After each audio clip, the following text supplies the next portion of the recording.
So, sir, we actually had a small project conducted by our college, and we have actually created a video for us, for our college, and we would like to present that to you and show you our college.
This is the first left right.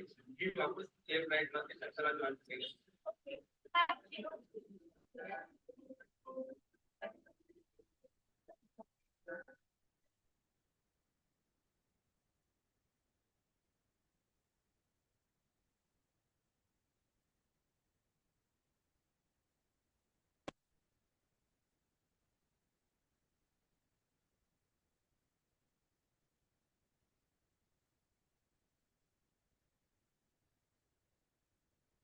Welcome to our esteemed law college, a place where dreams are nurtured, knowledge is cultivated, and future legal professionals are shaped.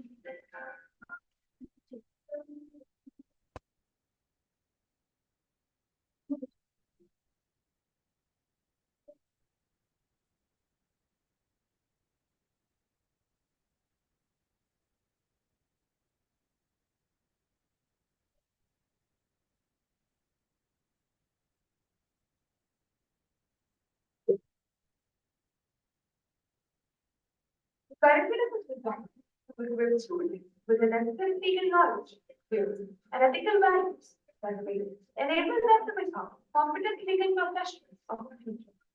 We emphasize not just theoretical understanding, but also practical application through multiple competition, internships, and legal clinics, thereby preparing students for the real world situations.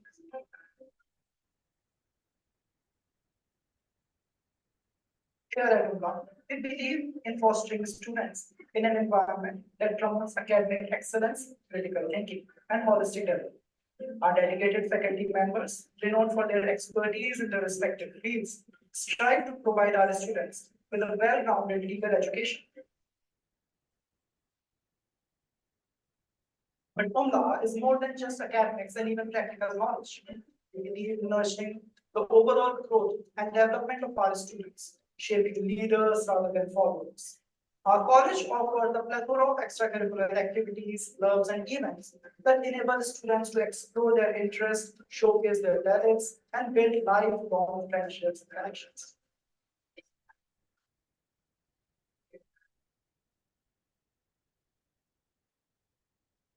We also take pride in our strong alumni network, which offers our students mentorship, networking opportunities, and career guidance.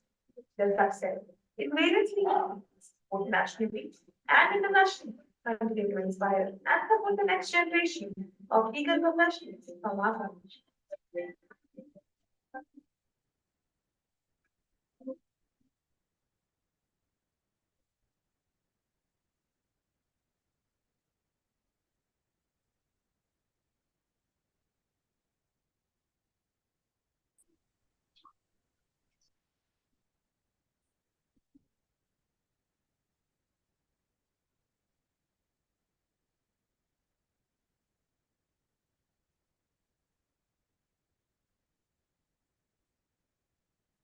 So whether you aspire to be a top-notch educator, a corporate lawyer, or a public servant fighting for justice, UMLA is here to provide you with the knowledge, skills, and opportunities you need to achieve the goals.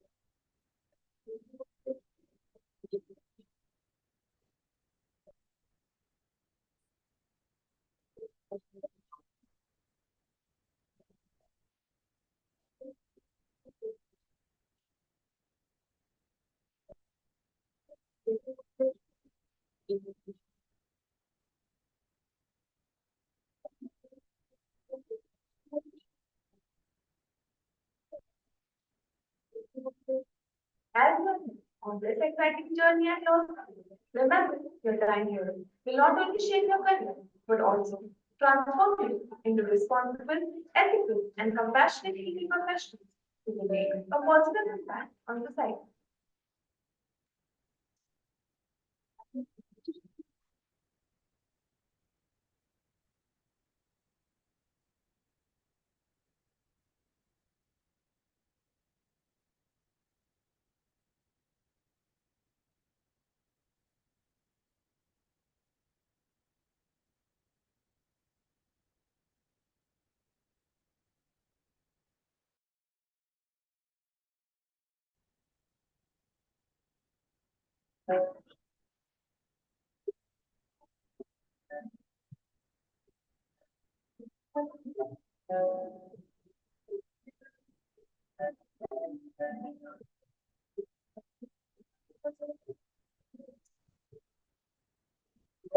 Let us embark on this remarkable journey of learning, growth, and make a difference in what is difficult to find.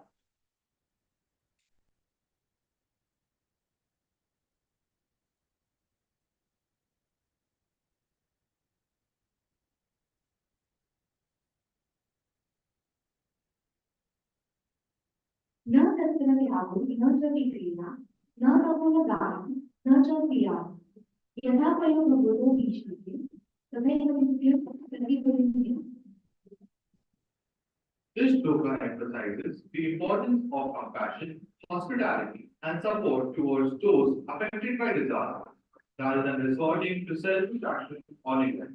It reminds us of our duty to help others during times of crisis.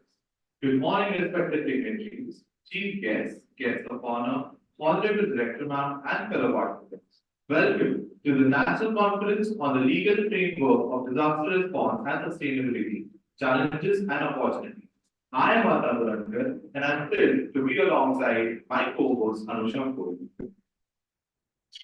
Now let's get started with the conference. Make this what we have done.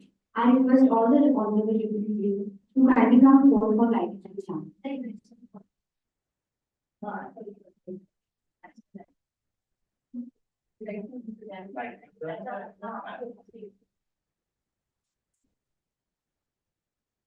We request Varsha Singh kindly come forward for celebration.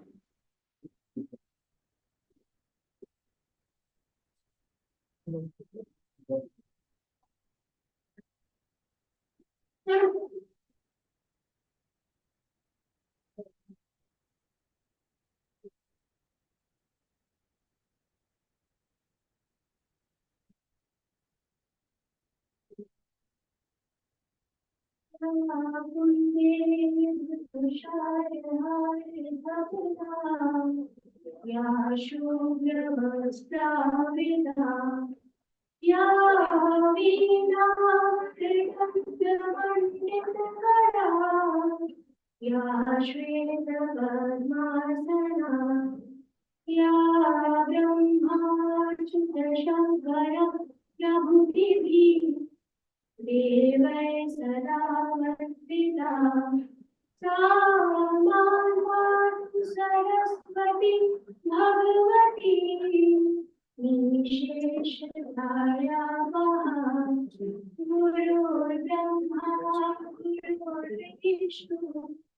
गुरुदेवो Maheshwara गुरु साक्षात् परब्रह्मा तस्मै श्री गुरुवे नमः तस्मै श्री गुरुवे नमः. Thank you, Archana, on the dignitaries. I request the dignitaries to please keep standing for the national anthem.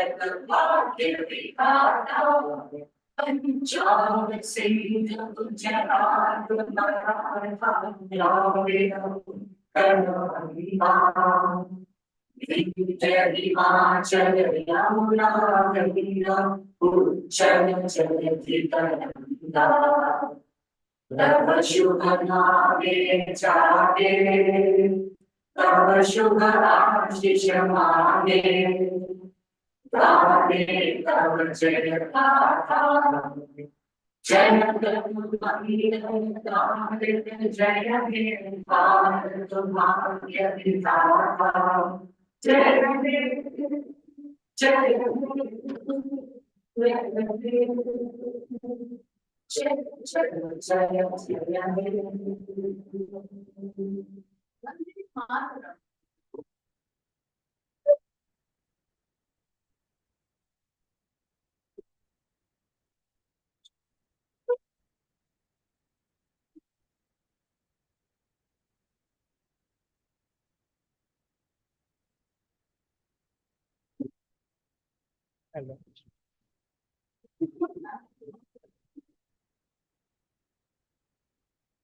It is truly inspiring to see so many esteemed guests gathered here today. Now, I request our honorable director, Dr. Rajesh Nagwati, to kindly felicitate our chief guests. Dr. Honorable Justice Hari Nagwati.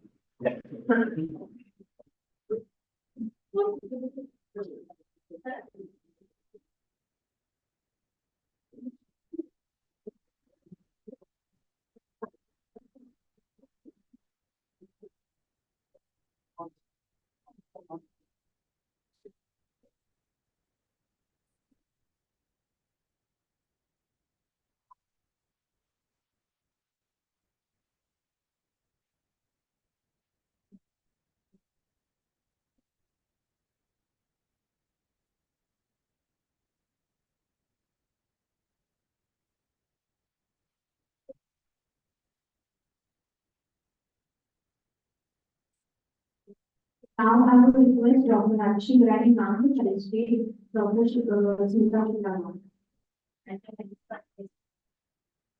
Please to felicitate Nita Madam and the head of the college.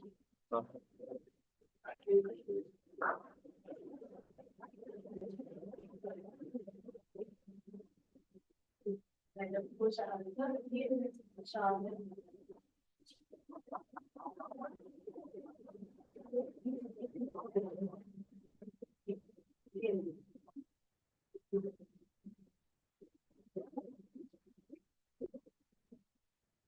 Thank you, madam.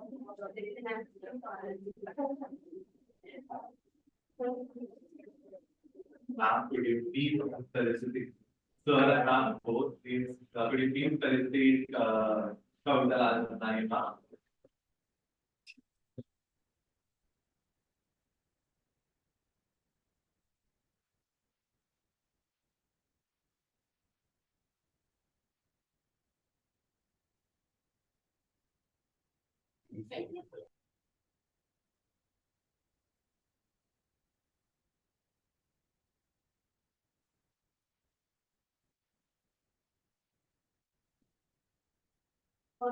Developing a safety of learning.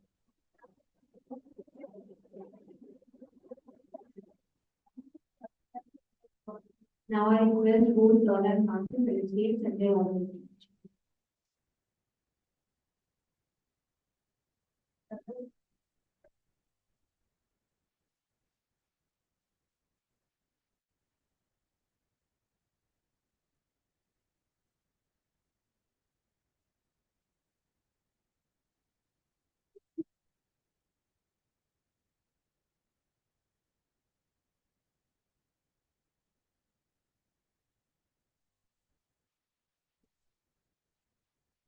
They are promoted as associate professor.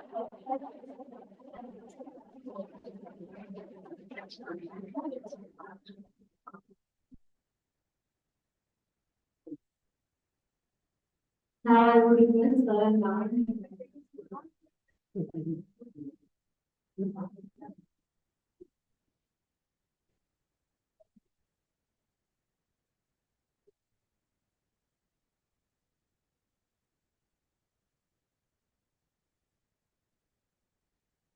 Now I would request our DDG to illustrate Rita Vansan. Principal of the College.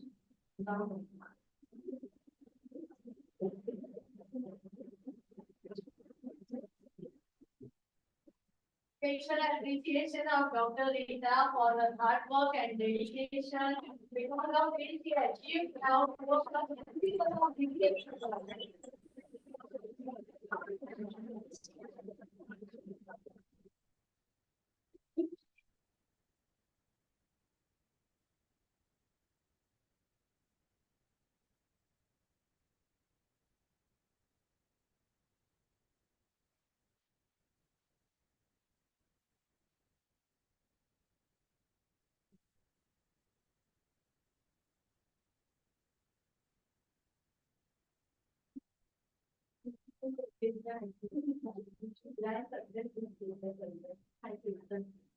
Now I request Professor Hemant Sahant sir to kindly accept flowers and love.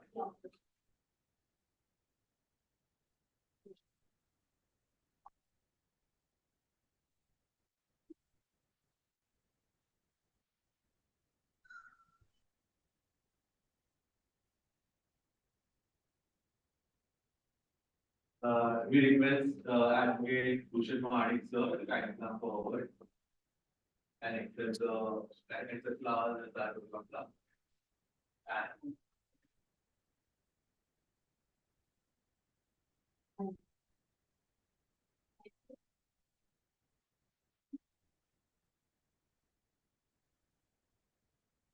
Advocate Bhushan Mahadik is also doctor. He has completed his doctorate in London. We appreciate his effort and he is an advocate of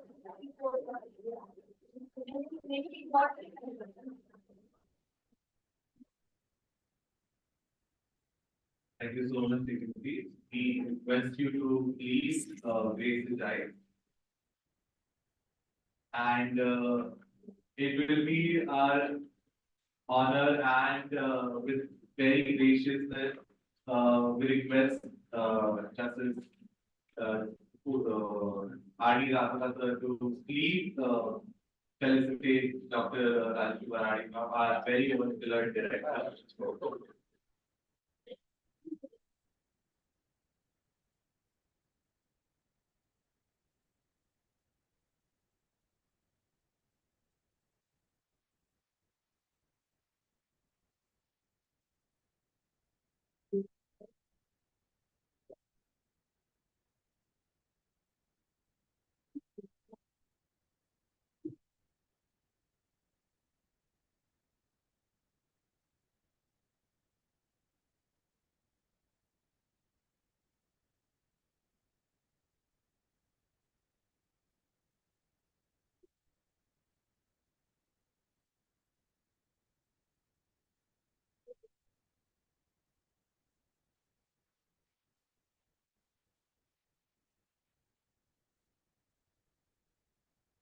I think madam, this is for your hard work, dedication.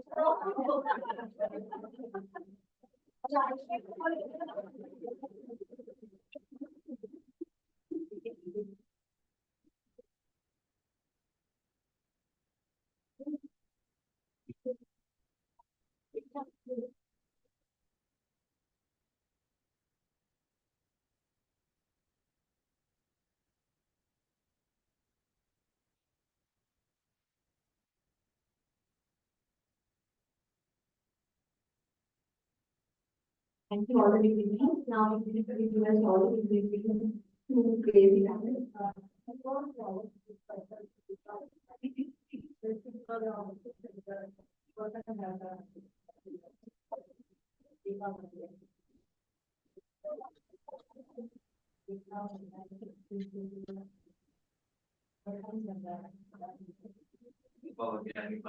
you come forward for the station kindly accept our last last.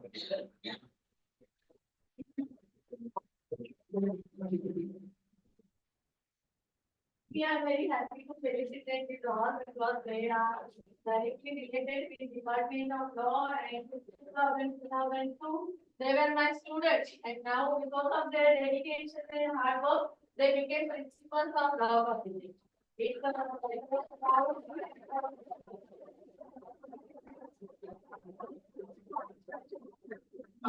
Sir, could you please wait this is for a few more minutes. We will request you. वापस से join सबसे अच्छा link है ना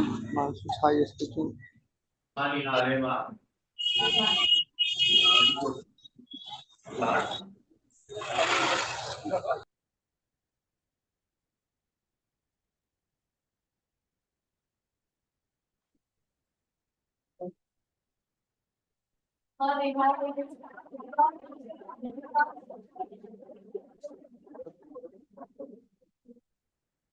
And Dr. Nisha Kushwaha.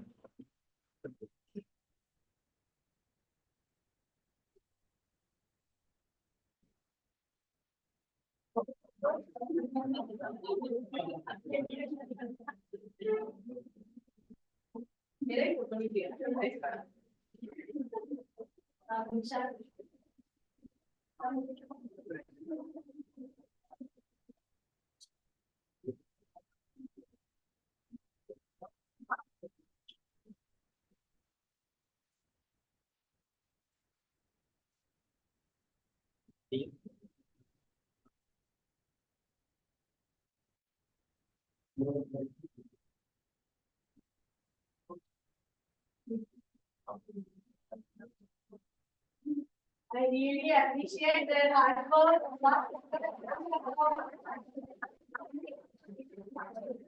Uma and Nisha were the great night for the development of law. You are all there.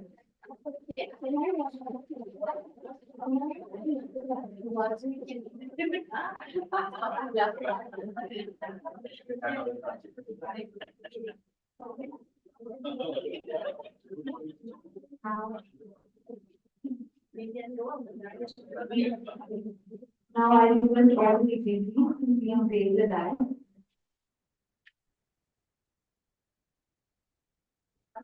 Speaker number.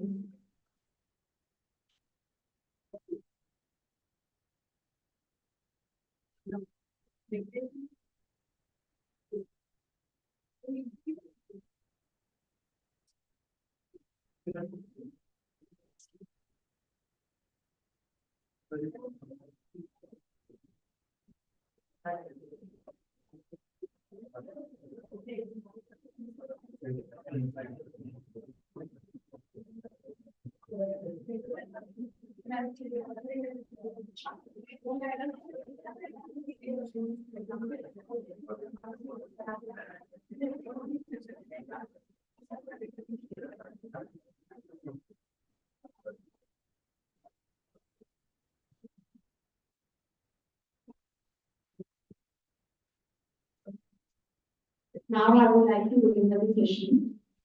First and foremost, now I introduce you the person who made this conference possible, our Honorable Director Ma'am, Dr. Rajeshri Maradi. Dr. Rajeshri Maradi has been a part of this esteemed university since 1994. She has become a senior assistant professor where she organized various work adalats, legal camps, and other seminars relating to human rights, environmental law, disaster management. Dr. Rajeshri Maradi Ma'am is the dynamic force driving change as the in-charge director of University of Mumbai Law Academy. With a profound wealth of teaching knowledge, Dr. Maradi Ma'am ignites a passion for learning, shaping the minds of tomorrow's legal scholars. She has a commitment to human rights on her distinguished certificate of honor at the illustrious House of Lords in London, a testament to her global impact. Among the select few chosen for a rigorous digital program on disaster management in Washington, D.C., USA. She embodies resilience and preparedness in the face of adversity. She has also delivered lectures in Dubai, Barcelona on environmental law protection. In 2022, Dr. Varadi Ma'am was bestowed with a prestigious felicitation at the House of Lords, London, by Lord Taylor and Mayor Sunil Chopra, underscoring her continued dedication to societal progress.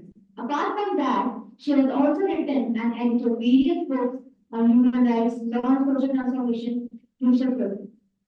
He is also a member coordinator of NAN and an integral part of Maharashtra National Law University, Bhopal, National Law University, and Damodaram Sanjeevaya National Law University. She played a pivotal role in shaping the legal landscape at a national level. With a tireless dedication to education, justice, and societal transformation, Dr. Rajashri Varadi Ma'am epitomizes the spirit of leadership and ambition in the legal realm, inspiring change makers around the globe. Now, as a request, Dr. Rajashri Varadi Ma'am, the in-charge director of University of Law Academy, to address the welcome speech.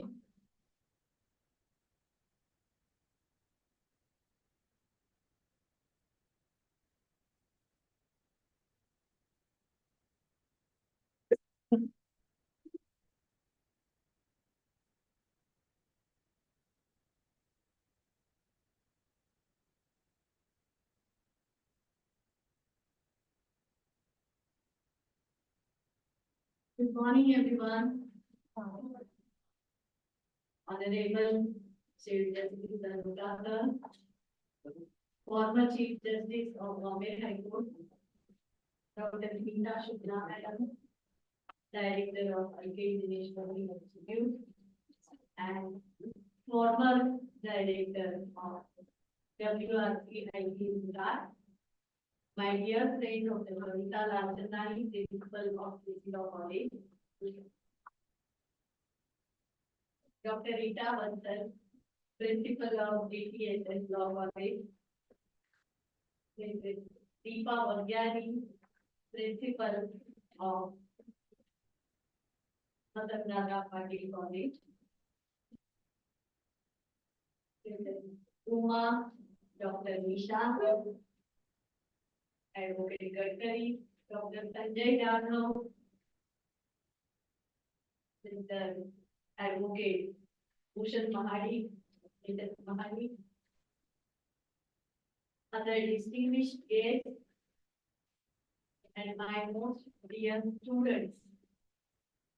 Professor Samant, also, I appreciate your gracious presence in this august gathering.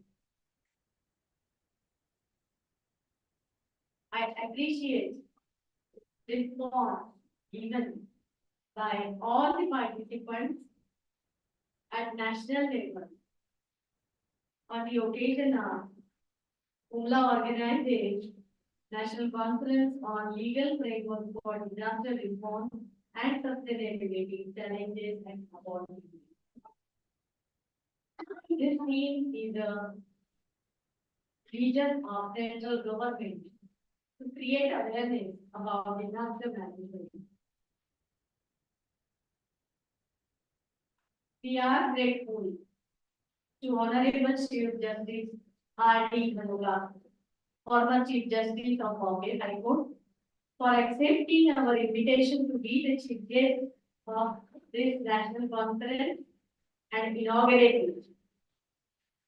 Sir is known to each and everyone of this UMLA, University of Mumbai Law Academy, because he has played a great role in guiding us and providing time to time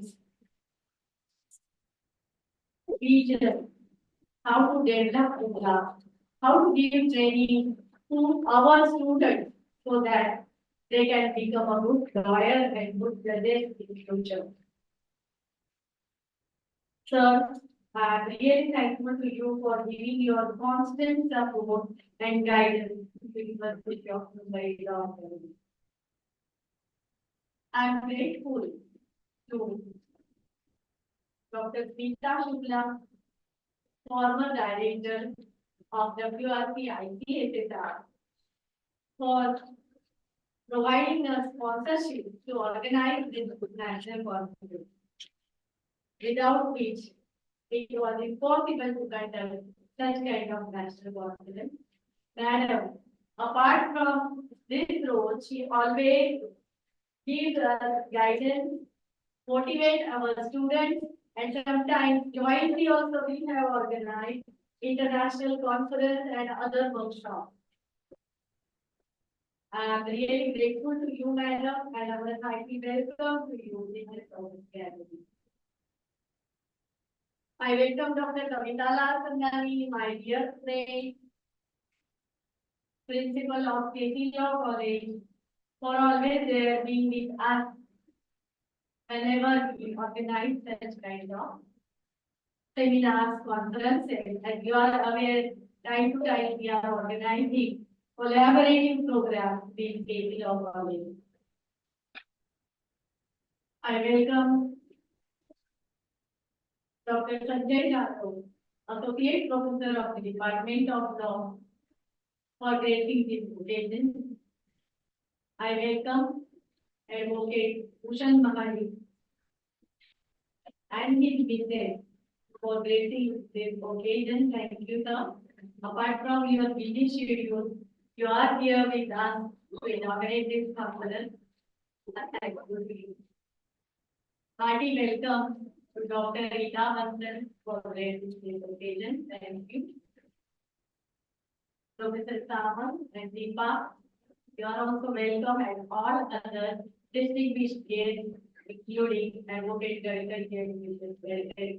Thank you for joining us this morning, and I appreciate the day of principals and students from other law colleges from the city.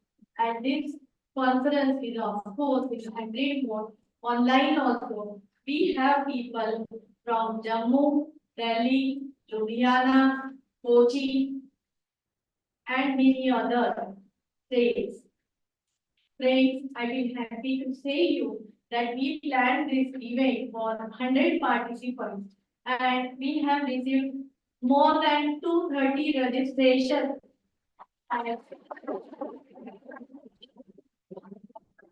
Almost we have received more than 30 research papers from other PhD research scholars, teachers from other universities of other states and Mumbai.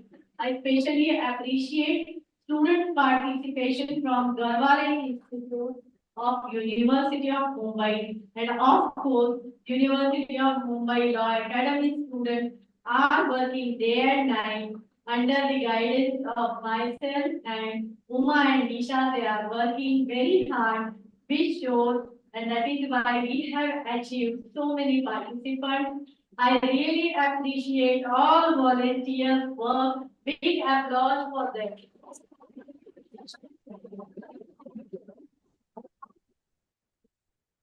Friends, we have chosen this theme, as I say, that this is a vision of Honorable Prime Minister Narendra Modi to create awareness about disaster management, and this is the topic of everyone's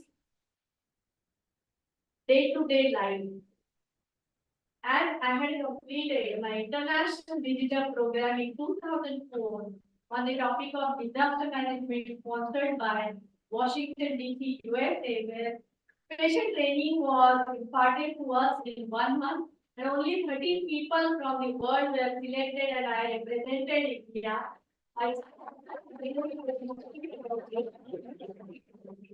Thereafter, I am a member of State Alumni Center of US government. So anyone faculty is coming from there, immediately they inform me, and I organize program for them. Not only that, But to create disaster management awareness, time to time, every year, I organize programs in my college, law department, as well as in other colleges, and give special training to people. It's not only the theory training about subject, but practical training. Today also, between 3 to 5, we are going to impart practical training, how to deal, how to save your life. Special people are coming. Miss Rajeshwari Kohli is coming from Civil Defense. She is the commander, and her two of the staff will give training to our students. So that's a special thing because just to gain knowledge, but actually in disaster takes place, how to save our life and others' life. That is most important. So easy skill and technique, all people will learn together. We have observed not only in India, in Mumbai, natural and man-made disaster. Like in Latur earthquake is most popular where you are aware.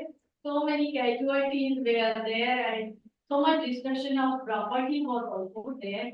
But then thereafter rehabilitation process is going on and new houses were given by the government to the people were received and compensation was also given. Bhopal gas tragedy case, everyone knows this is also again a disaster because no one thinks what will happen where. Because when industries are running, anytime gas leakage is there, and because of gas leakage, casualties, many people dead, we are facing here in bomb blast, we have faced in Mumbai terror attacks, everyone is aware how Qatar attack was there and everyone with so many casualties were there and our police were not having that kind of equipment to deal with such kind of disaster, but thereafter so many changes are introduced. Special training is imparted to police and even for other personnel and special weapons are given to deal with disaster. So not only I feel that we should not rely on the government, but we should well equip ourselves with this kind of training. And I just wish to say many things. Now we have to learn from our other resource persons who are going to deliver their lecture during this day. That time they will inform you. But this training is civil defense is imparting such training programs which are free of charge. In America, this is compulsory for citizens to take such kind of training. And then they give gifts to such citizens who are joining and taking this kind of disaster management training. I was a part of BNC, Municipal Corporation. They were preparing plan for disaster management in Mumbai in association with the government. So we had worked on it and several many things we have disaster management act, but legal machinery is not sufficient. I think citizens must take training to deal with disaster and this is what we have achieved in today's national conference. We are grateful to our Honorable Vice Chancellor, Dr. Ravindra Kulkarni, our Pro Vice Chancellor, Dr. Ajay Bhamre, our Registrar, Dr. Bairam Gaikwad, and Dr. Kavita Lakhate, who is now Director of WRC ITSSR, for their support and constant guidance to us to develop UMLA and to impart training to not only law students but other parts, other people from the society at large. Today, we are going to hear some other important person, Dr. Priya Kodi. She will deliver a lecture from Delhi and she is going to say about disaster management, law and policy. Dr. Kavita Lalsani will also deliver a lecture. Dr. Rita Bansal, Dr. Aman Amrit Chima, who is the head of Department of Law, Punjab University. She will address us on various aspects of disaster management. Dr. Shabir Ali from head of the department from Shahjahanpur Law College, Goa. He will also address us Rajeshwari Kohli Madam will impart us practical training, and Dr. Kishore Kumar Nayak, Director of Garwar Institute of Career Education and Development, will deliver our lecture as a chief guest of valedictory session. Are really thankful to all, each one for joining us to celebrate this event and organize this national conference. Thank you, everyone. Thank you.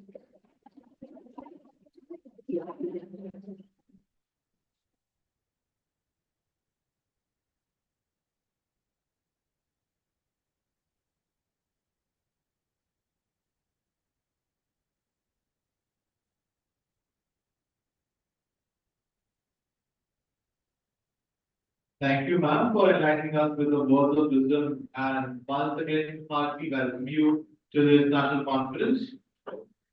Now, I would like to introduce you to the chief guest, Honorable Dr. R.D. Anukar, sir. It is an extreme pleasure to introduce Sir, whose journey through the realms of law and justice is as illustrious as it is inspiring. Born on 31st of May 1961 in Mumbai, they have embarked on the path of academic excellence, culminating in dual degrees in commerce and law from the esteemed University of Mumbai. Their legal career commenced in 1985 at the Bombay High Court under the mentorship of revered jurists. Over the years, their expertise flourished, encompassing a diverse array of legal domains, including constitutional law, arbitration, municipal law, etc.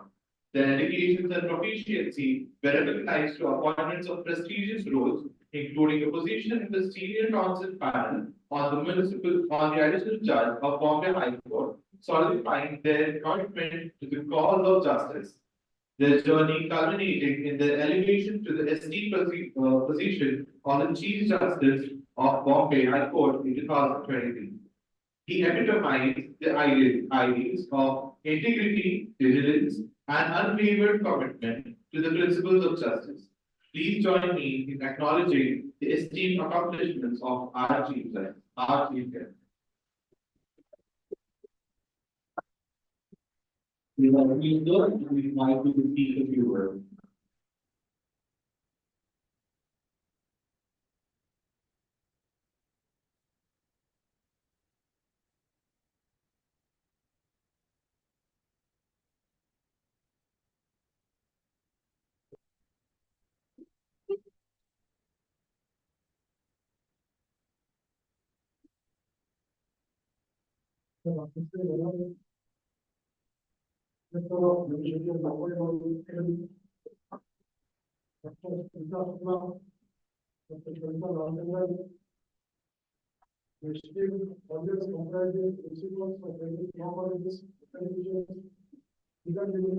Government officials, member of NGOs from across the nation and universities.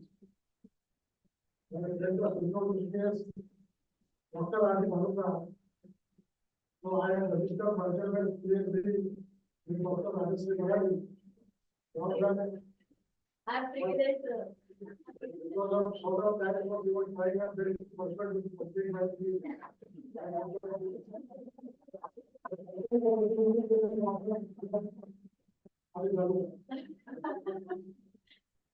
am really honored and delighted to be part of the conference organized by UMLA and sponsored by the Indian Council of Social Science.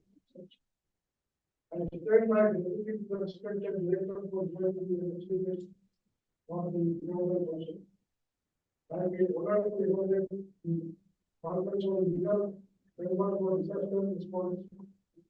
And I commend the University of Mumbai for the efforts and the particular issue economic research and development and sustainable progress. For effort with prosperity and collaborative approach towards achieving these goals are fully commendable. Our whole Mumbai city has experienced very disastrous development. Some of them are 2005 Mumbai floods, 2017 additional road conquered, 2018 Mumbai bridge collapse, and what affected disaster was COVID, which we all are aware of. One of the other, we were all affected by COVID, which lasted for more than 2 years.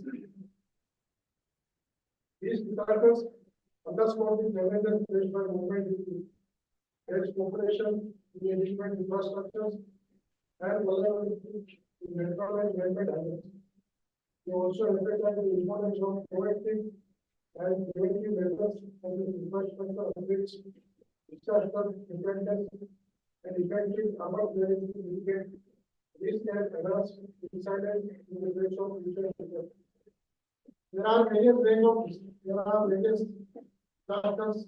Natural disasters, of course, you can't prevent, you can't expect any impact. But there are some disasters which you can prevent. I'm very happy to say that expert corporation like the state government, Indian provisions now, this for the purpose of preventing the disaster construction activities. However, CPR 2034, there is several such provisions to take care of preventive disasters in the future. Illegal constructions to some extent are solved prevented by providing significant provisions in the CPR. You must be aware, 2 years back, there were building collapse at Bhiwandi as well as Palavani. And as a result of that collapse, we have a large number of people dying. That's why I Court had to issue so-called notice to the authorities. Before cutting was considered as PI, and various directions came to be given by the nation honorable justice. Municipal officers were made properly responsible for this matter to, for some reason, because sometimes their duties, the unauthorized persons are not by the government of our city. Unfortunately, they are not prevented at that stage. Obviously, these unauthorized construction program provide for the safeguards which are required to provide in the CPR. The constructions are carried out in accordance with section 5. As a result of that, unauthorized construction, large number of people died in the collapse of Alamani as well as Bhiwandi, and the court had to intervene, and various policy guidelines are required to be given by the court itself to prevent some disaster in the future. Adequate preparedness involves developing comprehensive disaster management plans, conducting regular drills and exercises, and enhancing public awareness about disaster risk and evacuation procedures. Preparedness enables swift and effective response to the emergency, minimizing loss of liability. Home drills, all of us are sometimes told that the last minute there will be home drills.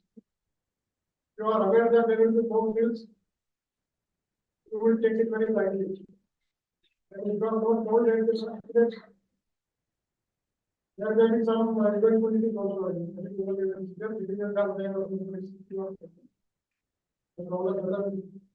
There is iron.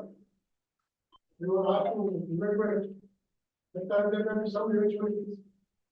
If it is a balance work, then all of you should be ready with that also. Because parents are sick, you should not try to say only your mind, but your life also very close to serious incident also.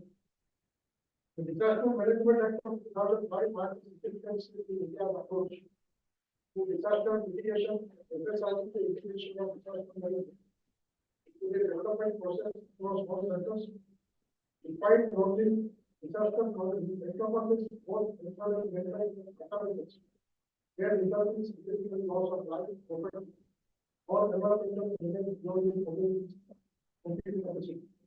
The Indian Constitution places the political obligation of the state to provide relief and rehabilitation in the event of disaster. Article 21 guarantees the right to life and personal liberty. Interpreted usually by the Supreme Court of encompass various human rights. Additionally, Article 38 guarantees the right to promote the welfare of the people and Article 51 guarantees regarding international treaty obligations. The Disaster Management Act establishes various authorities and systems district level responsible for planning, coordinating and implementing disaster management measures. It outlines the concerns and powers of the authority, including the formulation of national and state disaster management plans, coordination of these efforts, and establishment of specialized response forces and funds. In India, we have dedicated agencies such as National Disaster Response Force, National Disaster Management Authority, and State Disaster Management Authority, among others, working to manage disasters effectively. During the rich phases of disaster management, coordinated efforts are essential to provide rescue, temporary shelter, healthcare, and other essential services to the affected population. Disaster preparedness characterized by awareness, strong national resources, and community engagement, which paramount in the human disasters. I have seen whenever these disasters take place, whether in our city or elsewhere in India, not only the authorities, but more than authorities, or members of public came out to assist with persons who were affected by such disaster, whether it was corona, whether it was another disaster. So, it is by open request to all of you. So, whenever some disaster comes, please come ahead and try to save life of each other. Moving forward, let us work on further strengthening of disaster management legislation, including the inclusion of disaster management as a standalone entity in concurrently from the Constitution. And usually the disaster management focus on disaster risk reduction. Moreover, there is a profession to information with also to benefits to advance environmental protection and disaster risk reduction more continually. Important phase of any dial versus zero impact technology, SCC online, SCC guidelines, comprehensive measure of disaster management. It involves planning, coordination, and implementation of events. Minimize on the top rate of disaster. Timely action, planning, and preventive measures can significantly reduce impact and protection. More stress the need for proactive approach to disaster management, shifting from a meeting center to executive steps, your independence, prevention, towards the execute. Disaster management are a crucial role and good ways for managing disaster and recovery. Prevention and management strategies. The integration of disaster management activities with development methods is crucial for sustainable development.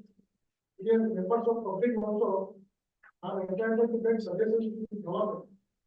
Now, your suggestions can be created to others. At the end of the day, we are all going to be affected during disaster against this. We have also stakeholders to make suggestions. Looking at our experience in setting particularly, and referring to the other perspective, very well and helping in our city. It becomes our duty to see that it is stopped. And it is not stopped and it is not of the illegal side of very long. They will lead to further technology growth and reduction process. Our endeavor will be to stop local construction based on it. And then we will the location of strong approach or by addressing the fund. More in that effort and forward funds. Complaint as a scope of completion litigation. And I am sure to some extent by competition of governments, this eventually can be avoided. In case of result, subtract from the state of result and you can do also you want the Supreme Court disclosed to a letter entitling the emissions in the Kalahari district of Odisha, between the starvation rate and extreme poverty. Not related to the formation of district level national economic study, comprising government officials and indicators from monetary organizations to review relief efforts and welfare measures. The committee's responsibility extended beyond addressing starvation rate to ensure the overall welfare of the district and the community. Even about the death due to poverty, various states across India. More has taken cognizance of various programs are various drastic orders to take steps by the government in public interest education.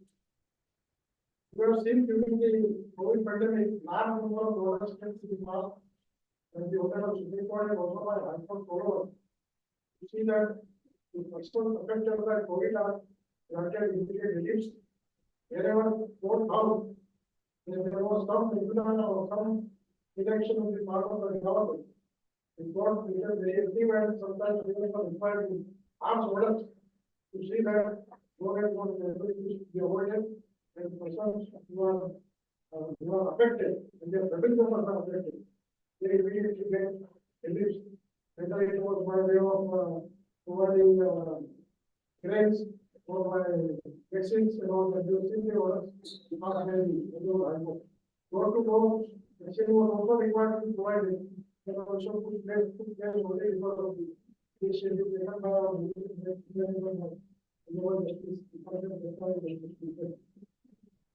it is a proud program to be invited for this national policy, which provides a platform for legal experts, political leaders, economics, movements, and practitioners to engage in meaningful conversation, through insightful discussions and collaborative efforts. Government has to distribute the enlargement in the legal framework for disaster management and sustainable development in the Indian population. I am hopeful that together participants will work towards creating a more insight and sustainable future for all. And once again, thanks Dr. Varadi and our team to make me a part of this wonderful conference. Thank you very much.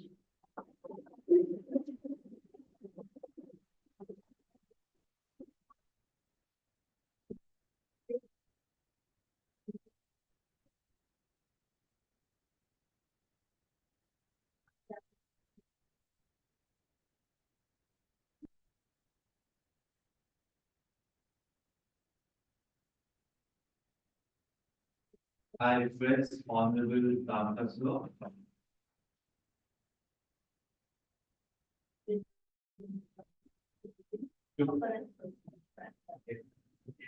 to kindly inaugurate the abstract and declare the conference open.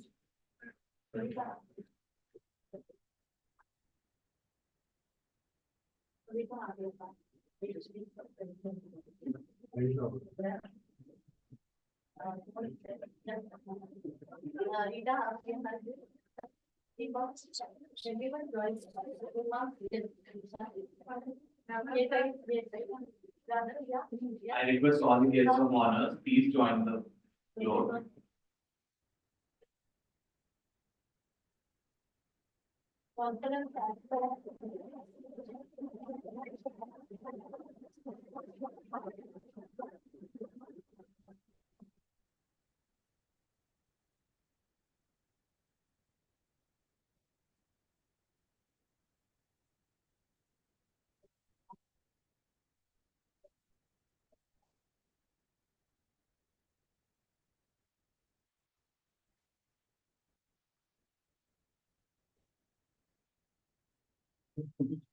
Thank you, dignitaries.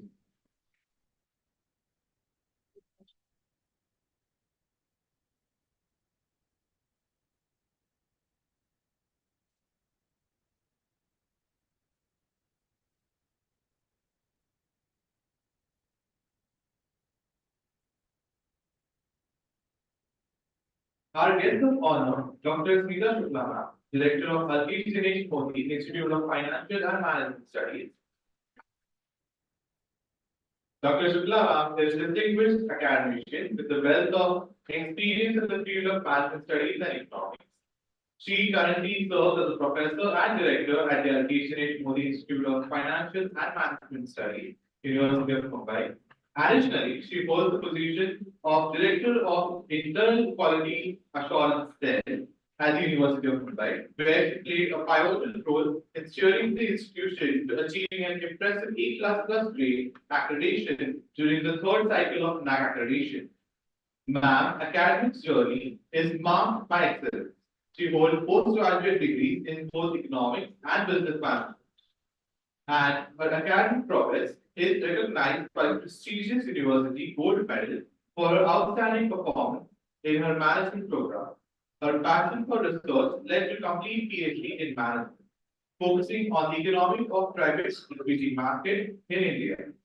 Beyond academia, her commitment to excellence is further demonstrated by her receipts to UGC Research Award 2014, a highly prestigious accolade bestowed upon selected distinguished academicians, followed by the rigorous selection process conducted by the and dedicated to research, Dr. Sneela Shukla continues to make significant contribution to the field of management studies and economics, shaping the future of education and research in India.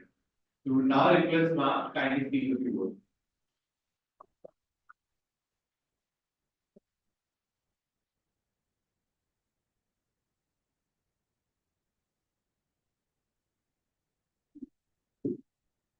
Good afternoon.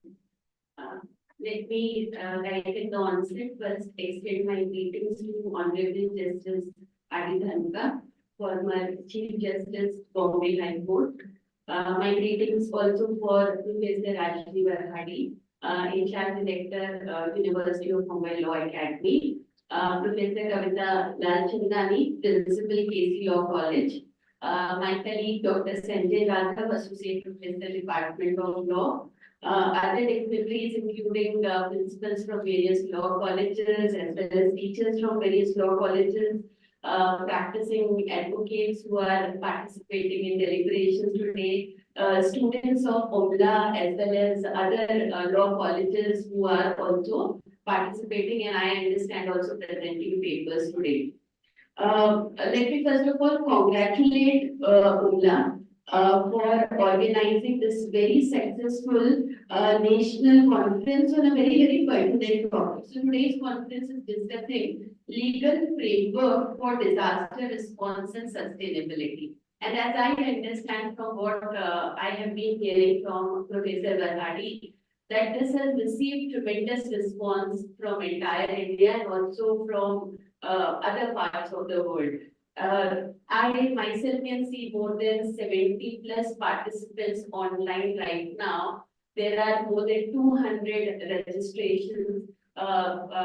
More than 30 papers are being presented today. And for that, I think congratulations goes to the entire team, which is led by and then others who must have worked day and night. So I'm aware of hard work which Uma puts in, Nisha puts in. So they are able leadership. And let me also at this moment congratulate the entire UMLA team for various other accolades. So while the beginning video on UMLA was played, I could see how many activities are being done. It's a small department. When you look at overall student strength, and within that strength, if this kind of impact is being created, where students are winning national competitions, international competitions, so many conferences, activities, seminars, deliberations are being organized. This indicates the hard work and dedication which is going in both from the side of the team as well as the students. So my congratulations to entire team, University of Mumbai Law Academy. And let me say as part of University of Mumbai, ma'am, we are very proud of you. And here it becomes very pertinent for me to make a special mention of the contributions of Professor Varhadi.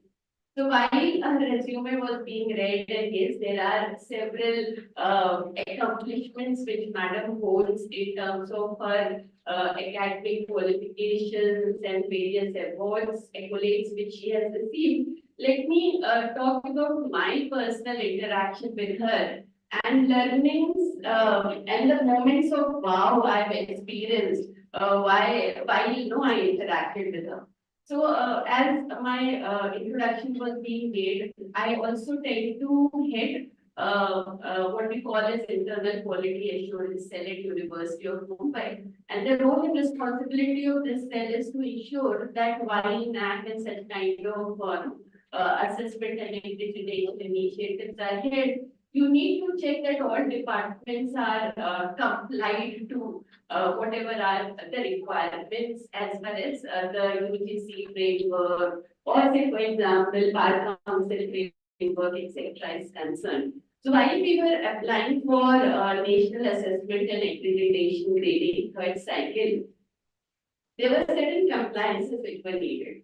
Say, for example, PCI compliance for UMLA. And it's very difficult to get the visit and to complete the entire assessment within a limited window which is generally available to us.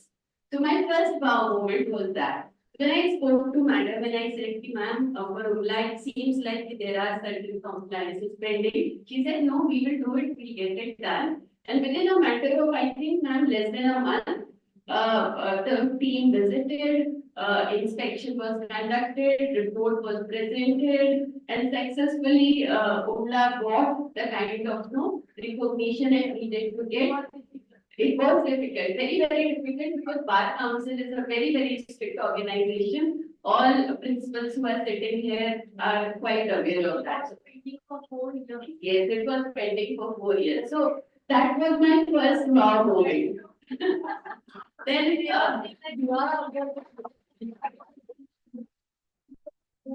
and it's not easy to work in the university system. Okay, overnight getting national and what is important paperwork being done in order to present to a national body like Bar Council of India. So that was my first wow moment. Second wow moment was while we were collating data and receiving responses from various departments. So our challenge was that when we work for University of Mumbai, which is such a historic university,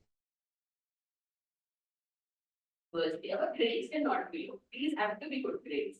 And for that, contribution of each department is needed. And I recall we were working for placement data, and I went back to Varhadi madam. She was heading Department of Law at that point of time, and I said, ma'am, law is a profession in which the students are already on the job, right? She said, yes, of course. I said, so it means that they must be part of Bar Council of India. Will it be possible for us to get information of all the students who are currently pursuing degree program with you all and are at Bar Council of India? She said, yes, it can be done. In a day's time, madam issued a letter from Bar Council of India listing all the students registered at University of Mumbai Department of Law, which is again not an easy task. Yes, and because of wow moments like that, let me share this that when we finally presented our NAC document, we could claim more than 50% placements which are there existing as far as University of Mumbai is concerned. So hard work and dedication which has gone into the processes. And the third wow moment, this is my Karna. There are several, but I can't keep on discussing wow moment after wow. So a third one was when we worked together. So we were organizing national conference where traditionally our institute has always been doing. But this year we thought because our budgets have come down because of the fund, kind of crunch which is always existing.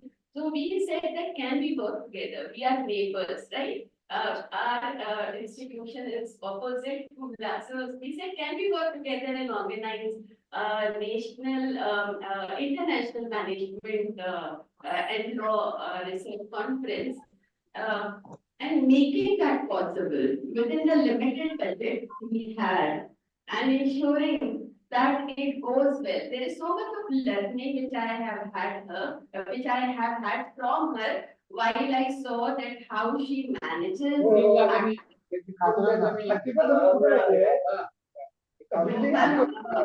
And these are the things I need to share. I do not come from your background. I am not studying with you as well.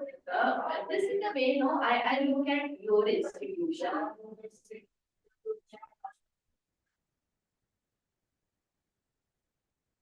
And last thing, let me not say much because I think everyone is waiting for no other deliberations to start. But from the citizen's perspective, because as I said, I'm not in the legal profession, so how do I look the context of the conference, which is sponsored by Indian Council of Social Science Research. So when ma'am's proposal came on table and it was presented before the committee, I recall the discussion and deliberations of the committee specifically pointed that in legal profession, first of all, it is very difficult to organize research conferences because research context in law is very different from the research context in other disciplines. Say, for example, philosophy or political science or psychology. Here it is about discussing case studies, where you look at various aspects of case study. So when I look at and the way committee looked at the topic of this conference, which is discussion on legal framework for disaster response and sustainability, committee said that this is a very, very important conference because what it will be discussing is the citizen aspects of how they get impacted when you talk about happening of a disaster, and this disaster can be of multiple categories. It can be a natural disaster, it can be a man-made disaster. It might be also a disaster which might be outcome of terrorist attack.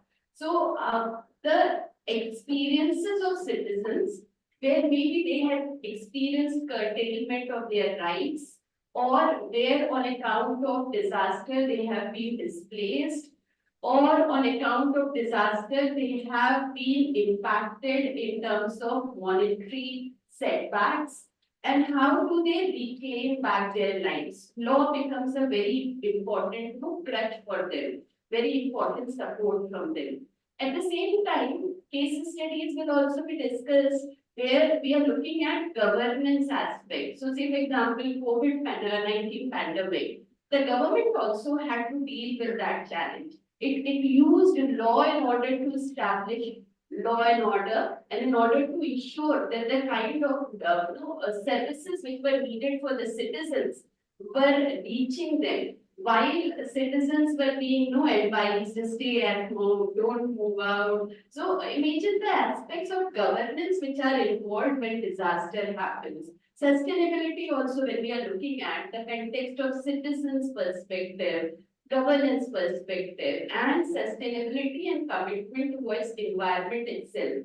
The contribution which law makes, including the loopholes which are still to be filled in, all those aspects are being discussed in this conference, and I'm quite sure that the outcome will lead to a very positive contribution to maybe in terms of changing some of the laws or discussion on some of the laws, and all these will be positive contributions. So let me stop here. Once again, congratulations to entire UMLA team and my best wishes for the deliberations which will be conducted today. Thank you.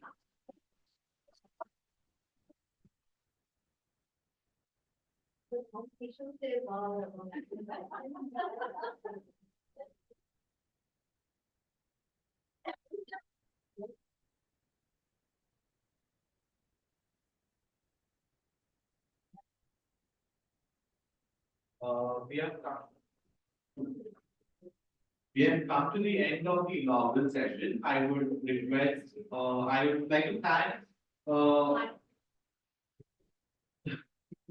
like to thank, Honorable Chief Guest, Dr. R. Sir, our very own director, ma'am, and all the guests of honor. And we would like to take a short break of 5 minutes and then after proceed with the technical sessions and paper presentations. A very thank you, and please look forward to the conference and let's meet in a huge success.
देखिए और बाकी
I say the warm afternoon greetings to each one of you gathered as well as those who are participating through online mode for this national conference. I am Bhumika Patil from second year and it's my honor to host for today's national conference. So let's begin with our technical session one.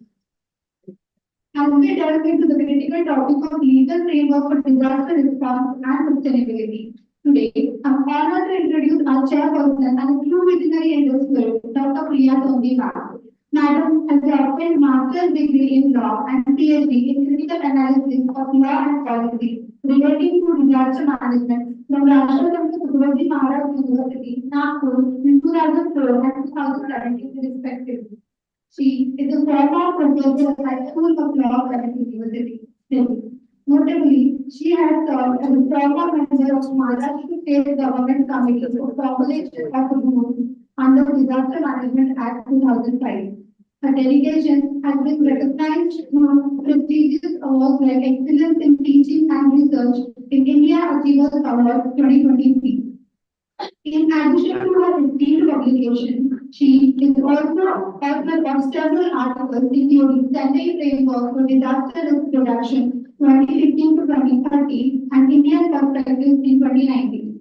Her expertise and innovative thinking will undoubtedly offer valuable perspectives to help us navigate the challenges and opportunities related to disaster management and sustainability.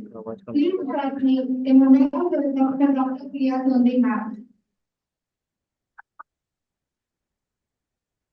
It's my immense pleasure to invite Dr. Priya Sonde ma'am to share her expertise views on the topic disaster management law and policy. Very good afternoon to all present. I hope I am sufficiently audible.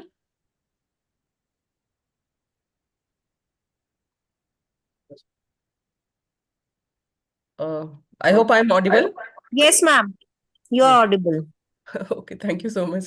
I believe there is some issue with the volume or audio because some people are sending messages that it is not clear. So I just wanted to confirm whether it is clear because I can see many online participants present. So those who are present online, I hope you are able to hear me well. Yes, Okay. ma'am, you are audible. Okay. So thank you so much. Now, to begin with, I thank University of Mumbai Law Academy and other dignitaries present on dais, Kavita ma'am, Dr. Kavita Lalchandani and Dr. Nisha Kushwaha. So I would be talking about disaster management law and policy, which is present in India. Now, to begin with, I would like to tell you one thing, and that is when we talk about Disaster Management Act, we talk about only one legislation. But when the moment we say disaster management law and policy, we talk about things which are larger than Disaster Management Act. So what comes outside the scope of Disaster Management Act also comes in for discussion then. So, yeah, allow me to share my screen. The screen sharing has been disabled. So could you please enable the screen sharing?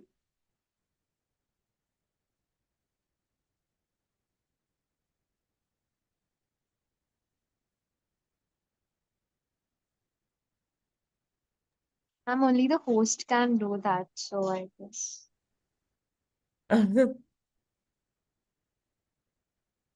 So anybody from host?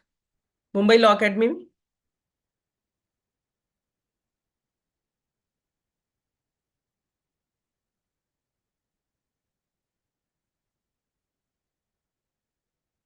Anybody present from Mumbai Law Academy?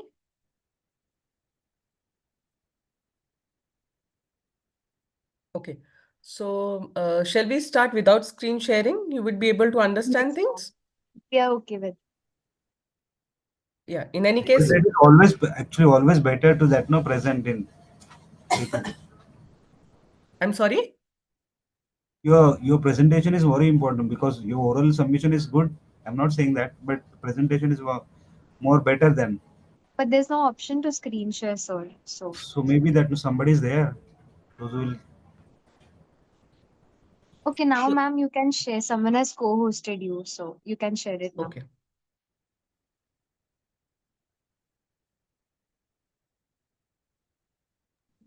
Ma'am, please check now.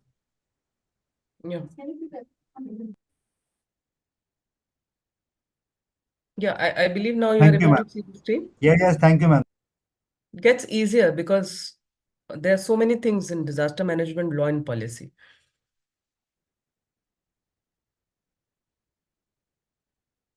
Okay, so this is our current topic, disaster management law and policy. Now, when we start, when I generally start with disaster management law and policy, the problem which I face is people are not able to differentiate between between learning Disaster Management Act 2005 and the entire scope of disaster management law and policy. So we need to divide it into two parts. One is Pre-Disaster Management Act and one is Post-Disaster Management Act. So when you talk about Pre-Disaster Management Act jurisprudence, the understanding of disaster management as it is now was not existent, of course, because you would not use this term disaster, disaster mitigation, etc. But then it was feebly present in our jurisprudence. So say, for example, if you see legislation, the Environment Protection Act, or certain provisions of Indian Penal Code, say, for example, fouling of water source or creating nuisance. So that is how you understand the existence before the act. Then there are certain cases. Bhopal gas case, for example. Now, why Bhopal gas case is very relevant for us to study? See, we are still struggling with the issue of waste disposal. And when it comes to compensation, now at this point of time, at this juncture, the Supreme Court has stated that you cannot come up with the same thing again and again after so many years. Otherwise, it would go against the disaster victims. But then the point is they have fought till this date, no? Till 2024-23, they have been fighting. Then you have Upahar tragedy. Now, why Upahar tragedy is very relevant? Because you have, if you go through the judgment, you would see that principles relating to torts were evolved. So compensatory jurisprudence when it comes to disaster management. That is how we were able to announce compensation for victims of Upahar tragedy. Then Bipin Chandra Diwan case, which relates to the relief supply which comes and how the state as such should look at the concept of disaster management when it comes to natural disasters. Then we have the next part, and that is Post-Disaster Management Act. So even after Disaster Management Act, certain legislations have come up which are basically on disaster management only. It is just that we needed some specific legislations. Say, for example, civil liability for nuclear damages. So we have a specific legislation relating to it, the compensation, the handling, etc. Then when you look at the cases, which are very important for us as a law person, you have certain cases which are within the scope of Disaster Management Act, which are read under Disaster Management Act. So there you have cases relating to relief, rehabilitation, personnel, the institutions, how they would work under Disaster Management Act. There are certain cases which are outside the scope of Disaster Management Act. Say, for example, Bhopal gas tragedy. So you cannot read Bhopal gas tragedy with Disaster Management Act because it occurred before the act came. Similarly, Upahar tragedy, as I told you, just now, 2 years back, the Supreme Court went ahead with dismissing the curative petition. So it was going on and on. Then, as I said, when I start discussing about Disaster Management Act, the first thing which I see on the face of people is confusion because there's so much to read. Now, this so much can be understood in a very simple manner. See, if you have to read, you need to start with Disaster Management Act 2005 and the rules framed under it. Then there are certain state legislations. Say, for example, Sikkim has come up with its own legislation. Then Gujarat came up with its own legislation. Then there are policies. So under Disaster Management Act, the central government, the state government, they are expected to come up with policies. So you need to read them together to understand. Then you would have the national plan, state plan, district plan under the Disaster Management Act only. So wherever there is a problem relating to compensation or any other issue, you need to just see what are the components of the plan. Now, there are certain cities which have plans. Say, for example, Visakhapatnam was one of the first cities to come up with a city plan of disaster management. Then there are guidelines which are issued by NDMA on and off. Then there are certain executive actions. Say, for example, we saw a lot of things during COVID. Then judgments. So for judgments, you need to see Supreme Court judgments. You need to see High Court judgments.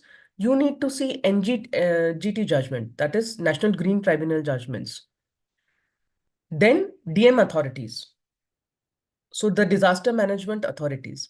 Now, this is something which we would discuss later. Why you need to read what DM authorities have to say. This is because of a peculiarity of the Disaster Management Act. Then international norms and how we respond to it. Say, for example, when it comes to the Sendai norms, how we have responded to it, the Prime Minister's 10-point agenda. So all that needs to be read. So this is the way you read the things. When it comes to Disaster Management Act, you have plethora of legislations. So if you are working on a particular thing, say for example, you are working on water jurisprudence, then you need to see Water Act also. Noise pollution, you need to see noise pollution norms also. Now, insofar as the Disaster Management Act is concerned, the major things which we got from Disaster Management Act is number one, definitions. So you have very good definitions related to disaster management, and other things which make things simpler for us. Say, for example, disaster. So there are certain bullet points there, certain criterias. There is loss of life and property. Then the community is finding it very tough to face the vulnerability of the community, the resilience and all that. So this is what we gain from it. Then provision for authorities. If you look at the Disaster Management Act as a total scheme, you would understand that it has come up with various authorities at various levels. So it starts with the national level. So National Authority or NDMA, then NEC or National Executive Committee. Similarly, you have SDMA and SEC. Then you have certain things which are there for central government. Then you have certain things which are there for the local authorities. So it starts with your NDMA and it comes down to your local authorities. So what is the responsibility of the collector of your region when it comes to disaster management? Then you have Disaster Response Force. Now it is because of Disaster Management Act that we came up with NDMA. And then later on SDMAs were also formed.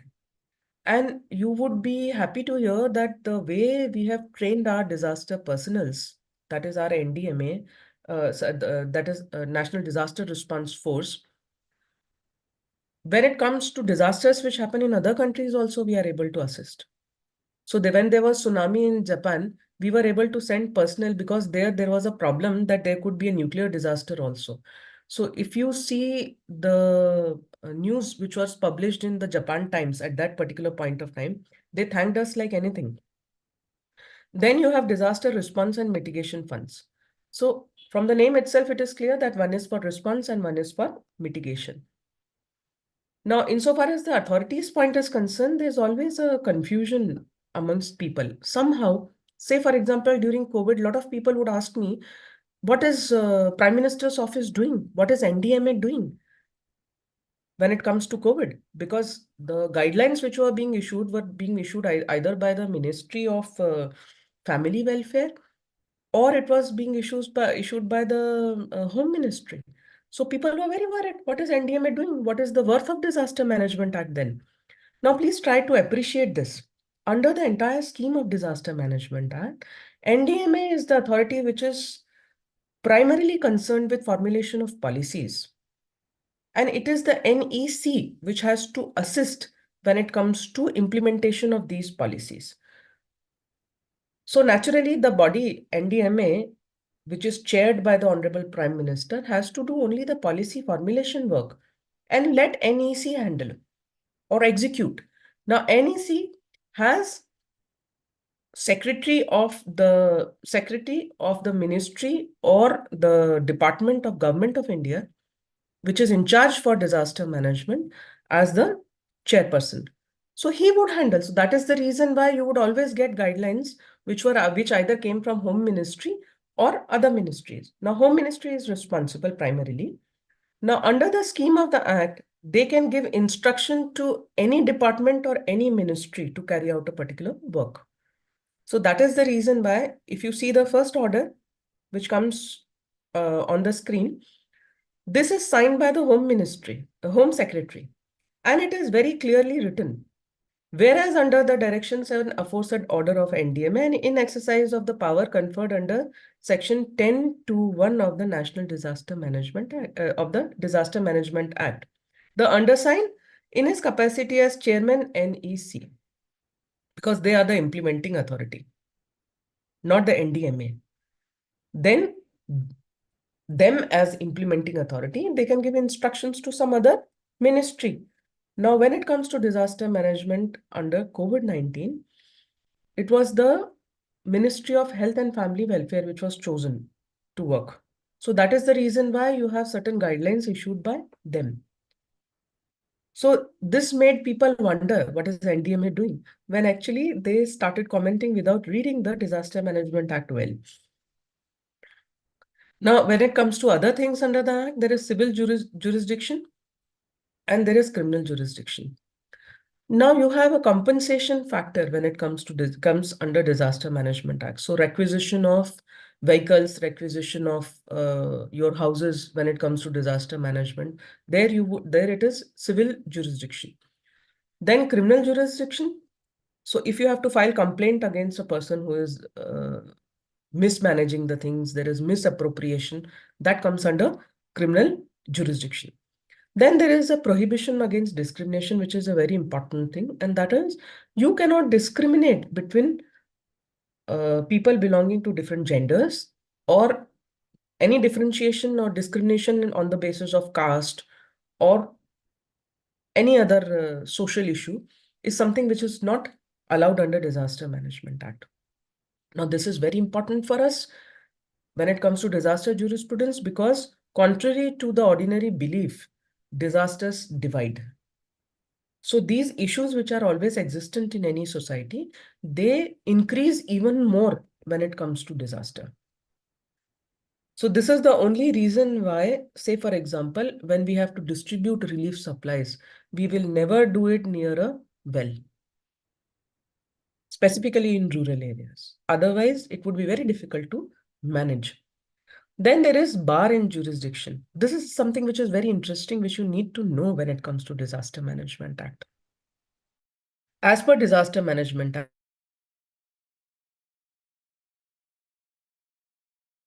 filed only in court or Supreme Court.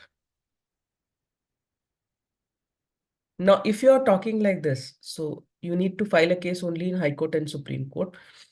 You need to know, you need to appreciate one more thing, and that is how would evidence be taken and how with them. So they came up with another way out, and that is you need to first go to disaster management authorities, your local authorities, which for which your head is the collector. That is the reason why I said that what disaster management authorities have said earlier in a particular point is also important for us when it comes to disaster management jurisprudence. Then overriding effect. So this act has overriding effect over other legislations. This was very necessary. Why? Because many issues would crop up. So it was very necessary to implement Disaster Management Act. And if there's some issue coming up from the side of some other legislation, then to have a scheme of overriding effect. Then power of central and state government to make rules. This is very simple to understand. See, Disaster Management Act as such is a skeleton legislation. It just gives you the authorities and the primary functions and how they would work. You had to come up with rules and regulations. So that is the reason why much power has been given. So state governments had to come up with rules for implementation of a lot of things under the Disaster Management Act, which they consequently did slightly late, but now it has been done. Now, when it comes to judicial trends, there are many cases relating to disaster management now, specifically after COVID, but I have chosen some of them only to just show how the jurisprudence has been evolving in various ways. So, for example, this is a very old case of 2013, Siliguri Hindi High School case. Now, what really happened was that because of a disaster, a portion of the school was taken up by the disaster response force. Now, at that time, summer vacation was going on, so nobody bothered much. But then after the summer vacations, people started being uncomfortable with it. So at that time, a very clear instruction was given that, see, you need to come up with some alternate accommodation. You cannot keep on resting in the school premises because even the children have to study. Now, when this particular judgment came up, interestingly, they did not study the National Disaster Management Policy. Now, in National Disaster Management Policy, it is clearly stated that you simply cannot use schools or educational institutions for your disaster response force and other things for a long term. Short term, it is fine, but long term, you cannot do it. Nevertheless, the same rule was implemented. Then this is a very interesting case, the state of Kerala versus Dr. Biju Ramesh. The king of Travancore had built a underground canal. Now this canal is approximately 100 years old. So it required certain repairs. But then the way you had to go ahead with repairs, it required demolition of certain some construction which belonged to private individuals. So a concern was raised that if you want to go ahead with demolition of a private premises, you need to first resort to proceedings under Land Acquisition Act. You simply can't do it because there is something called Article 300A of Constitution of India. So this was studied whether you need to go under go with proceedings under Land Acquisition Act. Now, if you do that, it would take some time. And this canal needed urgent repairs. So it was decided that the principle which evolved was that we need not resort to these proceedings. Disaster Management Act is sufficient. You just need to give a notice and go ahead with demolition. Then Anupma Shankar, why this case is very relevant? Because it is one of the first cases wherein it was said that, see, if you have a simple issue relating to compensation for a house property, you should go in front of the District Disaster Management Authority. You should not be filing a case before High Court or Supreme Court. So the help which was given, of course, was that the South Goa District Disaster Management Authority was given an instruction that, see, on this day, this time, the petitioner would come to you and you treat this as an application under Section 66 of Disaster Management Act. But then a jurisprudence evolved because not everybody has the funds or financial capacities or otherwise facilities of life to go to High Court. See, it's very easy for us to say, but then it gets very difficult. Then there is an NGT case where assistance of Environment Protection Act was taken. Russell Joy, it is very relevant. Why? Because in this case, there was a person who was sitting in Kerala and he simply called his lawyer in Delhi and the lawyer filed a petition without the client signing the affidavit. Something which is a very important legal requirement. Then you have MH Vijayan, where it was said that, see, Disaster Management Act gives recognition to what is known as Apat Dharma in India. So this is a very important judgment. Then you have trends, various kinds of cases which have been filed. Say, for example, it comes to Delhi, the cases relating to construction, stubble burning, etc. Certain challenges which we have been facing because of the overall issues relating to sensitiveness, the judges should be sensitive. Say, for example, in Uttarakhand case, compensation was increased because judges were sensitive. Dissemination of information is very important. The executive should not be slow, which is something which we realized by these two cases. Then how we use cyberspace is very important. This is a very important aspect to study. Disaster tourism, we need to stop people from visiting the disaster areas. Then fake news, try not to spread fake news. Then the skilling of SDRF, NDRF, they need to have soft skills because they can sometimes behave in a manner which people don't like. And that they do because they need to handle so much, not because they want to be bad to us. Then all vulnerable groups and others. Then there are certain challenges which were taken care of by Supreme Court and High Court during COVID-19. So thank you so much.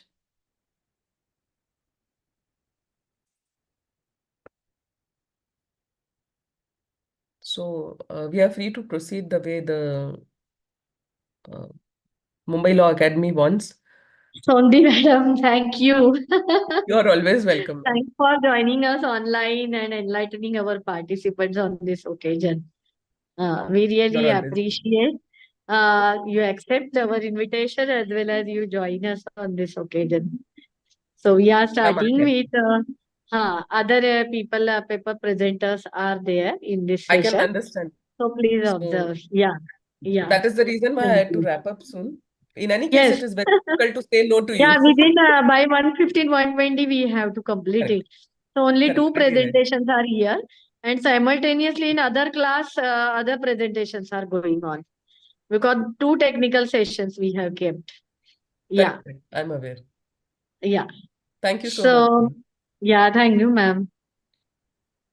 Yes, Thank you co-host. so much, ma'am, for sharing your views that will definitely help us in future.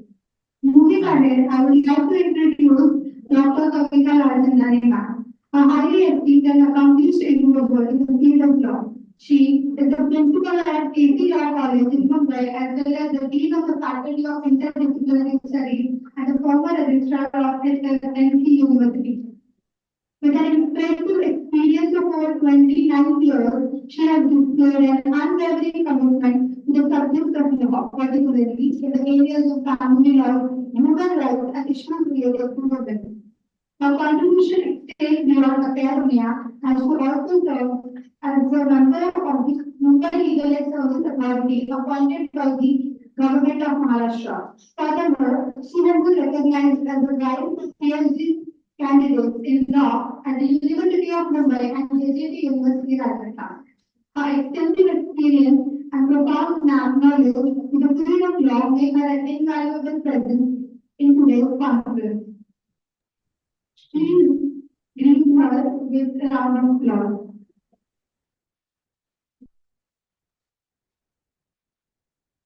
Furthermore, I'm very much grateful for introducing our Dr. Nisha Kushwaha ma'am, a remarkable legal scholar and a passionate advocate for social change. Ma'am has completed her LLM degree in 2010 and PhD in the year 2017. Her distinguished career spanning over 17 years, positioning her as a leading authority in diverse legal domains.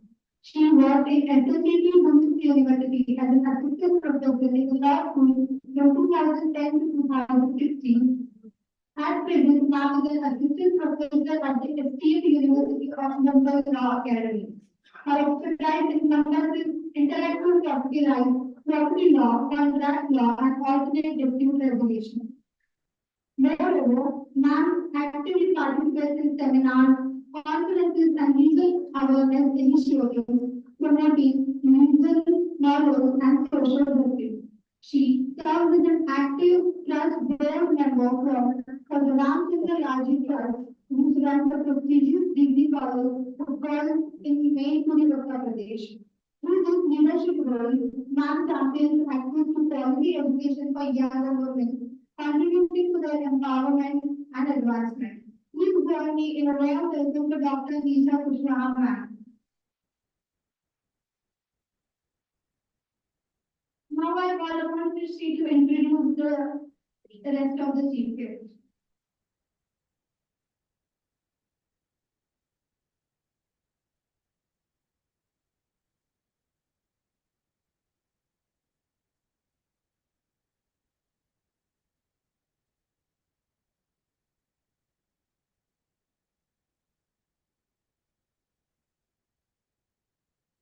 Ladies and gentlemen, I extend a warm afternoon greeting to each one of you gathered here today as we are participating from online mode as well for the national conference. I am Krishna Martin from fourth year and it's my honor to host the beginning of today's national conference. As team chairperson are also in attendance today for the 16th. So let's begin. A very first chairperson, Mrs. Dr. Rita Bansal ma'am, in charge principal of KDS College of Law at the University of Mumbai. She brings to us a remarkable blend of academic excellence, prolific research career, and extensive experience in the legal field. Her impressive 28 years of career in the legal field, including 7 years of practice in the Bombay High Court, equips her with invaluable insight into the real-world application of a true strength lies in her research. An impressive 23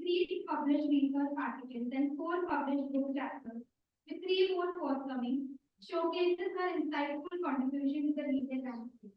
She actively mentors PhD students, participates in peer review roles, and engages in ongoing legal discourse through numerous forums. Ma'am, we are honored to have you today for this national conference. Her exceptional academic record, extensive experience, and dedication to legal scholarship promises a captivating presentation and insightful discourse. Thank you so much, ma'am. We truly appreciate your presence for the significant.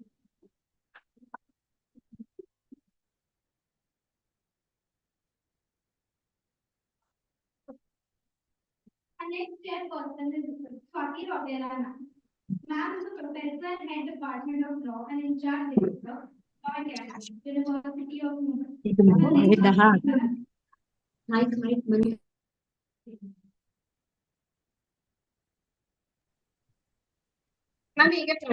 पटकन दे मी दोन कोणते आता चालू peach 2 are going on हे का हा programme आता काय चालू आहे हे कोणतं चालू आहे offline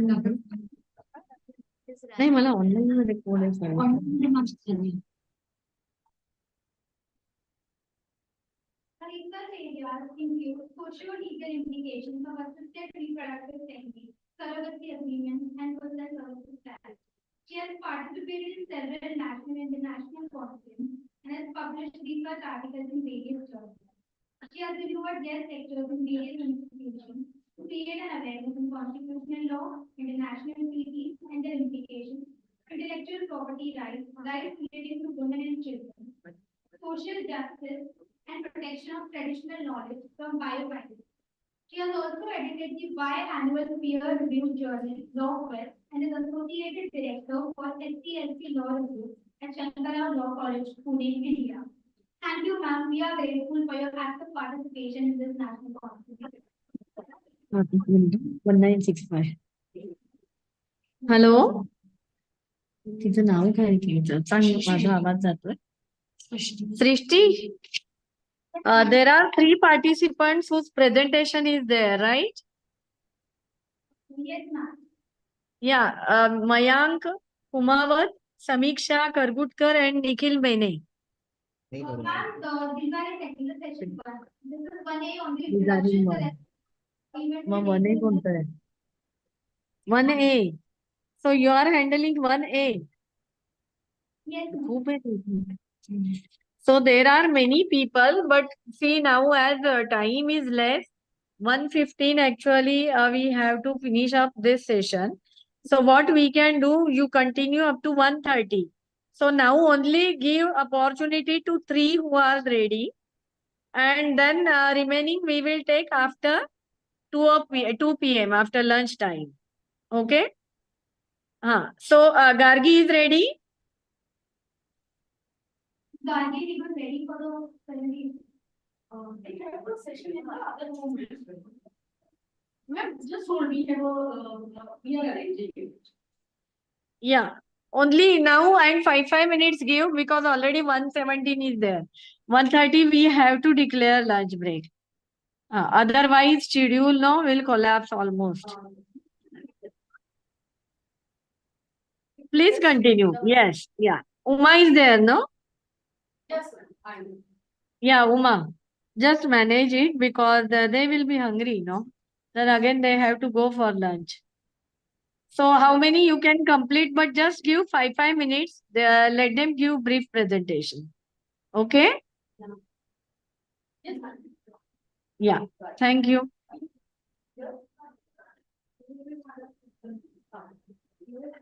And I will give certificates to chair persons who are handling this session in our director's room. So after you finish your presentations, please come here.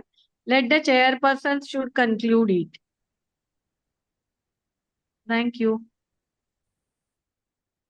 I would like to call Bharti Tirupur from University of Mumbai Law Academy to present her research paper named The Legal Aspects of Disaster Response and Recovery.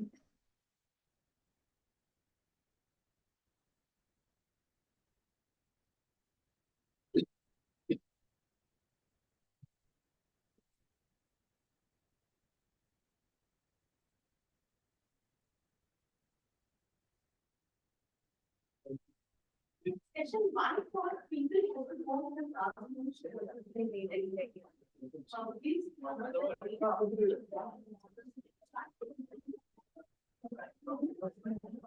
हाँ वो link ही देखकर query आ रहा है बार बार link is not valid हाँ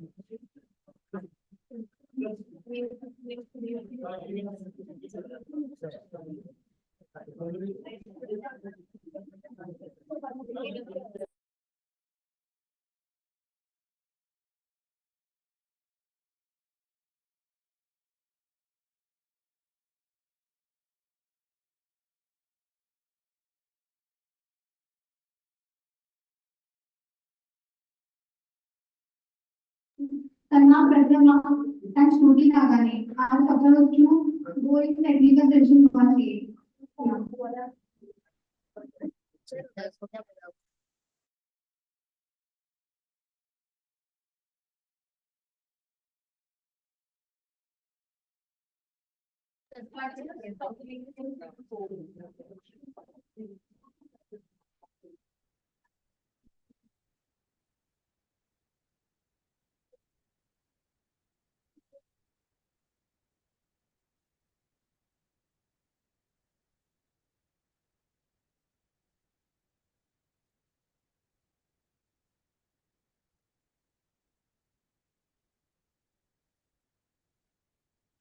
Good afternoon, everyone.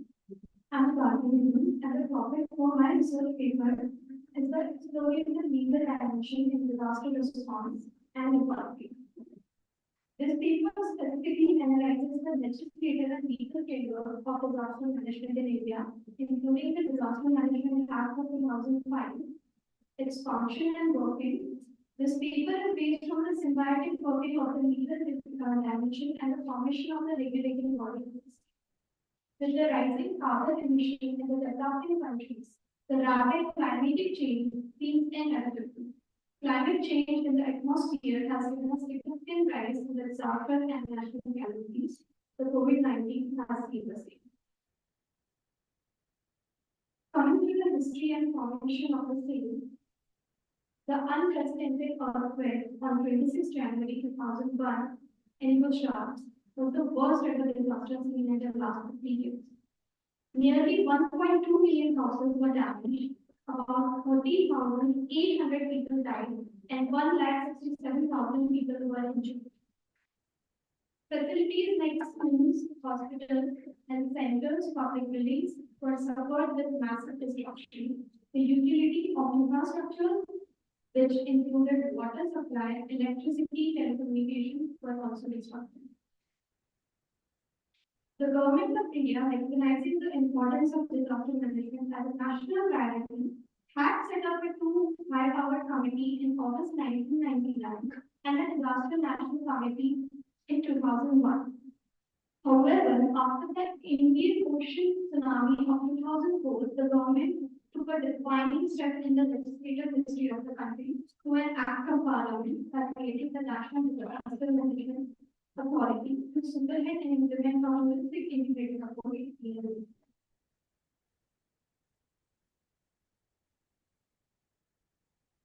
There are 79 sections and 11 chapters in the Disaster Management Act of 2005.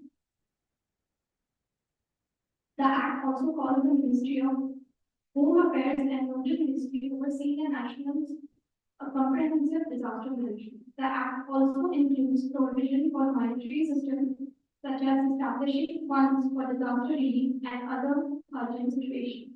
The Section 3 of Chapter 2 talks about the establishment of National Disaster Management Authority, which is headed by the Prime Minister of India. It has no more than 9 members, including a vice chairman, and all members are 5 years. The main responsibility of NDMA is to lay the policies, plans, guidelines for disaster management to ensure an effective response in the event of any disaster. The Section 8 talks about the National Executive Committee, which empowers the central government to create and assist the National Disaster Management Authority. The NEC consists of the secretary level officers of the government in home, health, power, finance, and agricultural ministries. NEC is responsible for the preparation of the Indian plan for the whole country and to ensure that it is reviewed and updated.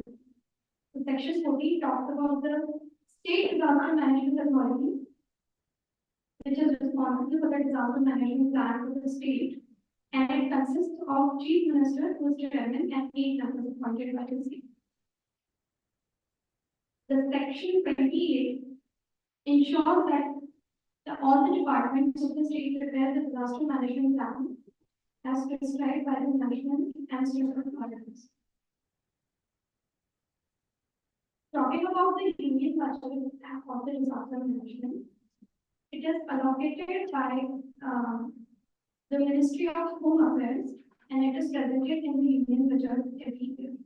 One of the key expectations for the union budget 2022 and 2023 was an increase in compensation provided to the National Disaster Relief Fund.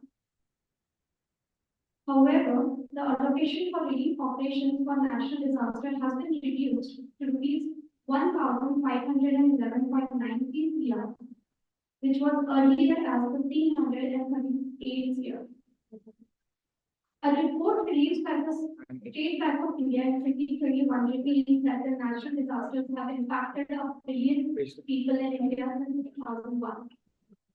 When adjusted to current prices, these losses count to the staggering rupees 13 lakh crore, equivalent to the 6% of the India's gross.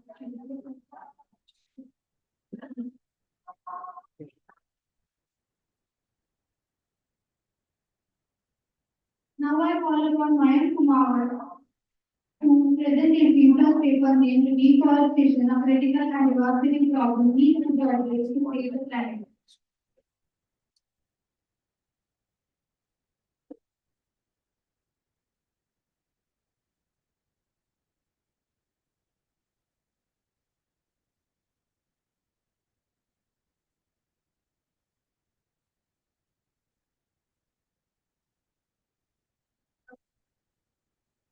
Now I call upon Samiksha Karhulkar from KESP Jayatilal H. Patel Law College to present her research paper named NGOs, Priorities of Sustainability Managing Disasters.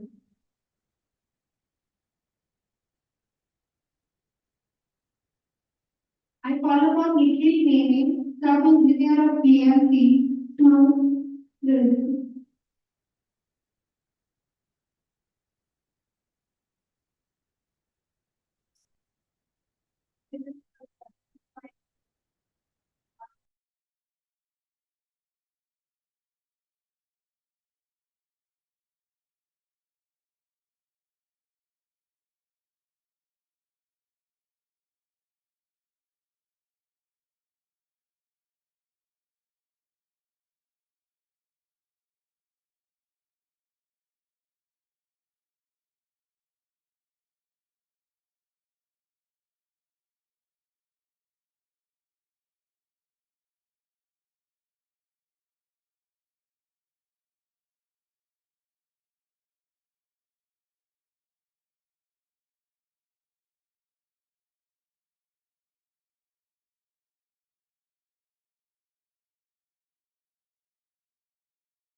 Disaster management industry as a part of prepared now.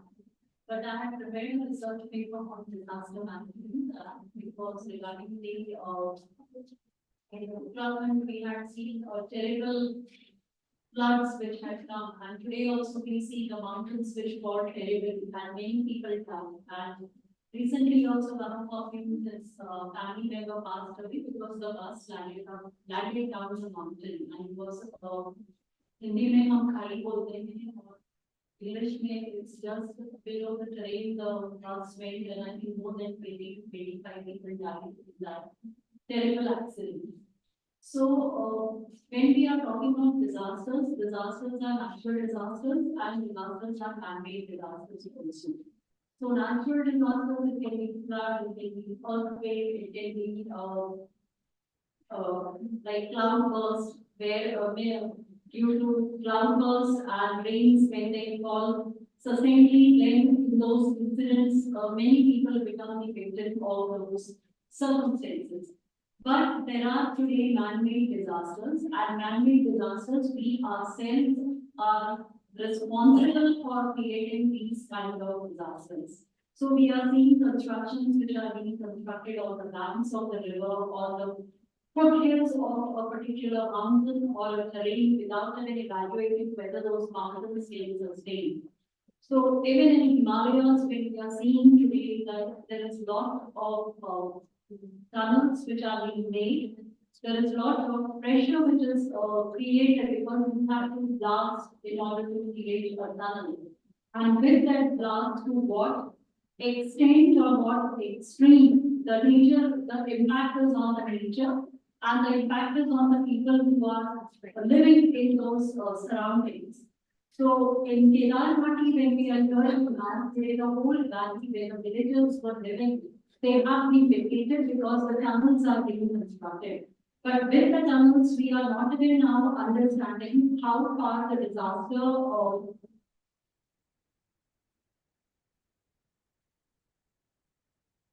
disaster will be there in the future, like to what extent these mountains will be falling down and how many more people will be affected. And vacating the villages means you are totally losing culture, tradition of one particular community or people who are living there for generations to generations. So, when we call of man-made disasters, we ourselves are responsible. And after the environment disaster which took place, where many people suffered because of the cloud bursting and sudden rainfall which happened, and this is also because of the Tehri Dam project which has come up, and because of the dam today, no doubt the electricity is being generated and it is being sold in India, it is being sold abroad. But the dangers have come to the nearby villages and the people who are residing because now it is all clouds which they come together and they cannot move, they cannot pass away. And because of this, there will be suddenly a terrible rain which takes place and it just washes away. What is being washed away, it is beyond the control of anyone. So when we are playing with nature, nature is also going to respond. Nature always responds. Nature always speaks, saying that we are not supposed to play with nature, but nevertheless, because of our greed and because of our vested interests, we we are doing or we are playing with the nature. So it is not Uttarakhand per se, but in Maharashtra also today, Arif is completely, it is going to be destroyed in the times to come because the jungles are to be removed. The beautiful flora which is there, and with flora, the fauna will definitely be disturbed.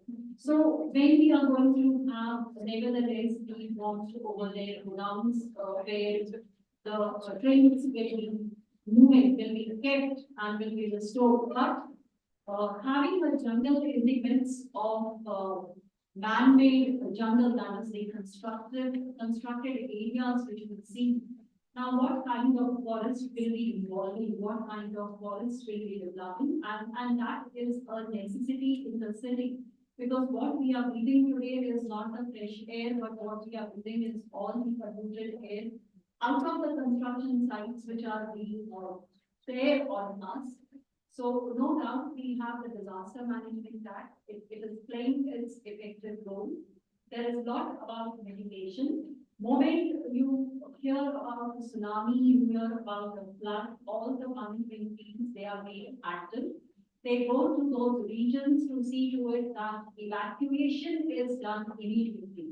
So that lives of people and of animals per se can be saved.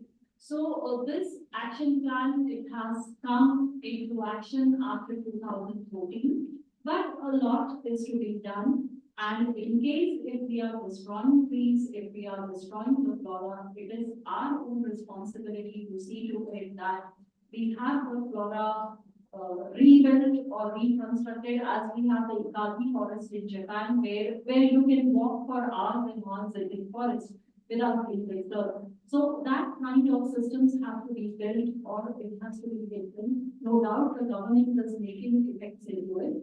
But it is the society also where we people voice, we give our public opinion. And we have seen for RA where the destruction will be there, the damage will be there, but nevertheless, development and construction or development and maintaining sustainability, the balance is to be made, which is very, very important. Without imbalancing, if the development is continuing, the disasters will be less, the damage will be less. But without thinking, seeing at our population, the way we are constructing, the way we are developing, the way the roads, the metros, and the metros at the town side, like if you've seen the tunnels which have been made and what impact has done, I think Ashish is here, he may be better knowing because always the impact assessment has to be done before the constructions are continued.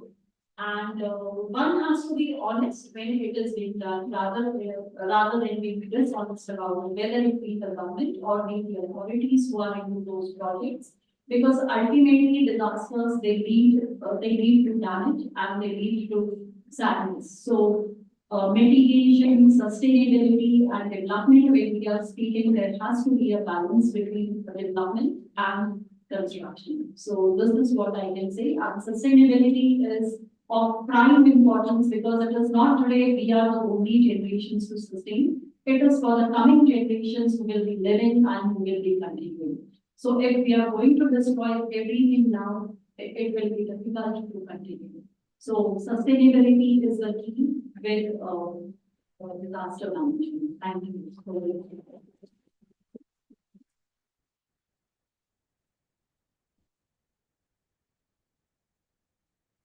Thank you so much, Swati ma'am.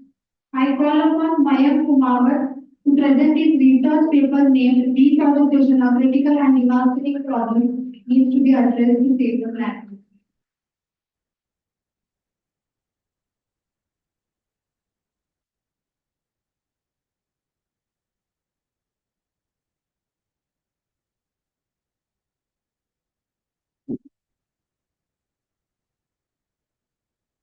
Good afternoon, everyone. Greetings to judges and all.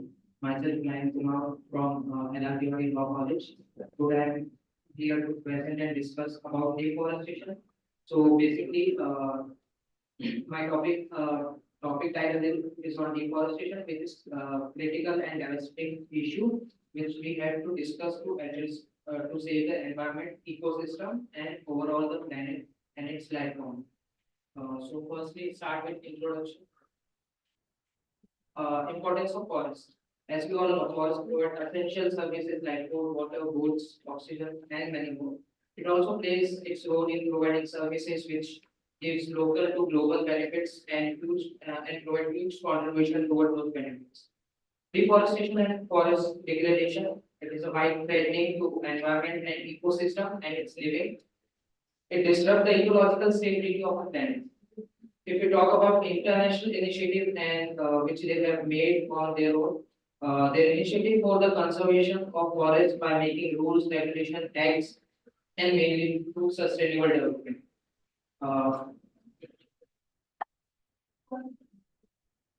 Historical context. Deforestation have been expanded over the time throughout the nations. In pre-1950, deforestation primary purpose was to expand the agriculture in temperate zone like US, Europe, and others.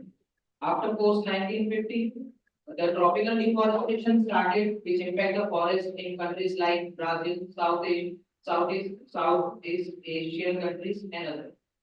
Countries like Brazil have significantly declined their process of deforestation, but still it is in persistent.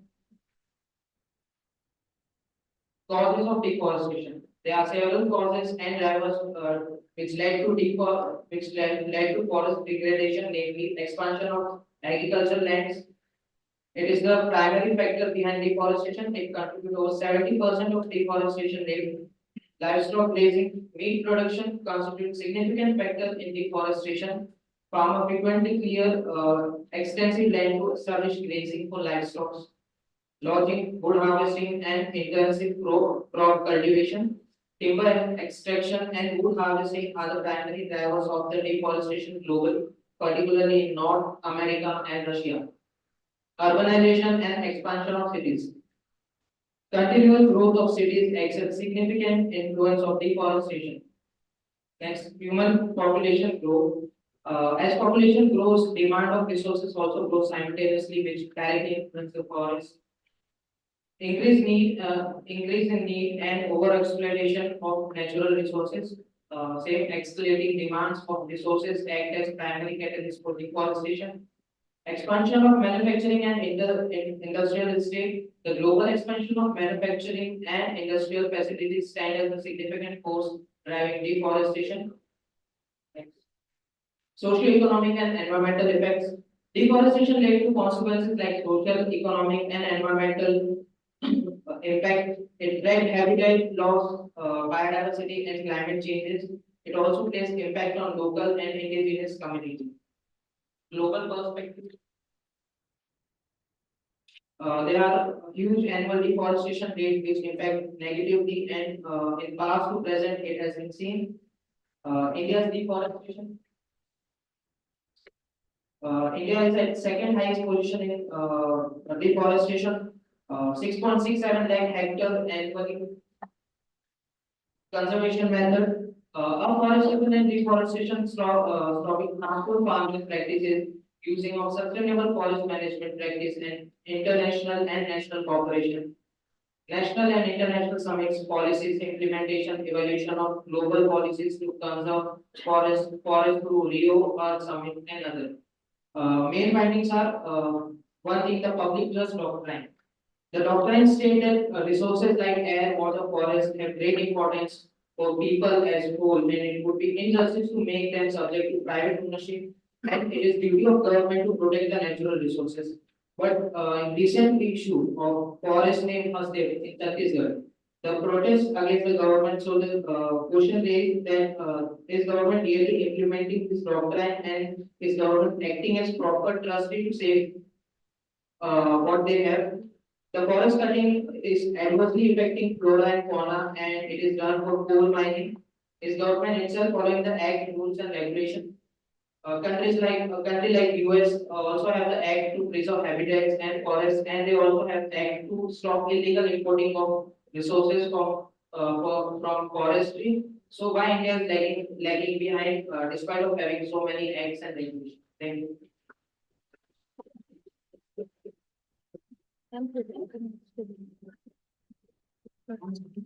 Now I call upon Nikhil Mene, sub-engineer of PMC, to present the research paper named Climate Change Adaptation Disaster Risk Reduction and Presented.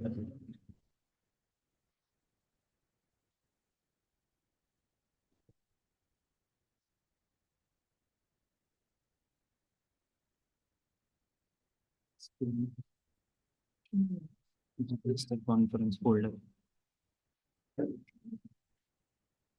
Folder.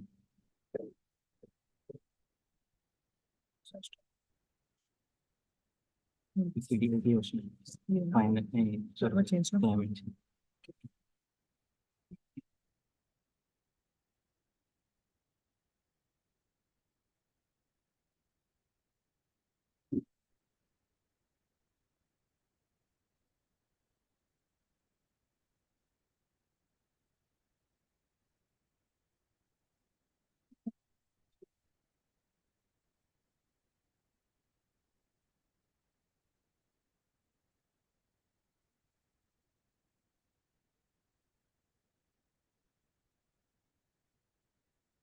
My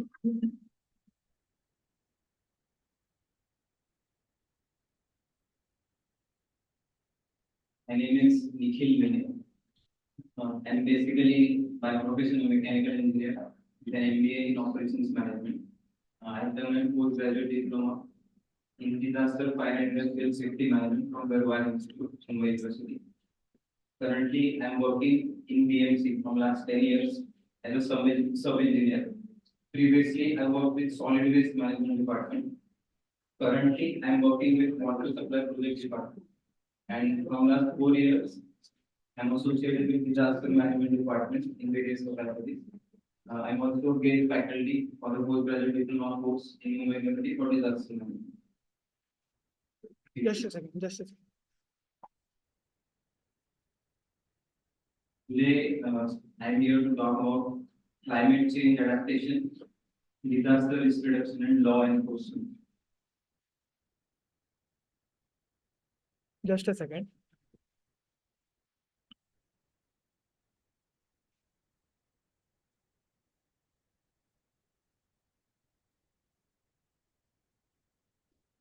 ये हो गया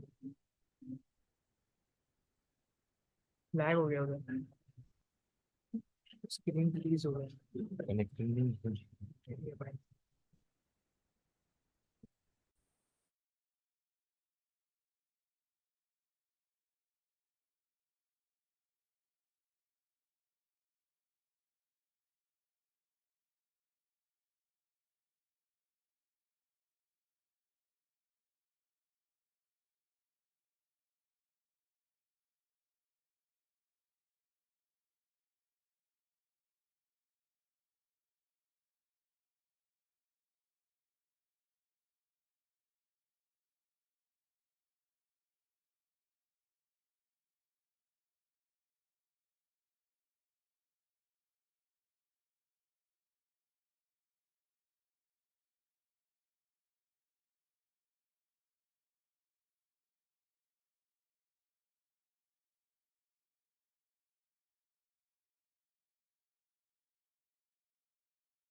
Before starting my presentation, I would like to start it with a Sanskrit shloka. It says, it's not working. Again, it's पर्यावरण नाशिक नश्यन्ति सर्वजन्तवः पवनं दुष्टतां याति प्रकृति विकृतायते. Simple meaning is when there is a destruction of the environment, there is the destruction of all the beings in the ecosystem.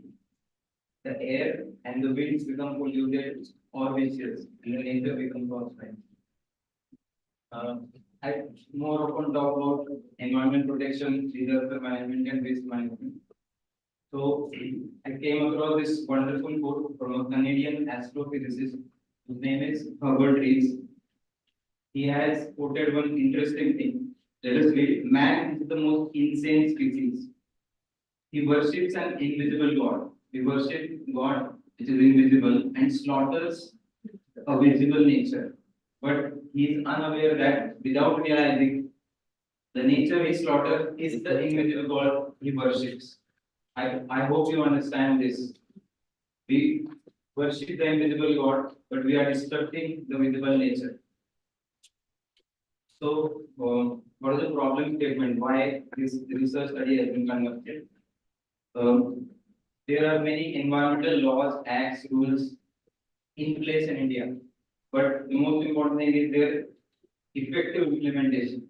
And for effective implementation, there are many factors which contribute to their effective implementation. There is poor coordination between government agencies, between government agency and the public. There is no citizen participation, lack of monitoring mechanism, monitoring and evaluation of all the provisions in the act is most important. Political will, all of us are aware what political background from last few days is going around. Shortage of experts. There is a requirement of strong technical experts in the field of environment protection and disaster management. Also, India suffers from brain drain because of various factors. Then penalties for defaulters and no community participation. The most important thing is the community participation. Any law, act, rule, guideline will be effectively implemented if the community participates in it.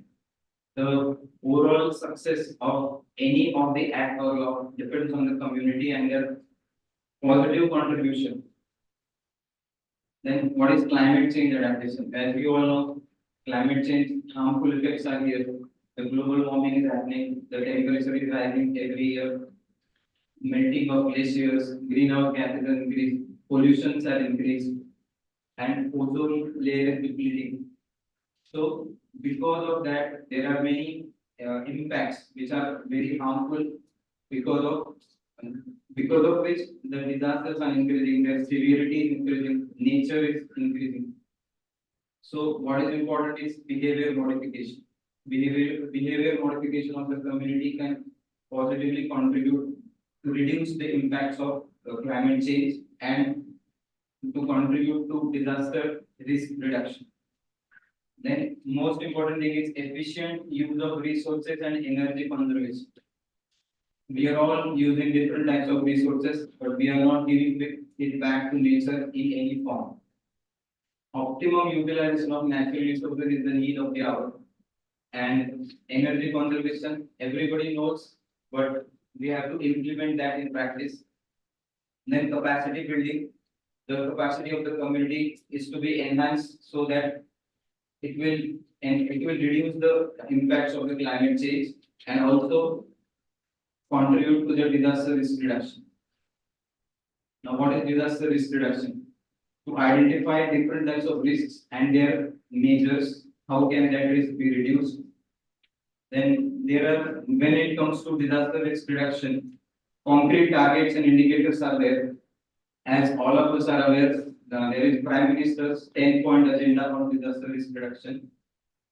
Then TRR and development. These two terms are interrelated. If we create efforts to reduce the disaster risk, it will ultimately result into development. And if the development efforts are good, it will ultimately result in reducing disaster risks. Build back better is the concept. Means the present infrastructure which is there after the disaster, it has to be rebuilt in such a way that it is disaster resilient, and if there are any potential hazards in the future, it can sustain that. Then community resilience. Only laws, infrastructure are not adequate for disaster risk reduction. What is important is the resilience of the communities and lessons learned. This is the most important thing. Lessons learned from the past disasters, past climate change events, and how these lessons can be put in and documented so that it can be transferred to the next generation and they can be prepared for the potential hazards and they can be prepared for future disasters and remedial actions can be taken. Then environmental law enforcement. One unlawful act, it affects the whole ecosystem. Suppose there is an industry which is polluting the air, it will affect the whole ecosystem, human beings, animals, trees, environment, everything. So what is required is punish the violators. There are provisions in the every act to punish the violators, but there are no provisions for rewards to follow those rules. What is important when we were child, our parents used both the things, punish the defaulters and reward the followers. That is what required. Then there is shortage of staff. The staff who can positively contribute for the environment protection and disaster risk reduction. Then environmental crimes. Effective enforcement of the acts and rules related to environment protection and disaster management will reduce the environmental crimes. Then again, I'm coming back to the same point again and again, no public participation. So what is the solution for all these problems? The one and only solution is community policing. Now what is community policing? Community policing is a practice, it is a philosophy, law enforcement philosophy in United States of America, wherein they partner with the police, community partners with the police for effective implementation of law and order. It reduces the crimes in that area, people feel safe and they share the responsibility with the police. Because police alone cannot do anything if the community participates. Now the biggest example is police cannot be on the field 24/7, but community members are always there 24/7. If the community member contributes to the, like in case of the US, they contribute for the crime detection and reduction of the crimes. Problem oriented policing, when a community complains about an issue, the police can effectively contribute with the help of community policing and safe social environment.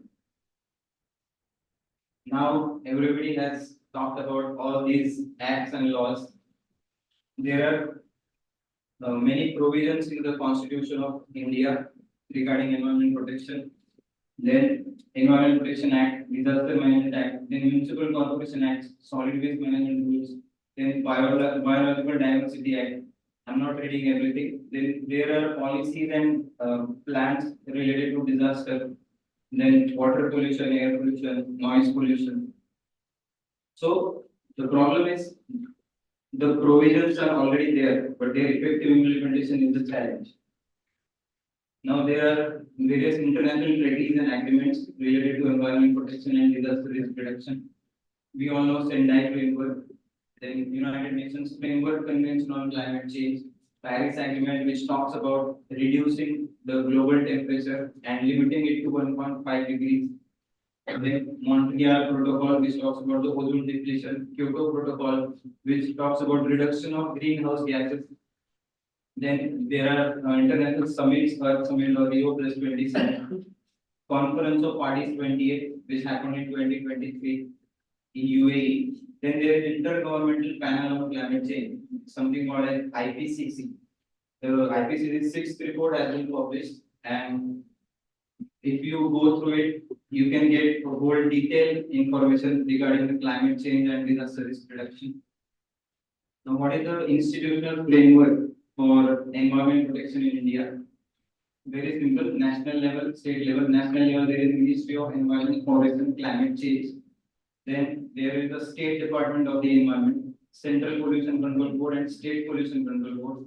Then there are zonal offices and regional offices.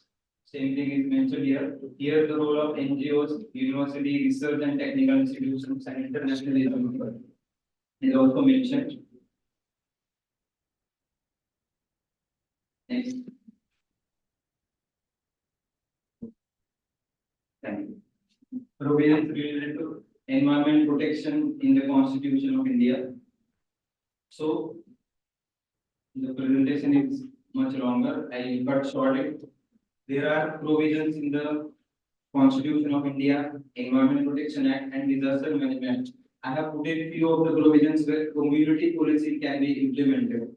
Like for example, Article 51 AG is the duty of every citizen to protect environment, forests, lakes, and wildlife.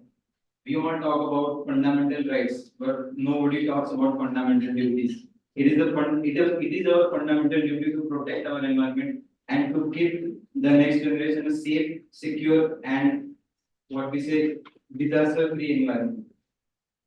Then next. Then there are provisions in the Environment Protection Act. I just cut short. The section 13 talks about government analysis. Here, community policing can be effectively implemented. Government should appoint analysts who can study the air pollution, water pollution, and the other effects of climate change, so that community can be used for effective implementation of the provisions in the Environment Protection Act. Then, Disaster Management Act 2005. There are many provisions or sections where community can contribute positively and community policing can help effective implementation of the provisions in the Disaster Management Act 2005. What is this? We all often see this solid waste lying in and around the cities or in the forest areas. So what is the most important thing is to segregate our waste, to manage the wet waste at our own level by composting it. So everybody knows the provision, but nobody is following that. So behavior modification is the key to success of any act or law. Then what is my proposition here is community environmental policing should be implemented. Like community policing is used to reduce the crimes in United States. Here in India, we can introduce community environmental policing, which can be used for engaging the community members in the regulation of the environmental acts and laws. Like partnership with the law enforcing agency, partnership of the community with the law enforcing agency. So, but community members should be given requisite tools and training, because non-scientific approach may lead to some other disaster. Then many issues like there is a delayed response from the government agency for any environmental or disaster related issue. If the community is involved, the response from the government agency can be made faster and effective.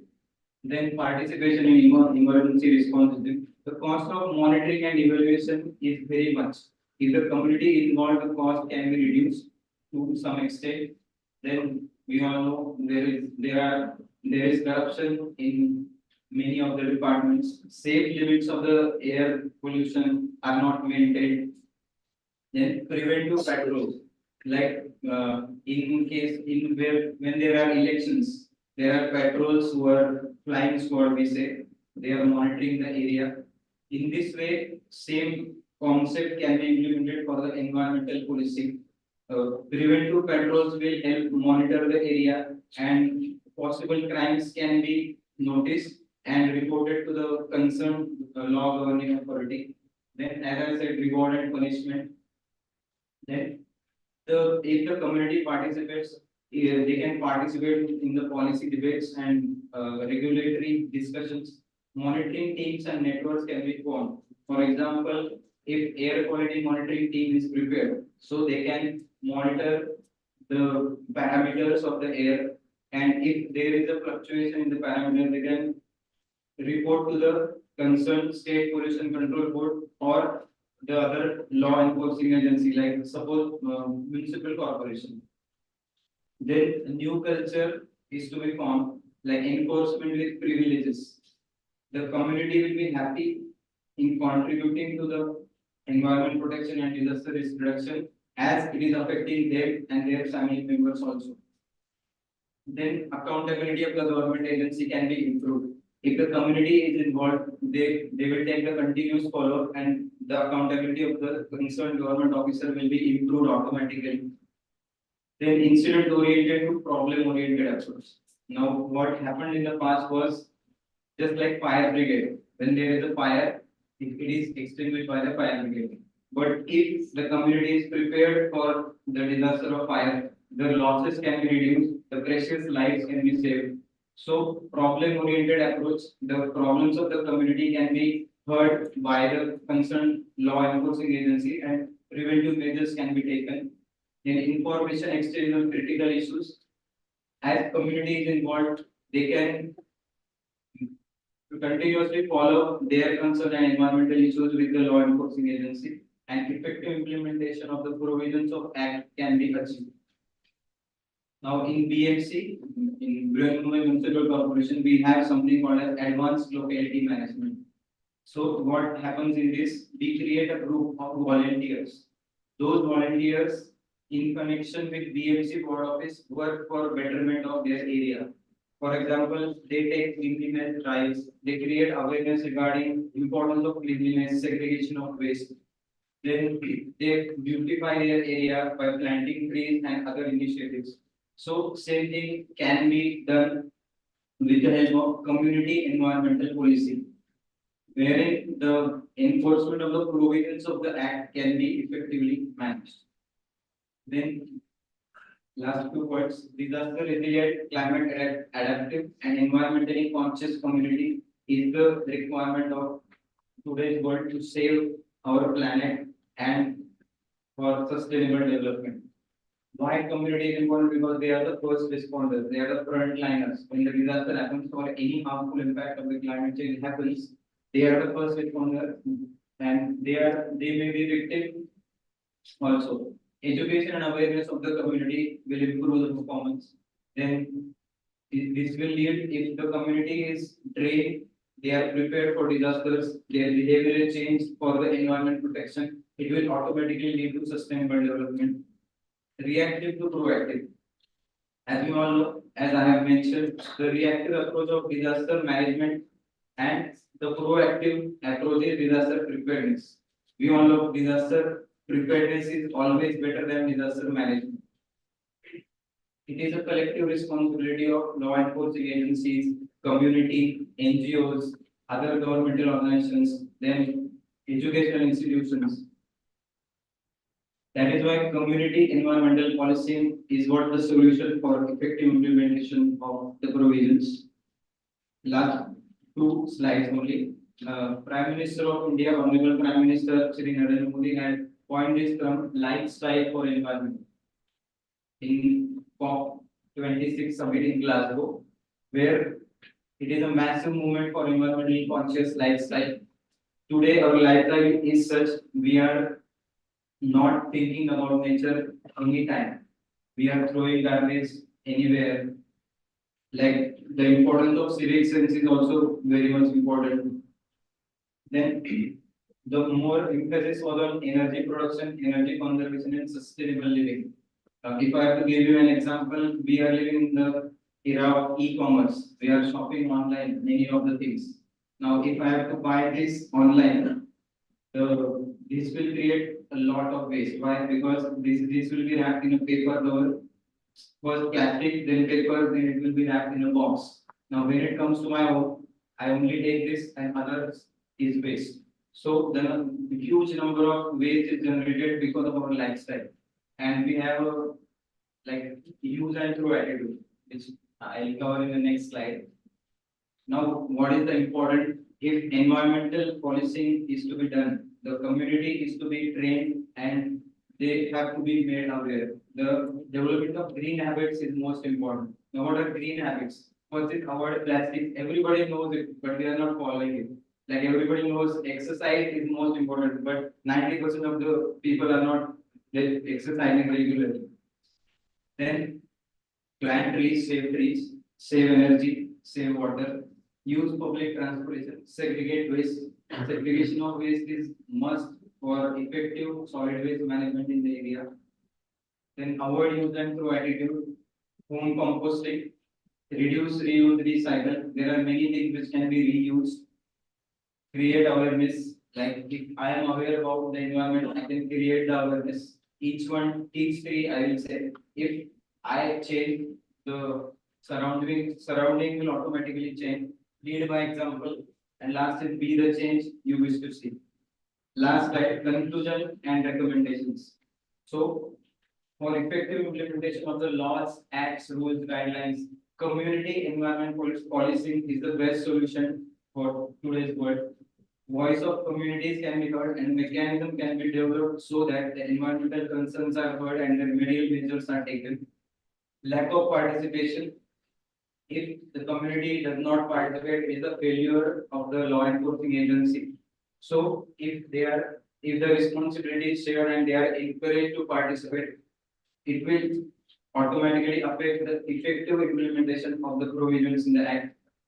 It is not it is not a responsibility of any single individual.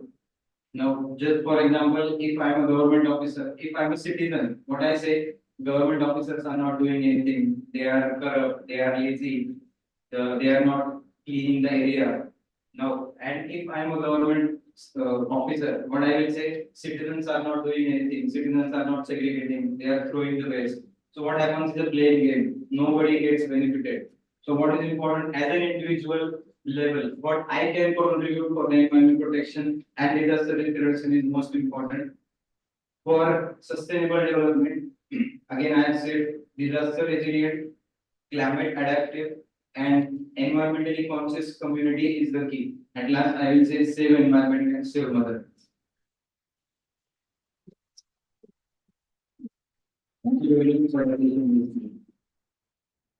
The questions? We don't have any, I not for questions. Normally conference has questions. Sir, I'm so sorry, we are so short of time, because इसके बाद we have two more sessions. You can take sir's number and you can like that. Hey, I know him very well. I know, then we know, but then that is what I'm telling you.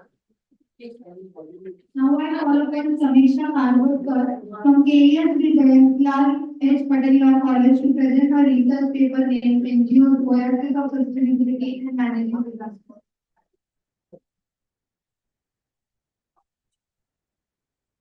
Which one?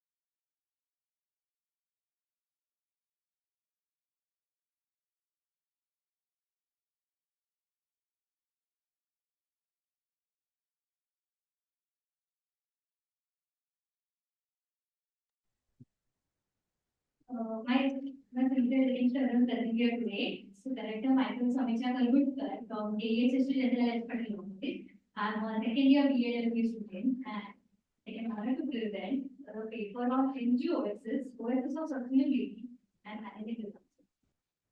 Moving ahead. Moving ahead, we'll start with the hypothesis. So the first hypothesis is the legal stages and regulatory environment significantly impact the ability of NGOs to effectively contribute to sustainable development and disaster management.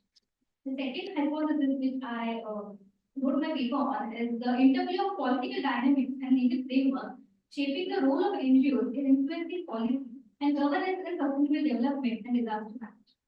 Going ahead, there were two research objectives which I keep in mind while reading this research paper. First is to critically analyze the legal framework governing NGOs in India and internationally and assess its impact on their effectiveness in contributing to sustainable development and disaster management. The second one being to examine the role of political dynamics in shaping NGO activities and interactions with governments, particularly in India, and evaluate the implications of policy and governance in context of sustainable development and disaster management. Now to introduce, first we'll discuss the role. The NGOs play a pivotal role in sustainable development and disaster management. We all know that I'll keep it short. From first PPT, we have come across a very crucial point, that is there is no cooperation and there's a gap basically between the government and the people. So thing is public group, if public is not aware of such things as fundamental duty, we as law professionals do know this, they are aware of fundamental rights. When we tell public, if the citizens in general, there is thing called fundamental duty that they are obliged to follow, they just don't know where to start. So I believe NGOs is something that, a person, an illiterate person, let be a literate person, doesn't know where to begin. NGOs are a very, I would say a bridge that can gap government and the society in general. They can be a platform where people can, successfully complete their fundamental duty and help achieve a very sustainable India in general. Second is legal framework. Now, in legal frameworks, I not only talk about the existing stuff, also the role NGOs play in influencing policy, which is there in further side as well. So NGOs are basically an interest group. So as you all know, interest group play a very, a very, I would say, pivotal and a vital role in making policy. They influence the policy making situation of government. The third one is important. So researching to unravel complexity, light on challenges and enhance impact. So while research has come across various challenges that could, somewhere enhance and complete the spread, which I feel is great because NGOs are, and such element in society where this is community of people and there's no bureaucratic influence involved. But the way they put forward their thoughts, I mean, we'll leave aside the problematic aspect. But on the positive note, the way they deal with the existing situations in the society can help formulate government policies and also criticize the existing ones so that we can have great amendment or strengthen the legal activities in society. This is perspective. Yes, various perspectives come into picture. There's the content today, or we can have training workshops where NGOs can connect with people, share their experience and a perspective as to what policies government is wrong at, because not everyone is privileged enough to, go in the court and feel like, this is somewhere I went wrong. So they need people to assist them, help them regarding the legal procedure as such. So I believe perspectives as law students rather be professionals is important when we discuss the topic in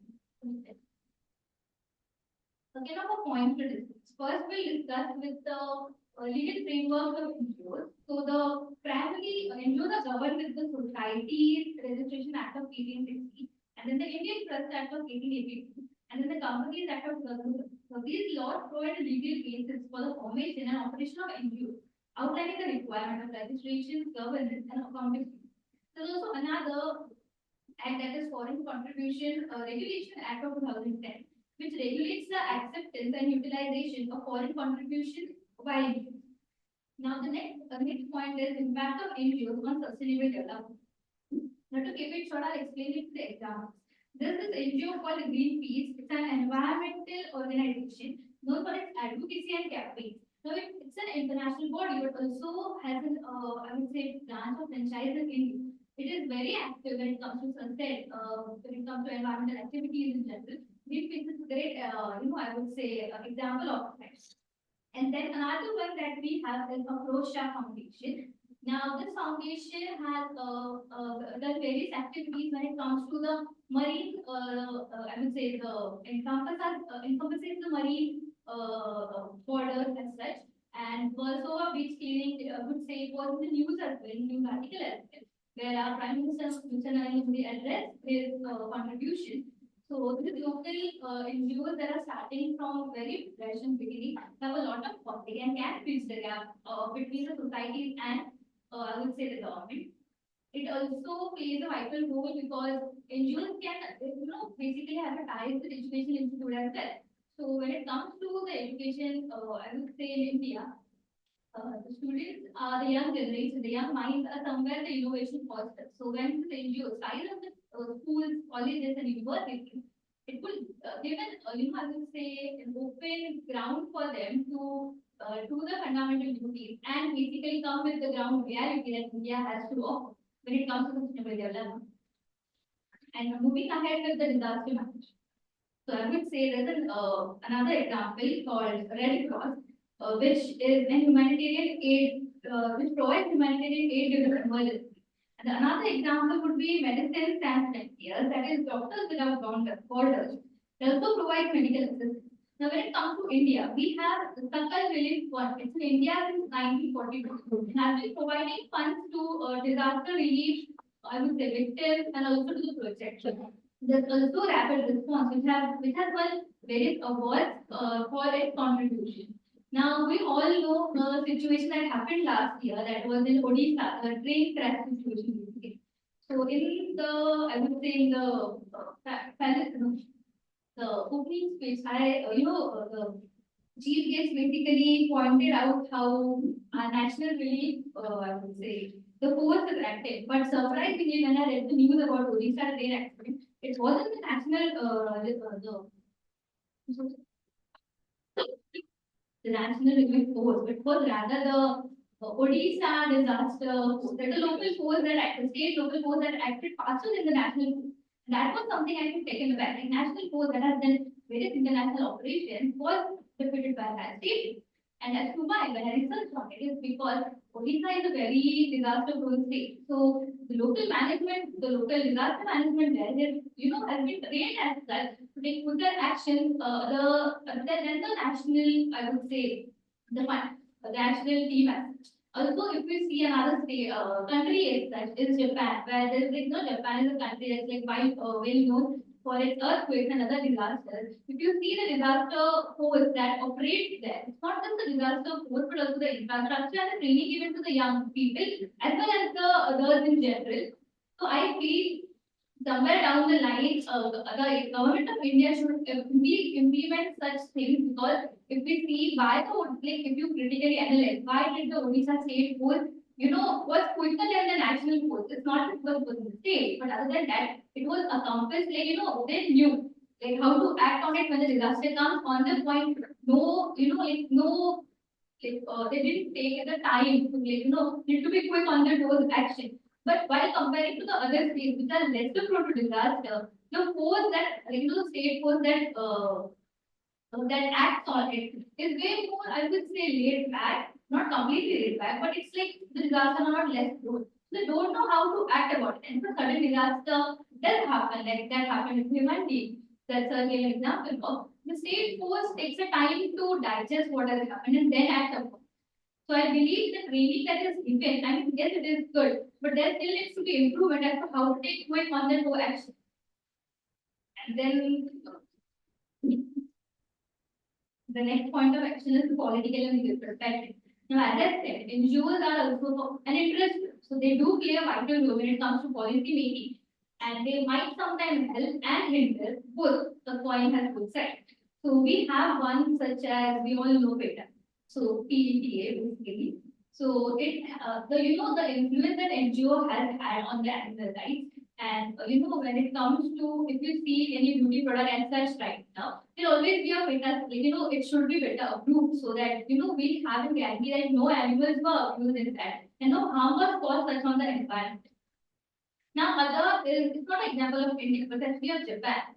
So as we all know, Hiroshima and Nagasaki, there was a nuclear and atomic bombs happened. The story of bombs. So their NGOs and other non-state actors, they have the opinion of those NGOs and non-state actors is such that they have influenced Japan's nuclear, non-nuclear policy, also leading it to the UN. So that is, I feel like somewhere NGOs work to implement, make policy discussions and policy making process way more smoother, and also give government somewhere a ground reality as to what people are facing because they're last. Okay. And then we come to the government of India's perspective. So as I mentioned earlier, government of India has the Foreign Contribution and Regulation Act of 2010, and it regulates the acceptance and utilization of foreign contribution of India. There's other where the NGOs in India have helped a lot is National Health Mission and Mahatma Gandhi Regular Employment Guarantee Act. This, the collaboration of NGOs has delivered the essential services to the very, I would say, non-reached sector of India. Now, when it comes to United Nations perspective, we all know there are sustainable development goals. An NGO is the framework of the sustainable development goals, and the UNDRR Sendai framework for disaster risk management. Now, these outline the global priorities and provide a roadmap for action. And NGOs to contribute effectively to sustainable development and disaster management efforts. UN has been providing funds and technical support. Now, last but not least, it's the interrelations among states regarding NGOs being a non-government entity do not have any border, border set to them. They can have collaborations in the state and can make or break a relation between states. So as I stated before, Apurusha Foundation, they did and I would say collaboration with India and Norway was regarding the marine health and marine cleaning up situation. And then I'll go to the suggestion. Okay, so my very first suggestion is enhancing legal framework. Now it can be by simplifying the registration process because it is such complex that when someone starts, because NGOs are mostly started by people who are very passionate about environment or they just want to bring a change in society. They may or may not be government someone who knows like the government process or the law in general. So it is necessary for them to they just don't know how to get into the registration process. So simplifying it can streamline reducing hurdles and can make smaller NGOs to register and operate effectively. Second is establishing regulatory bodies. So, for instance, the regulatory body can provide guidance to NGOs on legal requirements and offer support in navigating complex regulatory environments. Second is strengthening partnership. As per the state, we need a coordinator or something. So for that, NGOs can effectively collaborate with universities, colleges, as they have they should increase the collaboration. And sometimes they should also, when the project is huge enough, since like we're talking about disaster management. So when you need to go across the border or encompass the entire country, it can go collaboration with the government as well. So it can involve people from the basic level to the ones that are sitting in the states and making policies about it, so that everyone is in the loop and they know what is happening in the country and how the people are going on about it. Third is utilizing technology.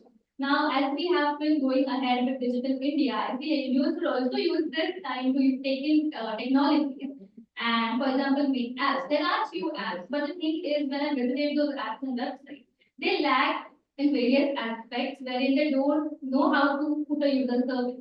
There is somewhere they need to study the technology and utilize it to a full purpose. Second is fostering innovation.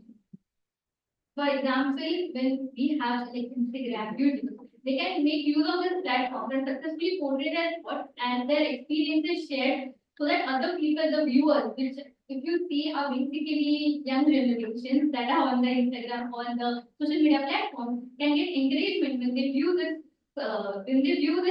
kind of videos.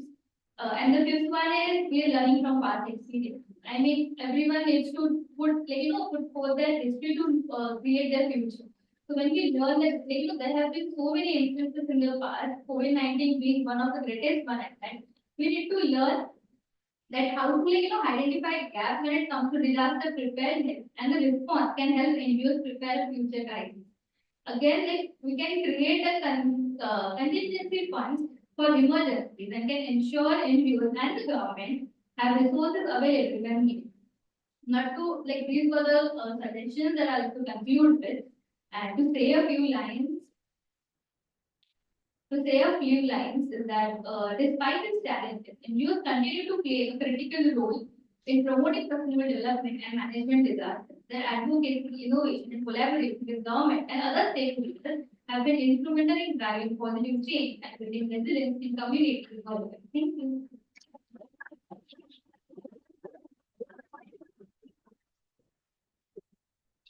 You all are ready for lunch. And I would request all the other participants to please maintain their time limits. We don't want to stay here till 8 o'clock. So please, if we are respecting their 5 minutes, it would be better for the other person, or they would have to find out their, thank you.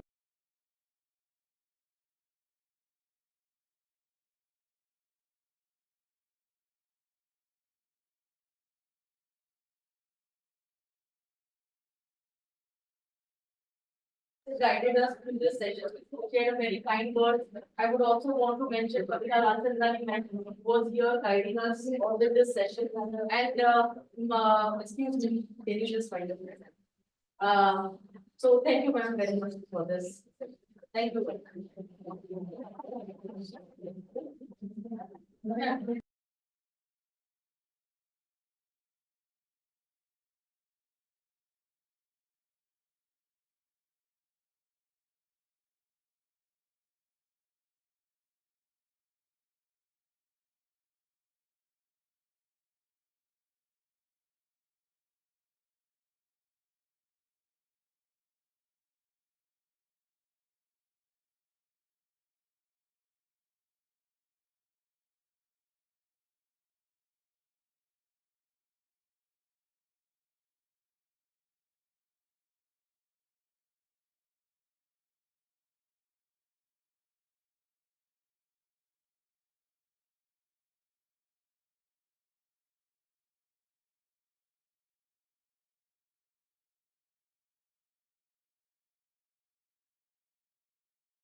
The topic of the research paper is category framework for disaster management and sustainable development units.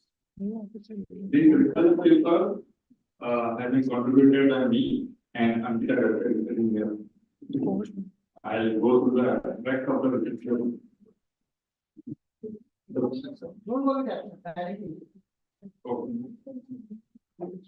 Sustainable development in today's world is need of an without sustainable development and ignoring environmental impact, our economic activities had led us to the disaster without management disaster.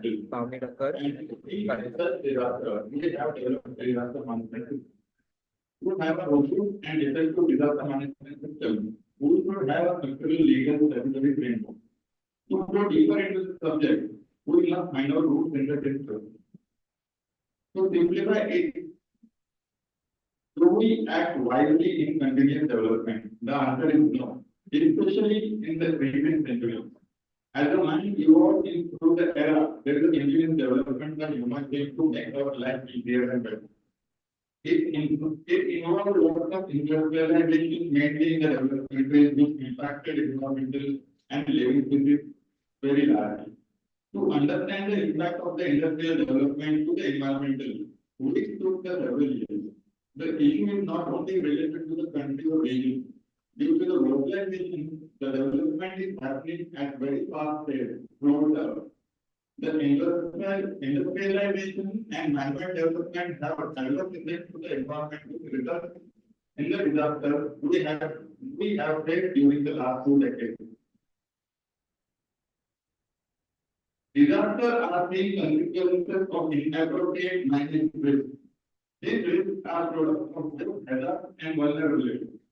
Hazards that strike in areas with low vulnerability will never become disaster, as in case of inhabited regions.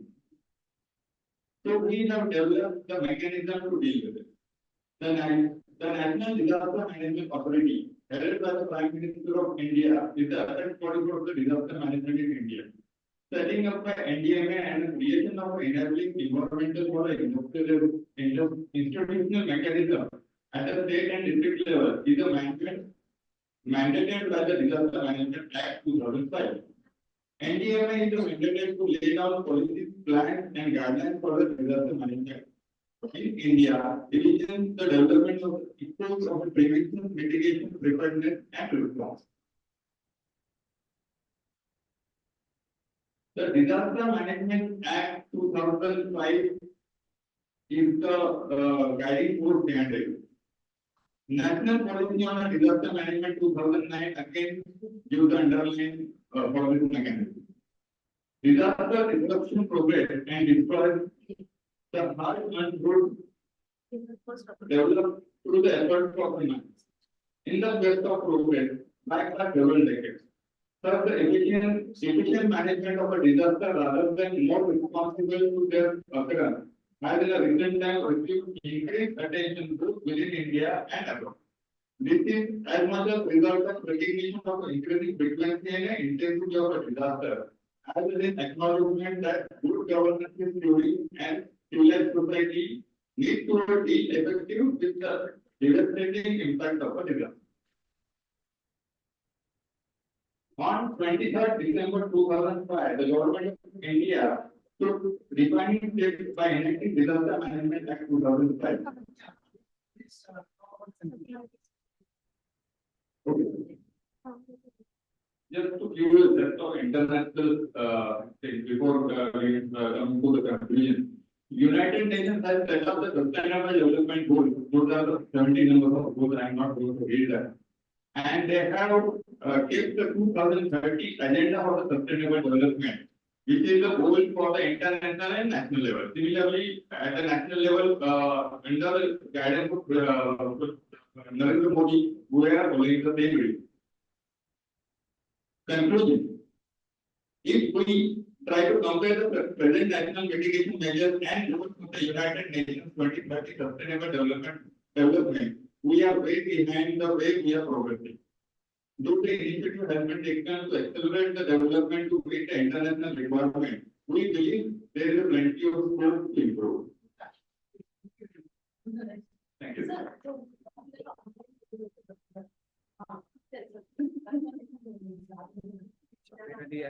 Aman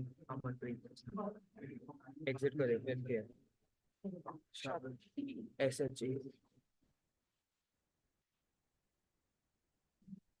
SHE इथे शाबल हिरा हिरा doctor शाबल Amanpreet one, right? Next. Shabda. Oh. Shabda is Yes. Please ask him to take the question and answer. इसको अंतिम कर पूरे screen PPT बनी चाहिए PPT close कर दीजिए मैंने सब अरे then इसको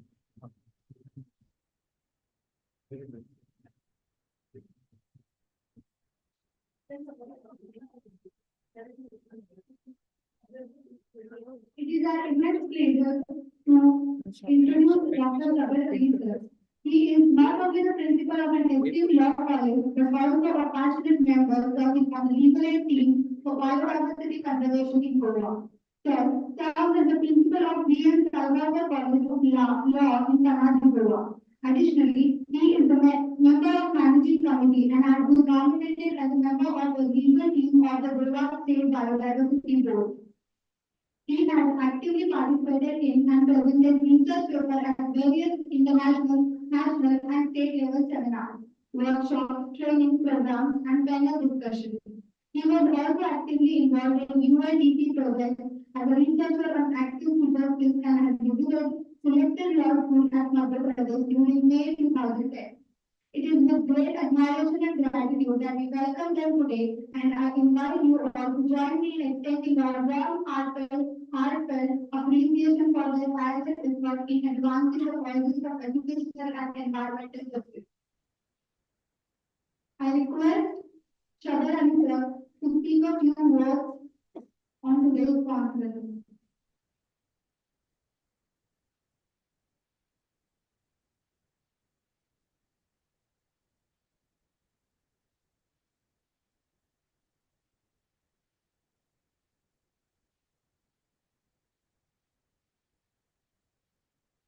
Next time, take the another. Sorry.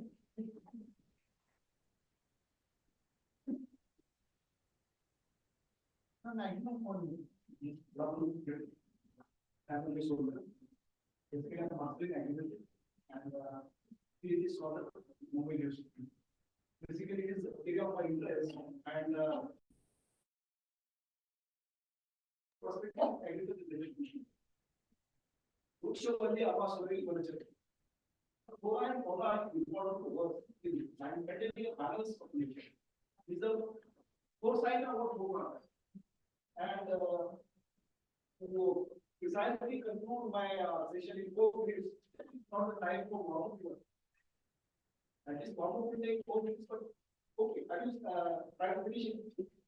So nature regulates its ecosystem of its own. Okay, so nature regulates its ecosystem of its own. But when the man encroaches this ecosystem, when man encroaches the nature show is fury toward the man. And various observations of the international committees say that in the last 20 years, the disaster happening has increased 4 times. 4 times disaster increased. Earlier, before the 70s, per year, frequency of disaster per year was 100, and now we have reached at 400 disaster. So disaster in terms of cyclone, flood, it is differently. But disaster which agriculture is going to impose on Earth is very much alarming. We have to understand. After independence, we have gone for various revolution. It is called green revolution, white revolution, yellow revolution. So many revolutions make ourselves self-sufficient in food and food and production. But it involves so many risks like that of we have many exotic crops in India, which are not a natural habitat for the living being in Indian culture. We have bring lot of exotic plants, trees, which are not a native of this nation, and they have destroyed the habitats of the local creation. And it will going to make such a huge impact on the nature. If we try to control it now, it will be very difficult to control it further. Because heavy use of pesticide in the agriculture is a very cause of concern because we are facing the population explosion.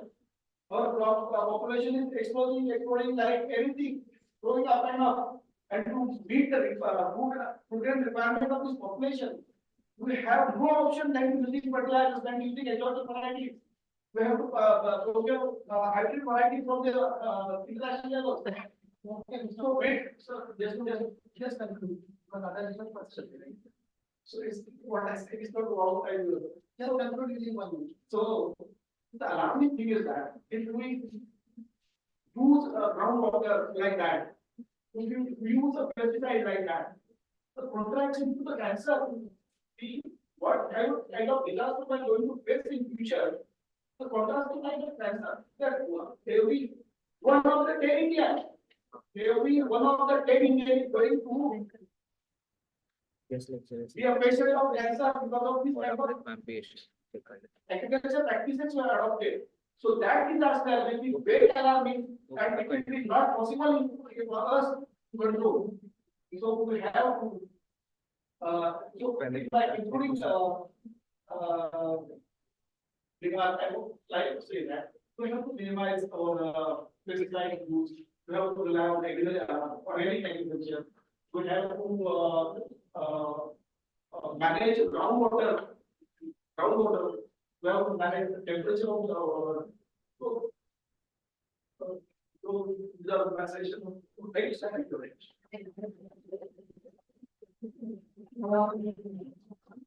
It's my request to all the resource persons and participants, please wind up your presentation or lecture within 5 minutes only because we are running short. I understand, but being the chairperson of this technical session, the responsibility has been assigned to me by the organizer and organizing committee because we are already running short of time and there will be a practical session. So please, it's my request to all participants and the persons who are going to give a lecture, they have to wind up their session within 5 minutes. Please, it's my request. After the person is, the person who will contact is come forward.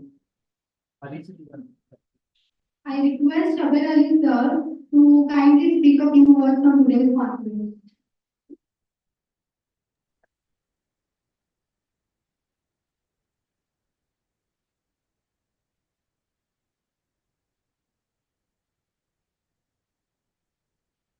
You are not audible. What the message? No, you are not audible.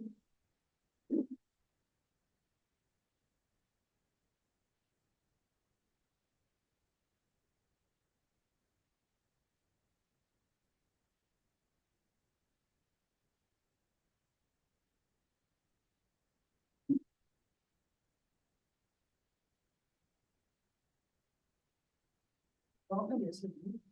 Excuse me. What the message? What the message? What I mean is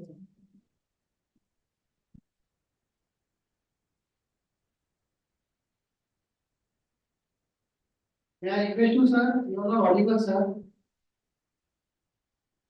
Hello. Sir, I think you have not unmuted yourself. Sir, please unmute yourself. Yeah, something like this. Connected. Voice. Sir, your voice is not there. Please, you are not audible. I think somebody should drop a message. Please rejoin. Connected.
Introduce someone, ma'am. Let her speak. Then you will continue with this. It is our immense pleasure to welcome. It is our immense pleasure to welcome Aman Sinha ma'am, who is currently Director and Professor in Punjab University Regional Center. Dr. Aman Sinha ma'am is with a rich educational background, including bachelor's and master's degree from Guru Nanak Dev University, Amritsar. Ma'am has completed a PhD in University of Jammu in 2005. She has held various leadership positions, including serving as a principal in several schools and working as an academic administrator. She has experience of more than 21 years as a facilitator in law. She has presented paper and session chair at International Conference on Law, Economics and Politics in Oxford University at United Kingdom. She is also an active member of professional organizations present in more than 58 research papers at national and international conferences. In her capacity as an educator, ma'am has played a significant role in shaping the future of countless students. We are honored to have Dr. Aman Sinha madam with us today. It's my immense pleasure to invite Dr. Aman Sinha madam to share her expertise with you on today's conference. Thank you so much. I hope I'm audible. Hearty welcome to you in Thank this you. August gathering. Yeah. We are grateful to you for accepting our invitation. And please address to our participants for 10 minutes. Yes. As schedule, no, every schedule is changed due to some participants extra speaking about presentations. Okay. Okay. Yeah, please start, madam. Thank you. Shabir, I think Shabir has joined.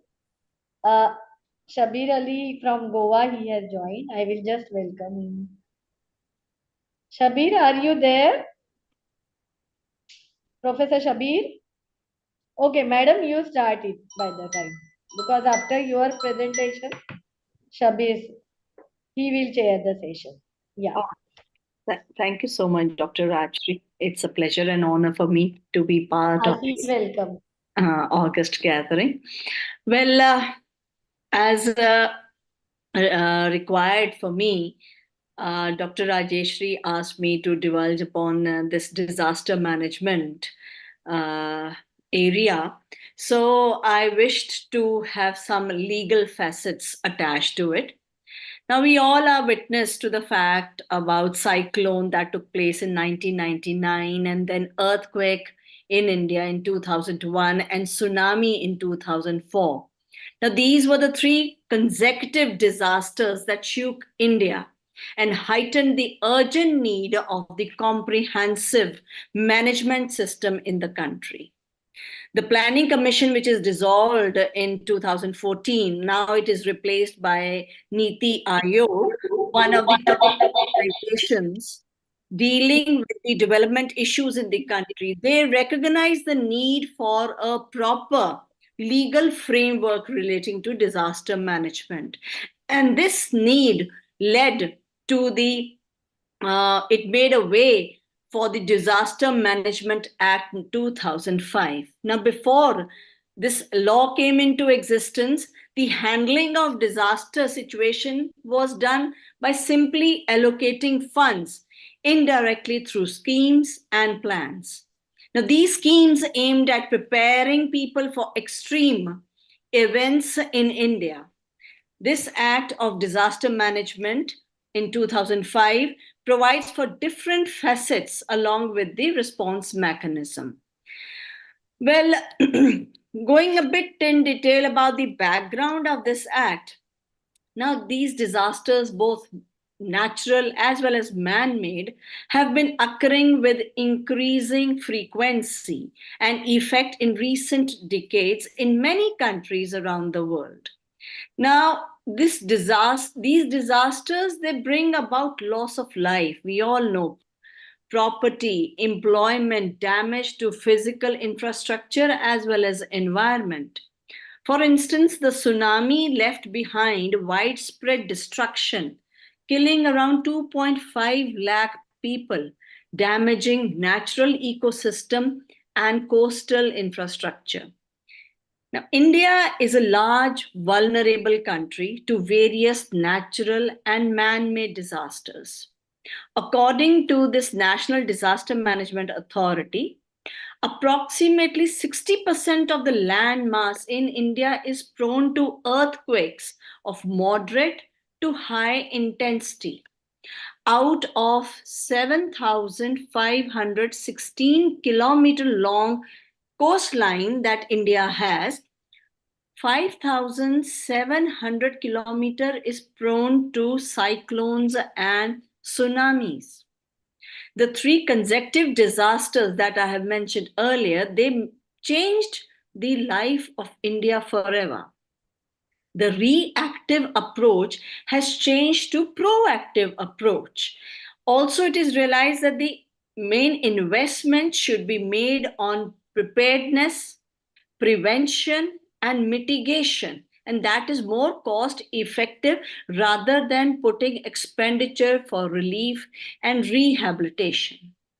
If we review the policy of India, we would come to know that this subject of disaster management does not specifically find mention in any of the three lists that is given in the 7th schedule of the Constitution. Neither it is mentioned clearly under central or state or concurrent list. So there was no talk of disaster management in the 5-year plans after independence. The central government, it used to use the funds from the plan for mitigating natural disasters. And slowly, under various programs, those funds were used and allocated. Now, these plans, they worked for the prevention and mitigation of the impact of natural disaster. There were central regulations which provided legal framework, but they did not specifically deal with they dealt with the rehabilitation process. The Disaster Relief Act of 1982, the National Banking Code that was launched in the year 1994, and guidelines on urban development plan formation, they were all similar enactments that led not to prevention but for the relief. Now, central government scheme of natural disaster management program that was implemented in the year 1993 and 94, that was done by Department of Agriculture and Cooperation. Prior to 2003, the Department of Agriculture only was given the lead role of disaster management in India. Central government then later on recognized the importance of disaster management as national priority. It became national priority after Latur earthquake. And then we had Orissa super cyclone, tsunami as well. Then the government of India set up high-powered committee in the year 1999. And then the high-powered committee submitted its report in October 2001 and identified common response and preparedness mechanism. And on that basis, later on, the government of India took a definitive step by enacting the Disaster Management Act. Post-Disaster Management Act, we have seen that envisaged the creation of National Disaster Management Authority headed by the Prime Minister.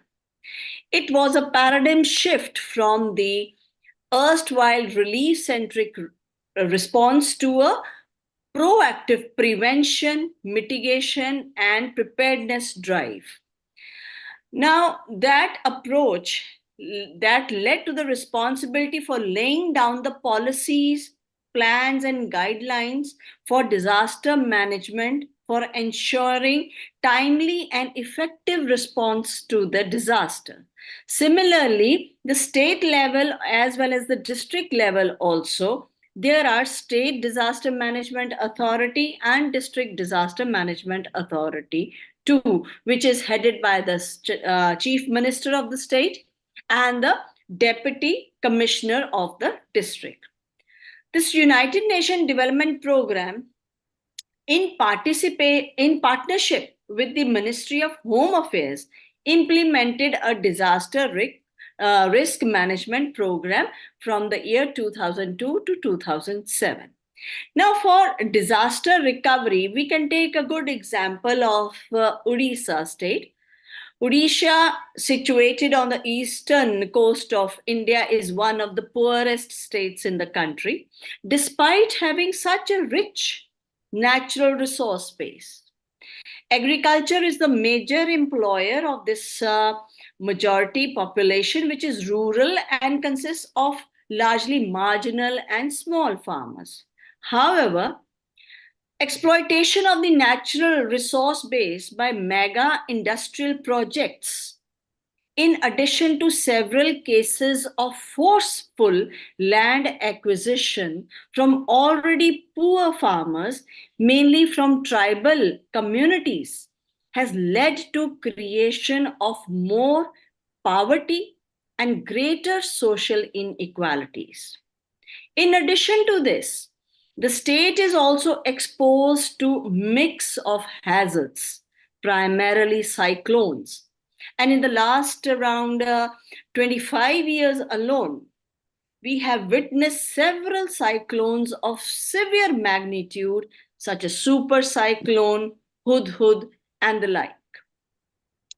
Consequently, agriculture, which accounts for a big part of the state's economy and workforce, was severely impacted due to the combination of state's development strategies and disaster events.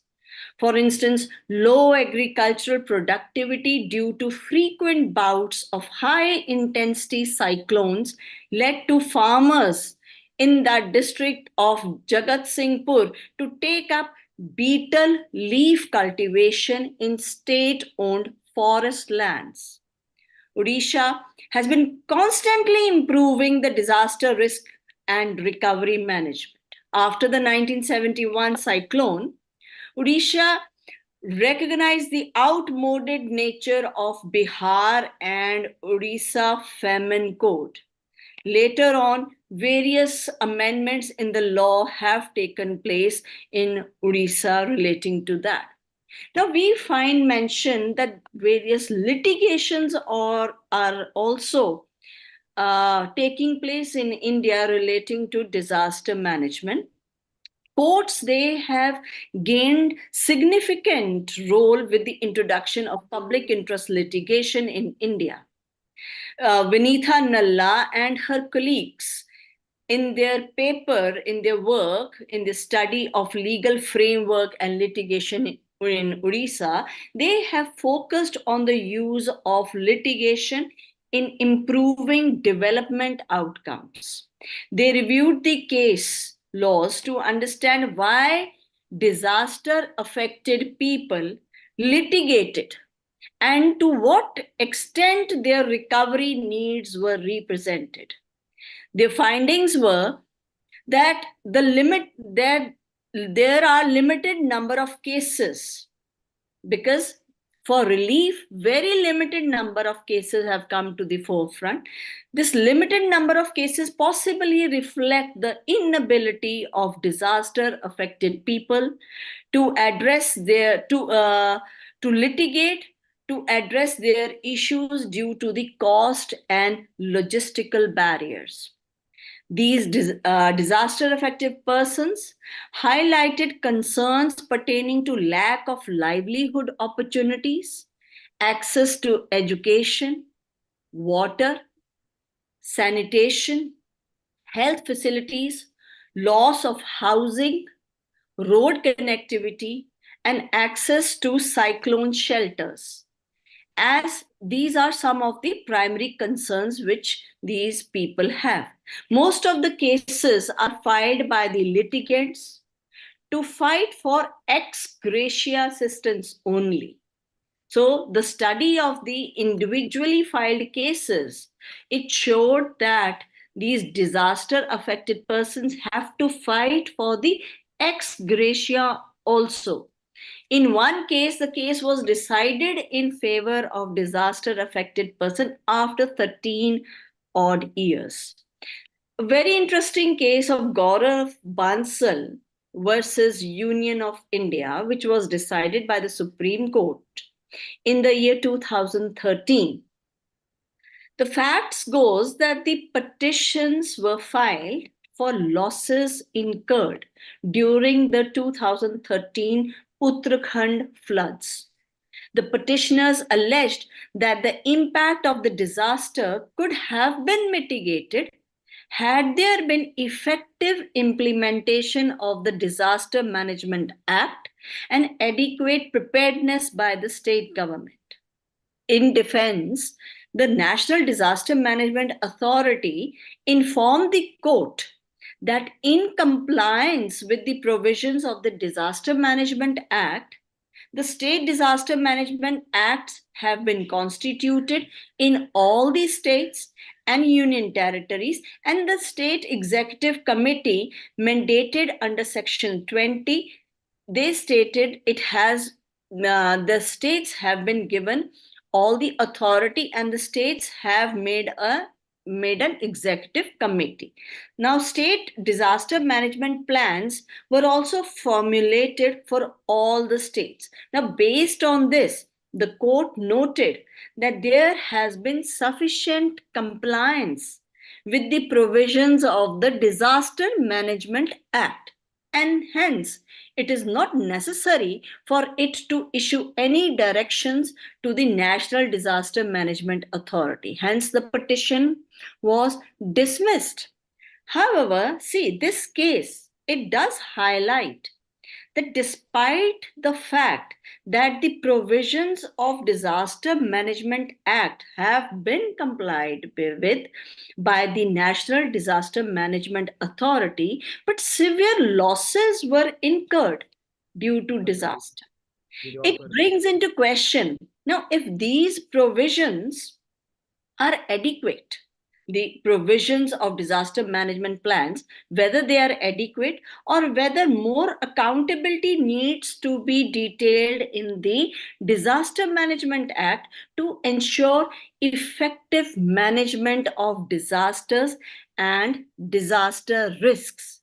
So, effectively, this Disaster Management Act, which was designed as a regulatory act, gives tremendous importance to disaster preparedness, but it is not much effective when one sees the post disaster recovery processes. So, with this submission, I would like to end my presentation. Thank you so much.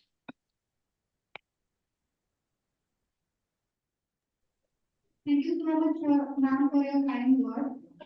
If Shabir Ali sir is audible, can. Thank you, Professor Aman.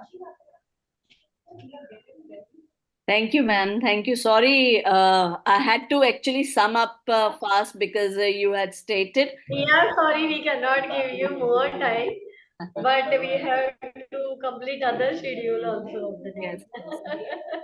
I can understand. Yeah, thanks a lot. Yeah, thank you. Yeah.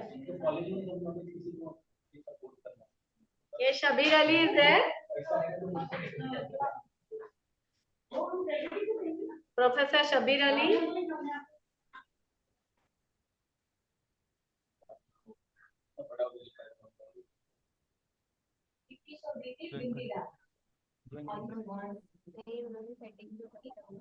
Shabir Ali sir.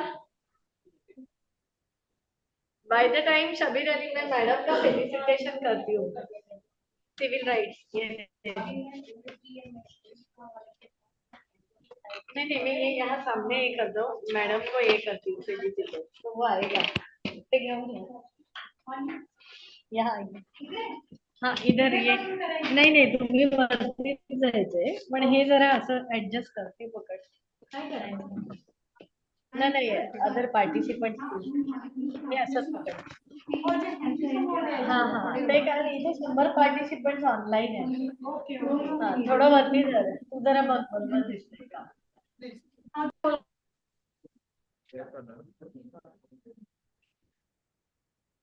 हाँ mute है hello Shabir Ali is there by the time Professor Shabir Ali joins, Madam Commander Rajeshwari Kori is here and I will felicitate her on this occasion. Welcome, Madam. Thank you. Thank you for having me over. Madam is a commander of civil defense and imparting civil defense training program.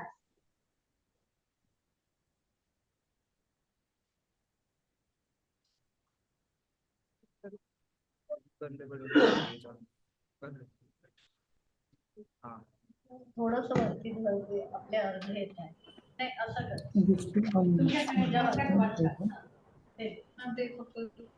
थोडस खाली thank you madam and Milind Jadhav इकडे या एकदा माझ्या madam is here with her expert team mister Milind Jadhav please come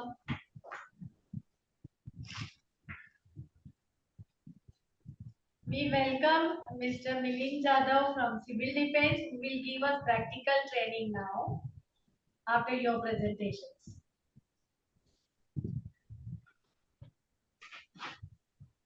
Welcome sir. Thank you for accepting our invitation.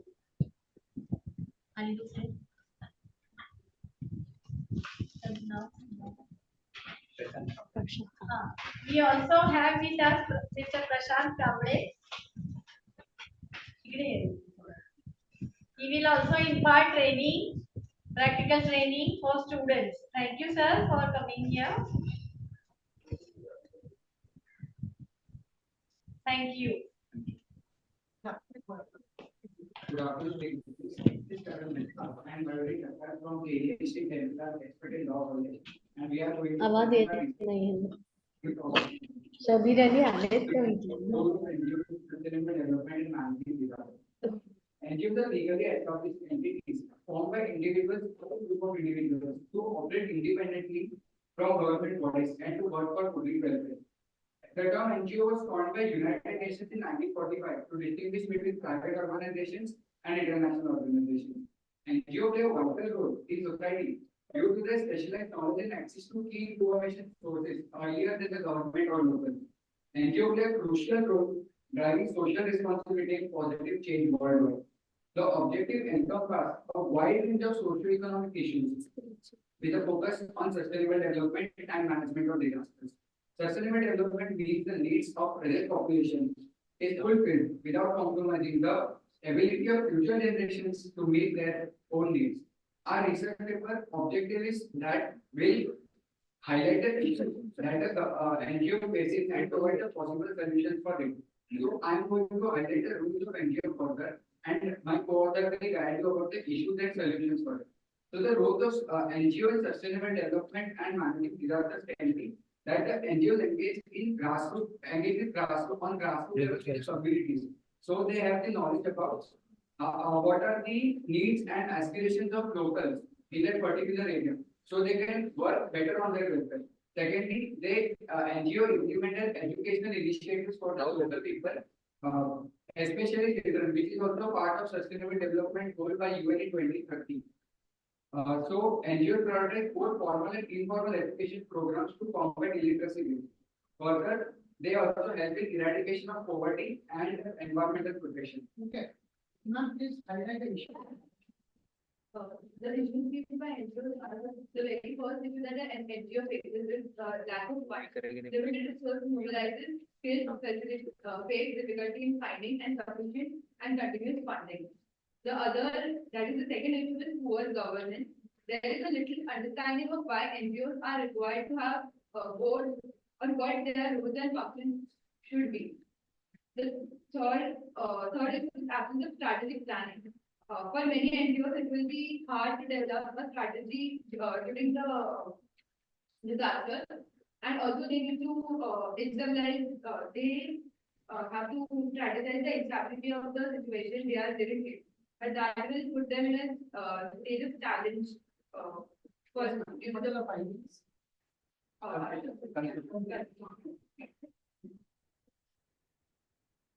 Could you provide a solution as well?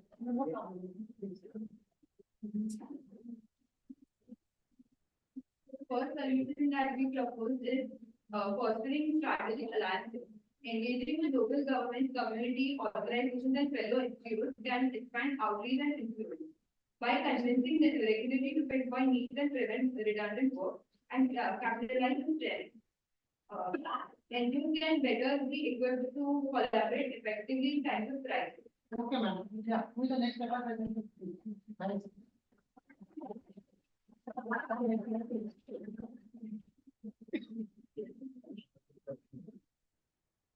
Now I call upon Ikra Sheikh to present a research paper named Assessing India's Progress Towards Sustainable Development Goals, Challenges, Initiatives and Achievements. You have to provide a brief thing.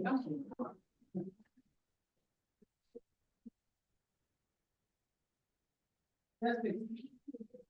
Good afternoon, myself Ikra Sheikh, student of Sri Elaswari College of Law. So the topic of my research paper is Assessing India's Progress Towards Sustainable Development Goals, Challenges, Initiatives and Achievements. When we took a look at the definition of sustainable development, it defines as the development that fulfills the requirement of the present without compromising the future generation to meet their own needs. Now take a look in reference to India. Sustainable development, it is seen as imperative rather than only a mere choice. Developing nations are rich in natural resources but struggle with social issues. Sustainable development is a universal concept. On its contrary, each country faces unique challenges and issues.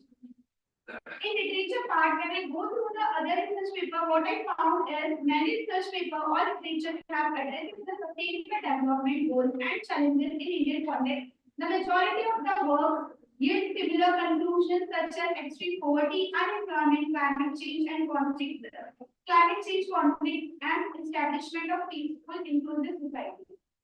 Issues and challenges in achieving sustainable development and addressing environmental issues in context to India.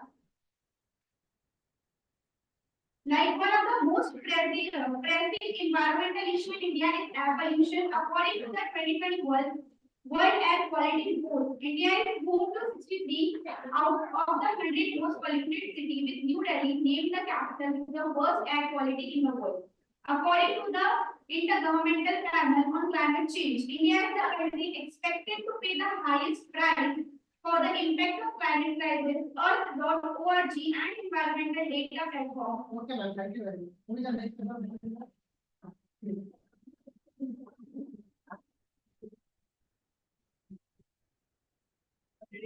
Yeah, please next.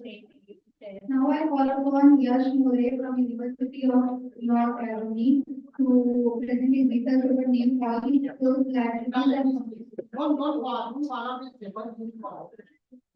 Good afternoon, everyone. I'm Yash More, and my title of the paper is Quality Liability Connected to Plans in Infrastructure. India is a really large importer of oil, which therefore there are great chances of accidents. And I'd like to tell about this one single incident in 2010 Mumbai oil spill incident, which single ship lost around 300 to 400 containers, which damaged around 110 kilometers of coastal line. It is one single incident, with having only 300 containers. These days, commercial ships carry around 10,000 containers. But it is imperative to understand how oil spills are handled. So several international conventions are being implemented to tackle this issue. Most importantly, how we're going to play liabilities on wrongful parties. So this liability is divided into two parts: preventive measures and compensation measures.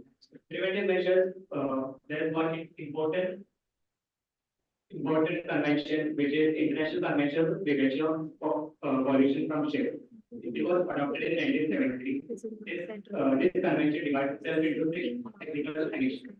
Sanction 1 deals with oil pollution, which requires all oil carrying vessels to have hull with certain length. This is a technical connection, which means it doesn't concern with statutory provision, but mechanical baseline requirement.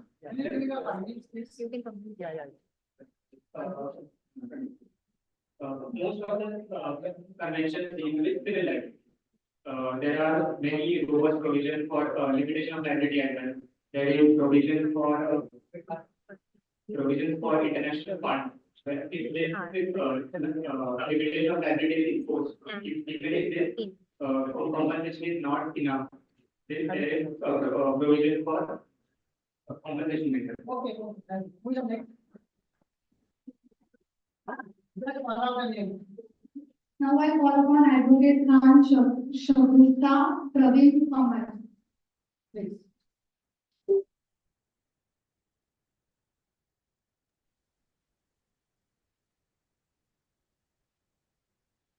Good evening, all faculty, all students, and all dear participants. I am Advocate Khan Shabita Praveen Kamar. As a person, I already completed MCOM, MEd, MBA, and even LLB also with 71%.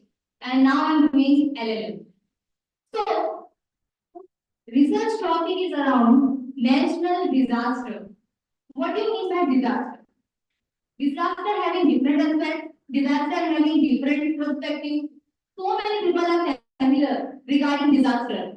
But some people who can participate in regarding disaster way, but some people who are only looking but not providing any feedback and any necessity to a affected person.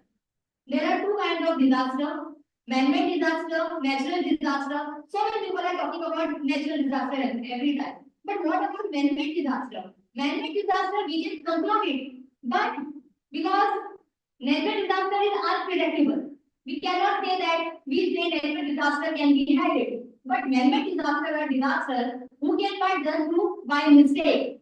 Like for example, we are traveling airlines, and airline is going very smoothly, but suddenly the airline people are not setting their proper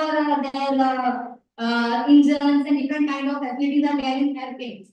And due to some pilot and captain mistake, sometimes airplane also crashes. So this is called a man-made disaster. Sometimes railway accident happened due to man-made disaster. Some disaster we can handle it, but now still people are not thinking about how to control the disaster.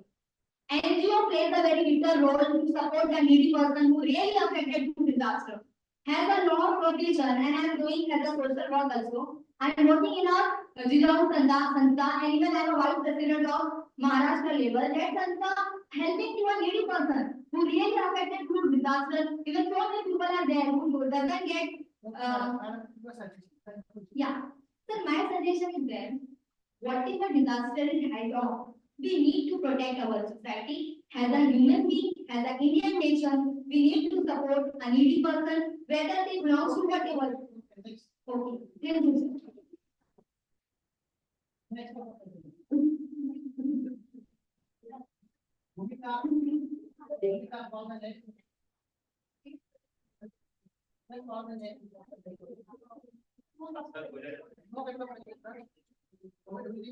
Online.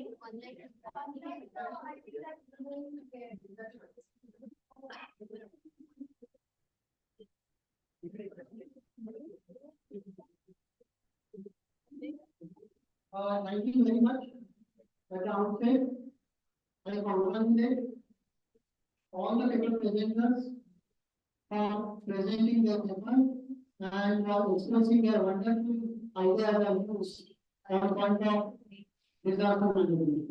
Papers were presented by PhD research scholar.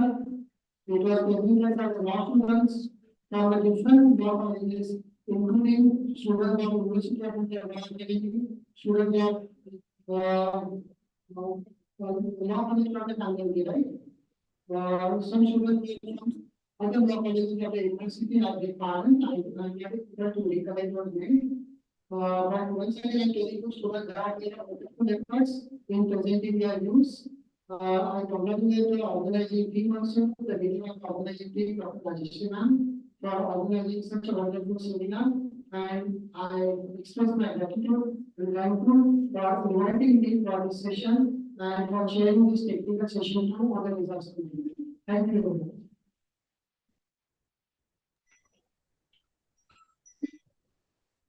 Thank you, Dr. Jadhav, for chairing this session. Now Rajeshwari Kori madam is there. I think we should start.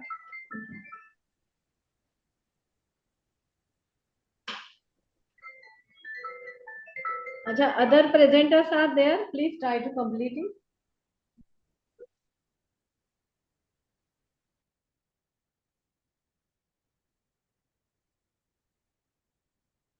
Good evening, everyone. How are you all? How's the Josh? Okay. And myself, I'm Rajeshwari Kori. I'm the commandant of Civil Defense Staff College, Maharashtra Civil Defense. You have heard so much since morning about what is disaster management, 2005 Act, and this and that. So we will slightly change the twist. Twist will be coming, and that is that we'll be taking some demonstration. My assistant deputy controllers are here. What to do when. Disaster management में आप लोगों ने पहले भी काफी देखा हुआ है कि इस मैडम ने अपनी मैम ने कहा कि मैनमेड है नेचुरल है ठीक है every human being has a choice आप क्या कर सकते हो आप उस समय की स्थिति में क्या कर सकते हो so that is exactly what we are going to dwell on what can you contribute towards the national security of the country. Disaster management, ultimately what happens is when there is a disaster, people, the countries, the enemy countries might take the advantage of that and try to give you more and more disasters. So to prevent that, what is our role? To stop those kind of rumors, not to listen to those rumors, to keep your morale very high, to keep your neighborhood peace and calm, right? That is what civil defense organization is all about. We teach the citizens to be the first responders during any disaster. For that, we need local leaders, local people who will come out of their houses and say, "मैं हूँ ना, मैं हूँ, तो आप सब बचे रहो." So that is our goal, and what not taking too much of time. Please go to the website and check out about civil defense organization, which is 90% citizenry. It's a voluntary-based, government-backed organization. There are civil defense offices, organizations even in other states. In Maharashtra, it is lowest. It is in 8 districts of Maharashtra, which are coming under the multi-hazard districts. MSZ responsibility. They are your Tarapur, where it comes under the earthquake seismic zone. Then Mumbai being financial capital and coastal district. Then you have Raigad, another coastal district, plus some some very vital installations are there, like the naval missile base. You have ONGC, you have GAIL, you have Patal Ganga. Then Ratnagiri is there, Sindhudurg is there, Thana is there, because another industrial area. Pune is there. Why Pune? Pune we have a lot of army cantonments. And then we have Nashik, we have all 8 are home. So why are these money are these money are different in from Maharashtra point of view? Because they are vulnerable. They are vulnerable to any kind of disaster, be it a man-made or natural. Natural one, we had disaster, we had something right, where we prepared at that time. Plus, we were also undergoing the COVID era. So, what can we as a citizen do when such things happen?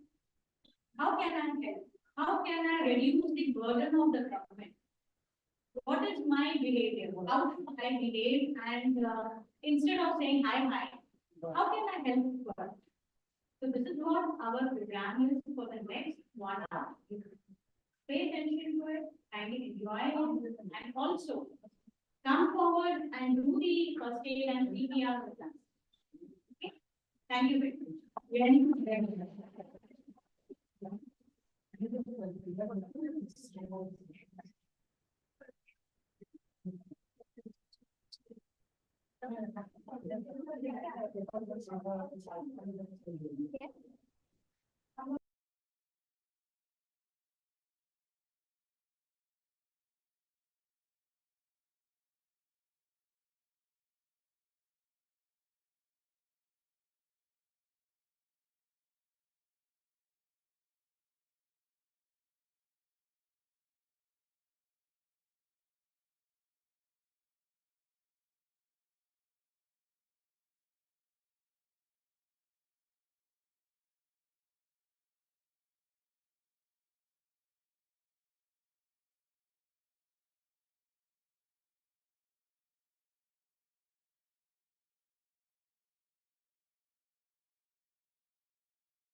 हाँ Uma madam का presentation चालू है ना?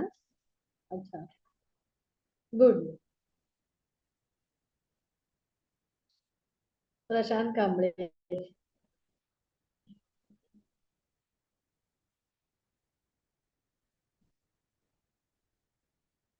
Fire आली तर काय करायचं?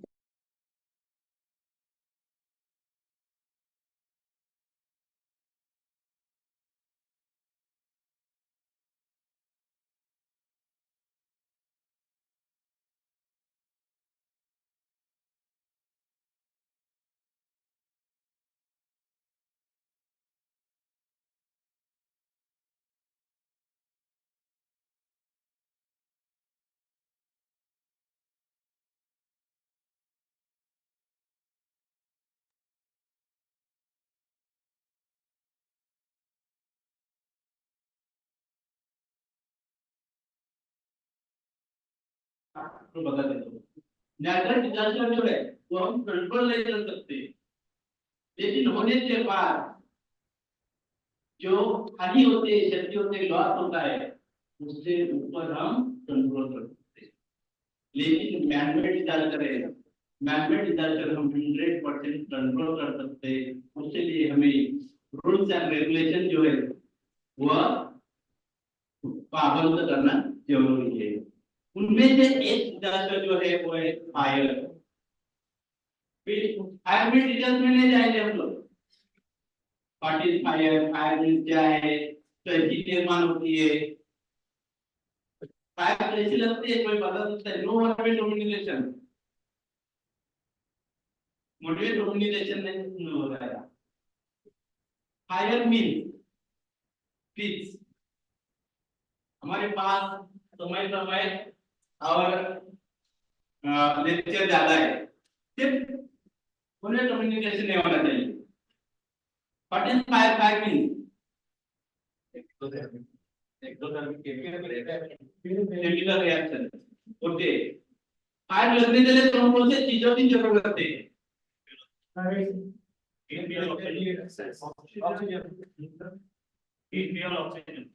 Oxygen, fuel, very good. ये तीनों चीजें अवेलेबल है ऑक्सीजन, फ्यूल और हीट, तीनों चीजें अवेलेबल है, फिर भी आपकी निर्मित क्यों नहीं होती? ये सवाल है मेरा। Combination of three becomes fire. Ignition temperature जाना चाहिए, तब हीट है ना, वो इग्निशन टेम्परेचर जाना चाहिए तब। ओके, ये तीनों चीजें अवेलेबल है, लेकिन यहाँ फायर निर्माण नहीं होती। इसका एक ही कारण है कि आग लगने के लिए जितनी हीट की जरूरत है, टेम्परेचर की जरूरत है, उतना टेम्परेचर यहाँ नहीं है। और जब तक टेम्परेचर क्रिएट नहीं होगा तब तक आग निर्माण नहीं होगा। उसे कहते हैं इग्निशन पॉइंट या ज्वलनांक, ज्वलन बिंदु, बराबर। तो आग लगने के लिए तीन चीजों की जरूरत है, मतलब ये तीन चीज का रिएक्शन होकर आग निर्माण होती है। उसके बाद आग से चला, ये डिटेल्स में जाएंगे, इतना डिटेल्स जो है तो शायद पूरा दिन चलेगा। ये है definition. Fire is a chemical reaction. Fire ये केमिकल रिएक्शन है जब फ्यूल, ऑक्सीजन एंड हीट इसका रिएक्शन होकर smoke, light, heat and flame निर्माण होते हैं, उसे कहते हैं फायर। चलो आगे।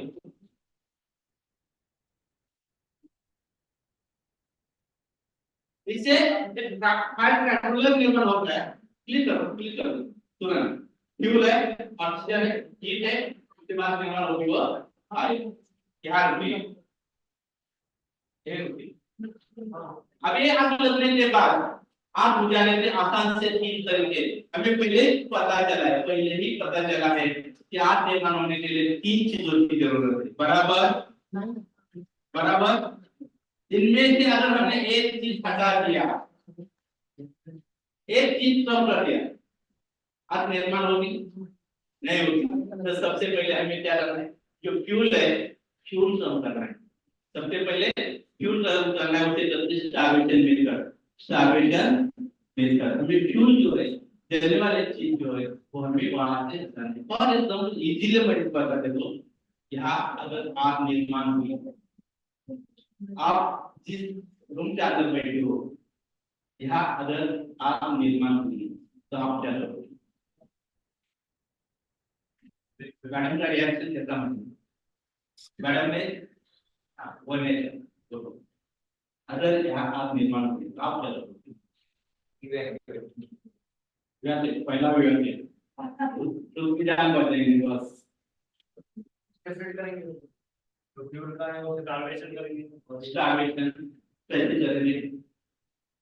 स्टार्वेशन जो जिस चीज को आग लगी है उसकी आग का भी कैसे हटा देंगे, आग बढ़ेगी नहीं। हमारे पास है, हमारे पास है अभी पानी का इस्तेमाल करोगे। मैडम आपके पास बॉटल है, पानी का बॉटल लाइए प्लीज, ताकि धूप में आने के बाद मुझे भी पानी पीने के लिए नहीं मिला। प्लीज प्लीज जल्दी।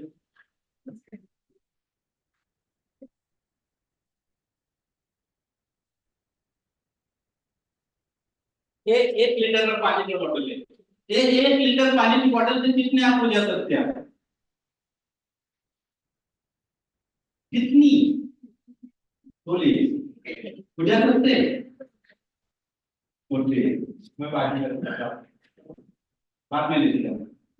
मतलब स्टार्वेशन मेथड इसका मीनिंग है जिस चीज को आग लगी है वो छोटे बाकी जलने वाली चीज है बाद में आता आसानी से आप बुझा सकते हैं। उससे पहले स्टार्ट करें इस चीज को आग लगी, टेबल को आग लगी, इस चीज को आग लगी, वो जो बाकी से जलने वाली जितनी जितनी चीज है वो बाजू में हटा दो और अपने आप बुझ जाएगी। उससे पहले स्टार्ट करें।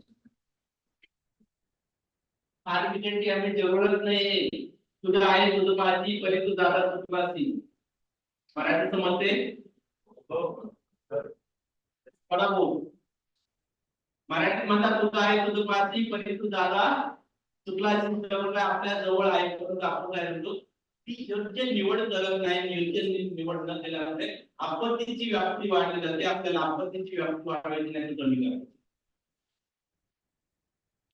म्हणजे ज्या वस्तूला आग लागलेली असेल ती वस्तू सोडून बाकीचे इतर ज्वलनशील पदार्थ बाजूला आपोआप विझले जातात, त्याला म्हणतात स्टार्वेशन मेथड, भूख मारने और उपवास मारने। सेकंड, हमने फ्यूल हटा दिया, अगर हम फ्यूल हटा नहीं सकते तब जलने वाली चीज जो है वो हटा नहीं सकते, उसी समय में स्मोल्डरिंग मेथड का इस्तेमाल करना है। मतलब आग लगने वाली दूसरा जो फैक्टर है वो हमें दूर करना है, वो है ऑक्सीजन।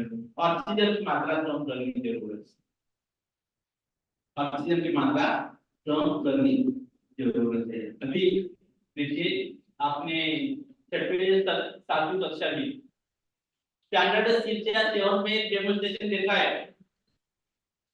एक ग्लास एक स्टैंडर्ड रहते हैं, स्टैंडर्ड के ऊपर ग्लास रखा जाता है, क्या होता है ती कॅन्डल जी असते मेणबत्ती जी असते ती आपोआपच विझली जाते, विझते की नाही? मग तेच प्रिन्सिपल आपल्याला आग बुझवण्यासाठी वापरायचं प्रिन्सिपल है ते, वही एक प्रिंसिपल हमें आग बुझाने के लिए इस्तेमाल करना है। जिस चीज का आग लगे उसके ऊपर कुछ ना कुछ डालना जरूरी है ताकि ऑक्सीजन कट हो जाए, और ऑक्सीजन कट होने के कारण आग अपने आप बुझेगी, उसी तरह से मॉडल में और लास्ट में जो है वो है कूलिंग मेथड। मैडम अभी हम पानी का इस्तेमाल करते हैं, अभी हम पानी का जरूर इस्तेमाल करते हैं। जब हम स्टार्वेशन भी नहीं कर सकते, मॉडल भी नहीं कर सकते और पानी आपके पास अवेलेबल है भारी मात्रा में, उसी समय हम पानी का इस्तेमाल कर सकते हो। और पानी का सुंदर में क्वालिटी है कि जो हीट है हीट बहुत करता है, सक्शन करता है। जब आग लगने के लिए जितनी हीट की जरूरत है या टेम्परेचर की जरूरत है उसके कम जब हीट हो जाए उसी समय आप अपने आप बोलते उसे बोलते कूलिंग मेथड। ये है 3 मेथड्स, आप भी देखिए कैसे पूछते हैं फ्यूल ऑक्सीजन और निर्माण की क्लीन। हाँ इतना 8 नंबर थोड़ा प्लेटफॉर्म क्रमांक 6 पे आने वाले लोग दादा दादा भाईवाला अपने दौरान 3 में जाए थोड़ा समझने के लिए थोड़ा देर दिया। हाँ हमने क्या किया अभी फ्यूल जो था फ्यूल हटा दिया। हाँ clean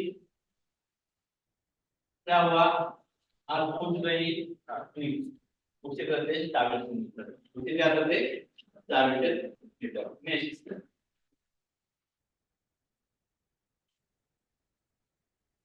hard triangular fuel oxygen temperature क्या निर्माण हुआ, फायर निर्माण हुई।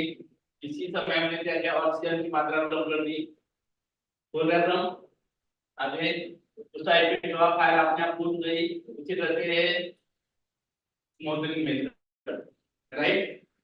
Next fuel hard triangular fuel oxygen heat निर्माण हुई फायर।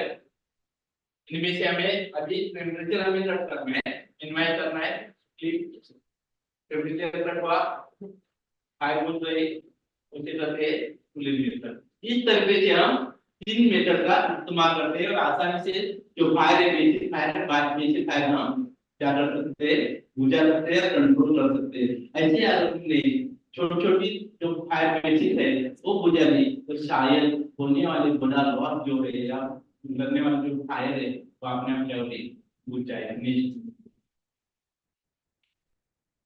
आप लागल्यास काय करावे what to do in case of fire important और ये भी हमें सीखना है। आप जसे लागते काय लागते तो विषय सोडून द्या आपल्याला काय करायचं हे महत्त्वाचं आहे। फायर हा please sir don't run away काय करणार आपण या ठिकाणी आज निर्माण झाली मी सांगतो डोंट रन अवे तुम्ही थांबाल का थांबाल काय कराल सर्वच पळणार मी पण नेहमीच्या डेटापासून जर सांगितलं ना पळू नका तरी पळायला शिवाय राहणार नाही ती मानवी प्रवृत्ती आहे।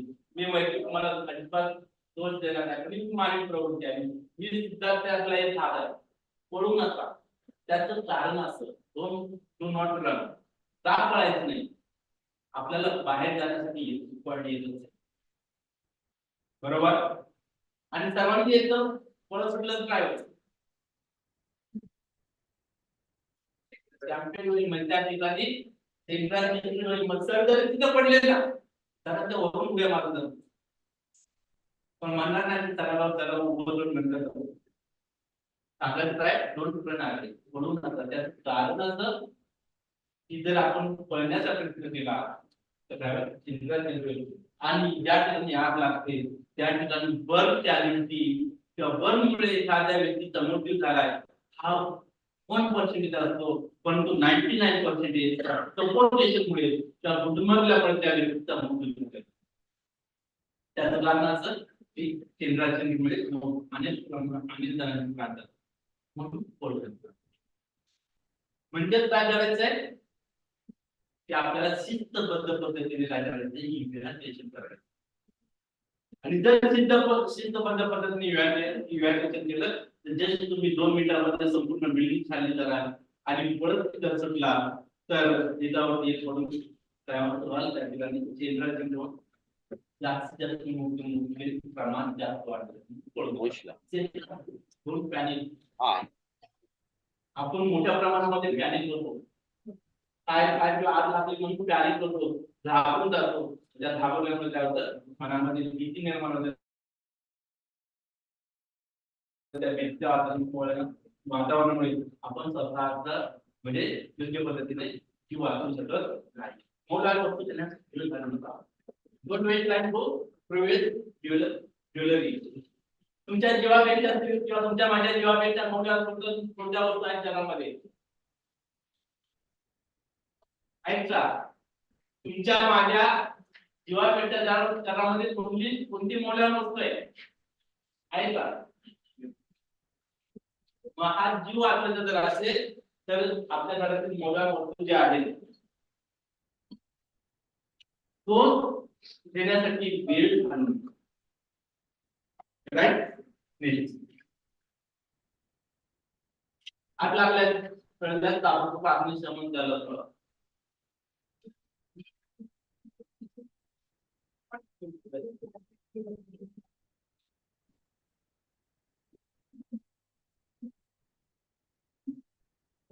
आपल्याला प्रवाहायचं ते तुम्हाला माहिती आहे त्यामध्ये जास्त वेळ देत नाही आपल्याला सुटणार त्यानंतर फायर इन्स्टिट्यूटचे वापर करा आपल्याकडे फायर इन्स्टिट्यूट असेल तर ते कसे ऑपरेट करायचे कसे चालवायचे किंवा त्याचा वापर कसा केला जातो त्याविषयी माहिती करून द्या चला सर प्लीज आपल्या जीवात आश्रय देण्याचा प्रयत्न करू बाहेर पडल्या दरवाजाच्या डोर बंद करा बाहेर त्याच्यावर तुरंत आपण डोर अँड विंडोज क्लोज करतो आणि डोर अँड विंडोज क्लोज करण्याचे कारण जो आज है, आज जो ऑक्सीजन नहीं मिल रहा, ऑक्सीजन मिलने के कारण वो आज अपने आप टूट जाएगा। लिफ्ट का फ्लोर में हाँ मोठ्या मैदानात जाण्याचा प्रयत्न करू, मोठ्या दिशेने जाण्याचा प्रयत्न करू नये, शक्यतो हम बाहर नहीं निकले थे, इमारत के बाहर जाने का या ग्राउंड फ्लोर है वहां जाने का प्रयास कर, ऊपर की तरफ जाने का प्रयास नहीं करो। जैसे वर जाने का प्रयत्न करा ते वर खाली येणार नाही, हे लक्षात घ्या। तुम्ही मला दुसऱ्या मजल्यावर त्या आहे, पाचव्या मजल्यावर तुम्ही सुरक्षित आहे, तुम्ही जर वर जाण्याचा प्रयत्न केला तर जसे वर जाल तसे वर जाल, तुम्ही खाली येणे नाही। शक्य असल्यास जवळजवळ 400 त्यातून बाहेर पडण्याचा लवकरात प्रयत्न करणे। हा ते असल्यास उडी मारण्याचा मदतीसाठी काय करा, इतरांना आवाज द्या। अगर आप आते हो तो जंप मारते ये ग्रुप क्या चले तयारी करते आणि जर त्या ठिकाणी बम कॅरेट आलेली तर त्यांना फर्स्ट एड करा आणि हॉस्पिटलमध्ये ट्रान्सफर करा। हे प्रचार अलार्म सर प्लीज सर वाचता सर्वांना लास्ट माझं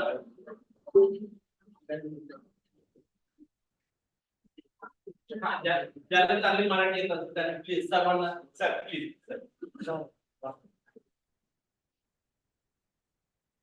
आग आहे म्हणून रडत बसला तर जीवन व संपत्ती नष्ट होईल। इतरांकडून मदतीची अपेक्षा करू नका आणि सारख्या संकटाला सामोरे जा। आग विझवण्याचे धाडस केले तर जीवन मिळेल।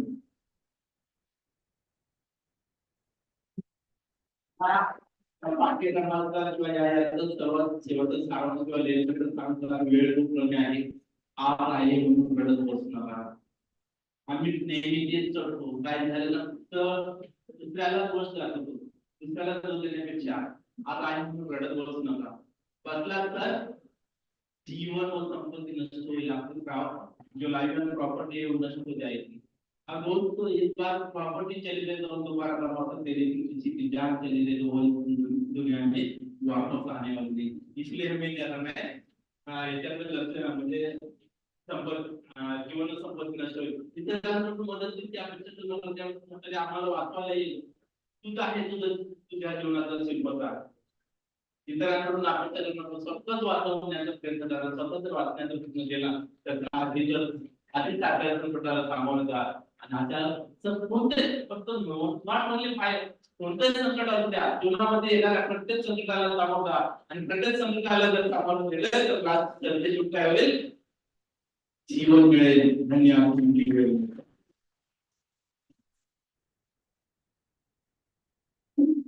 स्लाइड वापस करा।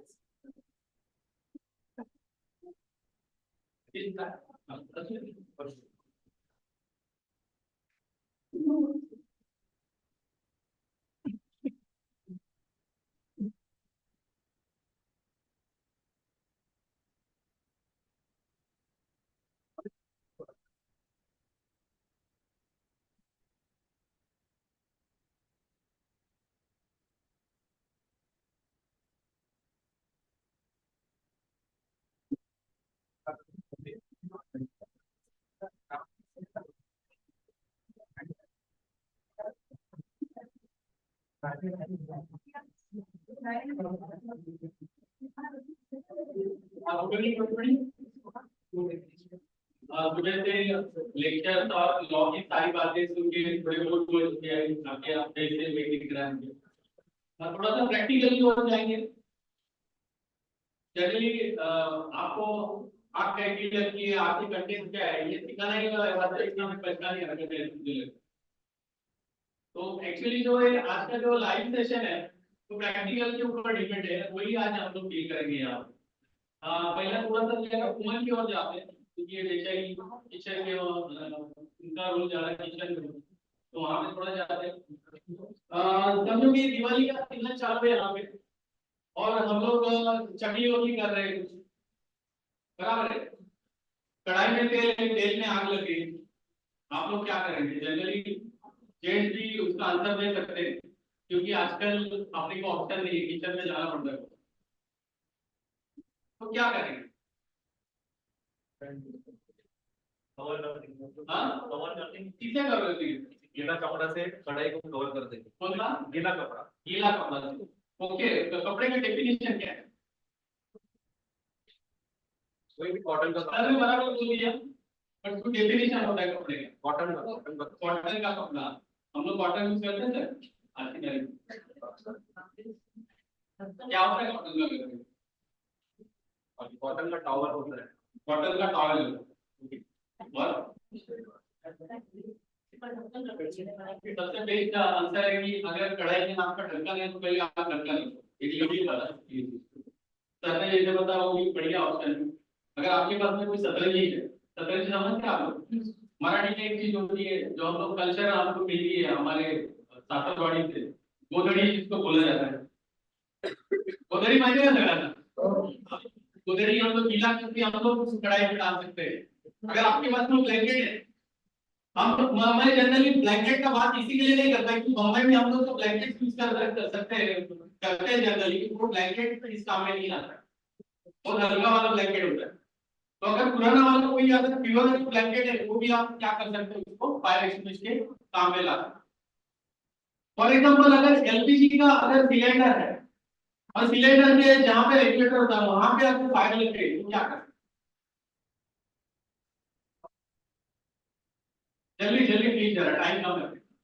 वॉल बंद कर दिया सर, वॉल बंद कर दिया, वॉल में फॉल्ट है, वॉल में फॉल्ट है, इसी के लिए वो आग लग गई है वहां। ब्लैंकेट गीला करके, ब्लैंकेट को गीला करके हम लोग क्या कर सकते हैं, कवर कर सकते हैं, या तो वो नाप का हम लोग कोई अगर डब्बा वगैरह होगा वो भी उस पे रख सकते हैं। ठीक है, नेक्स्ट अगर किसी के कपड़े के ऊपर आ गई, जनरली बच्चों में चीजें होती है, अगर कोई बच्चा है या तो कोई लेडी है समझो, साड़ी वाड़ी में आग लग गई उसकी, तो हम लोग उसको किस तरीके से एक्सटिंग्विश कैसे करें? ब्लैंकेटिंग कैसे सर, प्लीज आप आ जाइए, प्लीज करो।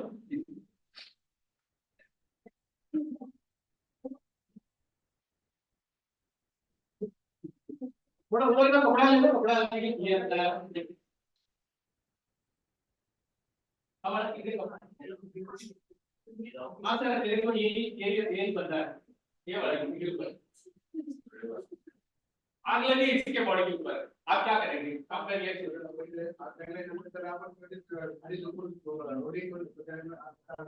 पहले था रोल करना कि पहले पानी सबसे पहले तो हमको उसके पीछे से अटैक करना है, बराबर है। जनरली अगर समझो माँ है, अगर इस केस में अगर बच्चे के अगर कपड़ों में अगर आग लगी है तो बच्चे का नेचर क्या है, या तो जनरली जो ये होता है हम लोग क्या करते हैं, हम लोग बर्फ पेट करने जाते हैं वहां पे, बराबर है। बच्चा क्या करेगा, माँ को पकड़ेगा, माँ को देखेगा, बाप को देखेगा, वो क्या करेगा, उसको पकड़ लेगा। तो हमको क्या करना हो सके उतना, हर सिचुएशन में पॉसिबल नहीं, हो सके उतना हमको क्या करना है, हमारे घर में जो भी मैंने अभी जो आपको ऑप्शन दिए, जो भी सतरंजी है आपके पास में, गोदड़ी है आपके पास में कोई ऐसा अगर बड़ा वाला अगर टर्की का टॉवल वगैरह, आपको क्या करना है, पानी में डीप करना है उसको फुली। सबसे पहले कि शांति से, पहले दिमाग को पहले क्या करना है, शांत करना चाहिए। उसी के लिए आपका कुछ मिली सेकेंड जा सकता है। आपको क्या करना है, वो चीज को आपको लेके डीप करना है और उसके पीछे से आपको जाना है। ठीक है,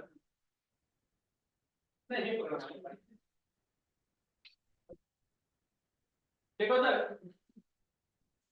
अभी ये थोड़ा छोटा सा है, हम लोग समझेंगे जब बड़ा है करके, ठीक है। आप अपने पास में जो है इम्प्रोवाइज करेंगे। एक्चुअली सिविल डिफेंस का दूसरा नाम इम्प्रोवाइजेशन है। जो भी चीजें हमारे पास में, वो चीजें लेके हम लोग क्या करते हैं, प्रैक्टिकल करेंगे। ठीक है, हम लोग ने क्या किया, सबसे पहले पानी में उसको क्या कर दिया, डीप कर दिया, इसको प्रॉपर्ली भिगो दिया। इस बंदे से पीछे से आके मुझे उसके ऊपर अटैक करना है। अटैक करने के टाइम ये चीज देखो, ये पोजीशन ध्यान में रखिए। पहले मेरा हाथ जो है क्या दिया, सिक्योर किया, जो कि मैं ये बॉडी के ऊपर का फायर एक्सटिंग्विश करने के टाइम मैं इंजर्ड ना हो। ठीक है, दूसरी चीज मैं थोड़ा सा फेस भी मैं क्या करूंगा, मेरा कवर कर लूंगा। तो मुझे इस तरीके से इसको कवर करना है। और अब देखो, ये पहला एक्शन है, दूसरा एक्शन ये भी, हाँ, हमको कीटअप नहीं करना है यार, ठीक है। इस तरीके से आपको कवर करना है और एक ड्रिपिंग मेथड मारना है, ठीक है। तो बड़ा पढ़ाई में तुझे ताकत मारे से जाते हैं पढ़ाई का, ठीक है। अब क्या करेगा, उसको आप रोल कर सकते हैं।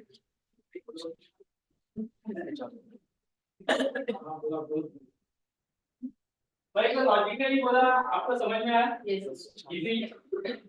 तो हम लोग अगर हमारे इसमें जनरली छोटा बच्चा है या तो कोई ऐसा अगर चलने वाला बंदा है, तो हमको इस तरीके से उसको डील करना है। फॉर एग्जाम्पल कलिंगा इंस्टीट्यूट आपका जो यूनिवर्सिटी है, उसमें अगर कहीं आपको अगर फायर डिटेक्ट होगा तो आप क्या करेंगे?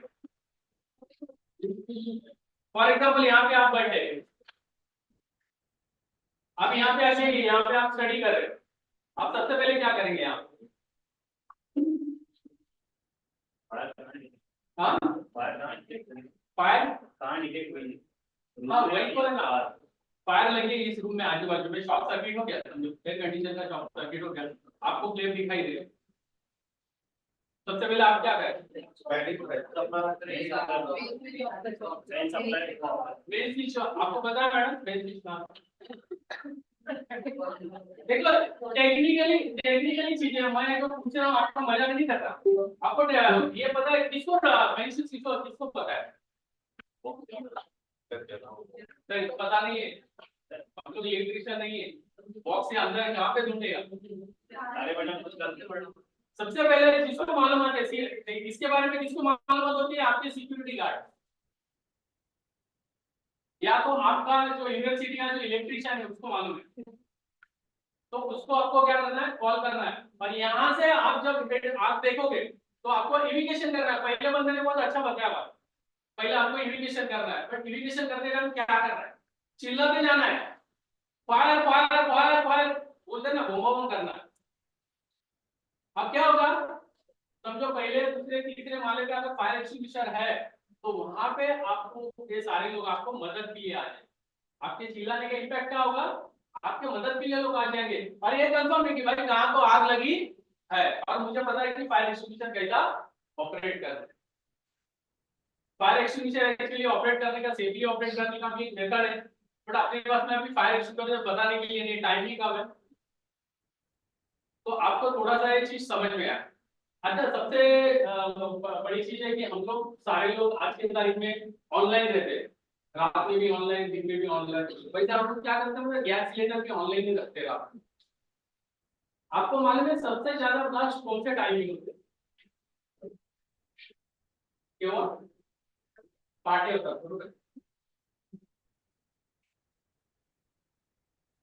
सबसे ज्यादा जो ब्लास्ट है वो अर्ली मॉर्निंग में होते हैं, 3 से 6 बजे के टाइम। क्यों ऐसा है? अर्ली मॉर्निंग हम लोग पहले जब जाके गैस लाइट करते तब हो सकता है, बराबर है। तो सबसे हमारा नेचर क्या है, जनरली रात में एक बार किसी को हर एक चीज के लिए कोई ना कोई, या तो पानी पीने के लिए या तो इसके लिए हम लोग को इमरजेंसी लगती है। बाई चांस ये अगर रात को हम लोग ने क्या किया, ऑनलाइन कर दी, जैसे मोबाइल में करते वैसे गैस को भी ऑनलाइन कर दी। अब क्या हो गया, वो गैस लीकेज हो रही है, हमारे किचन में हम लोग क्या किया, दरवाजे और खिड़की क्या किया, बंद कर दिए, हम लोग वहां पे पानी पीने गए। तो सबसे पहला हमारा नेचर क्या है, लाइट को क्या करेंगे, स्टार्ट करेंगे, वहां पे स्पार्क क्रिएट हो गया, और ये ज्यादातर इंसिडेंट 3 से 6 के बीच में होते हैं।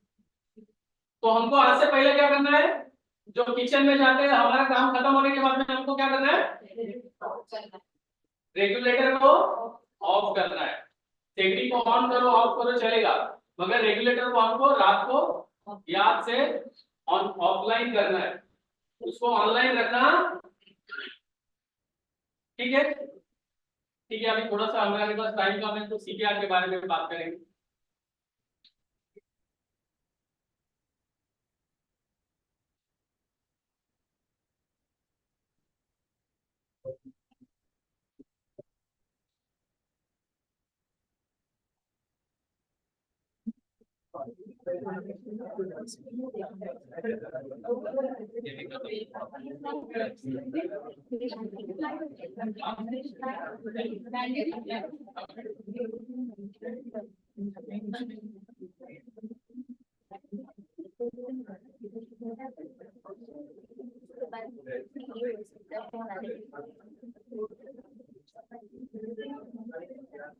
हाँ आपकी बात में आ जाएगी जब डेमो करना है। यहाँ पे एक बात है कि ये जो सीपीआर का डेमो है ये हम लोग सारे लोग करेंगे, यहाँ पे आपको लेडी भी करेंगे, जेंट्स भी करेंगे। जनरली जो भी मेथड है तो आपको थोड़ा सा मैं बता देता हूँ। सीपीआर के बारे में ज्यादा लेक्चर बाजी नहीं करूंगा, आप लोग सारे लोग ऑनलाइन देखते हैं, आपको इसका फुल फॉर्म में मालूम है क्या है सीपीआर का मतलब।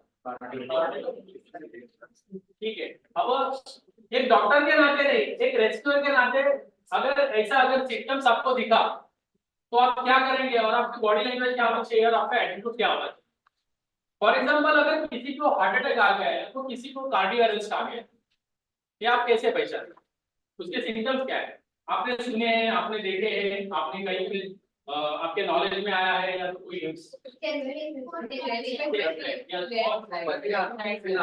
ओके शोल्डर का पेन होना और पसीना आना, पसीना आना, पसीना और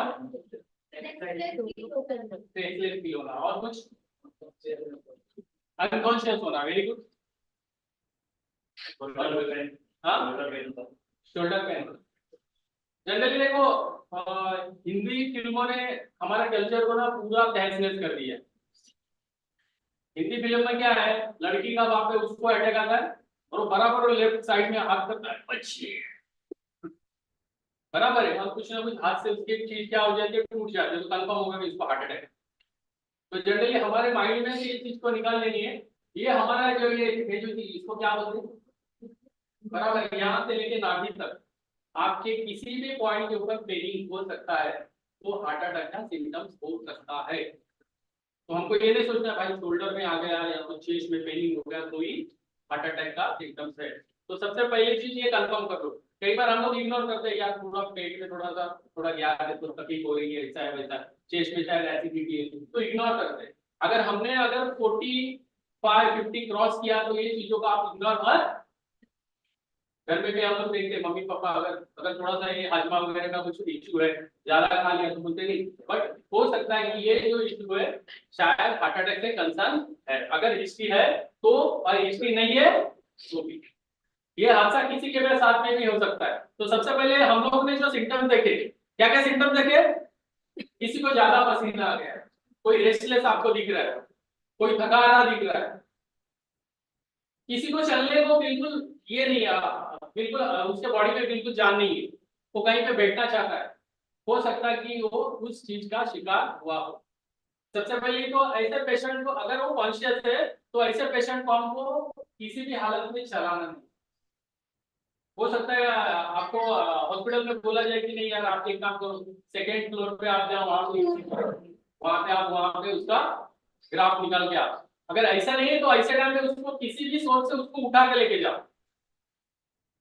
अलग अलग मेथड है सिविल डिफेंस में सिखाए जाते हैं, टू हैंड मेथड से उसको लेके जाओ वहां पे, उस चीज को बेबंद अपना चला मत और सीढ़ियां चढ़ाने मत लगाओ।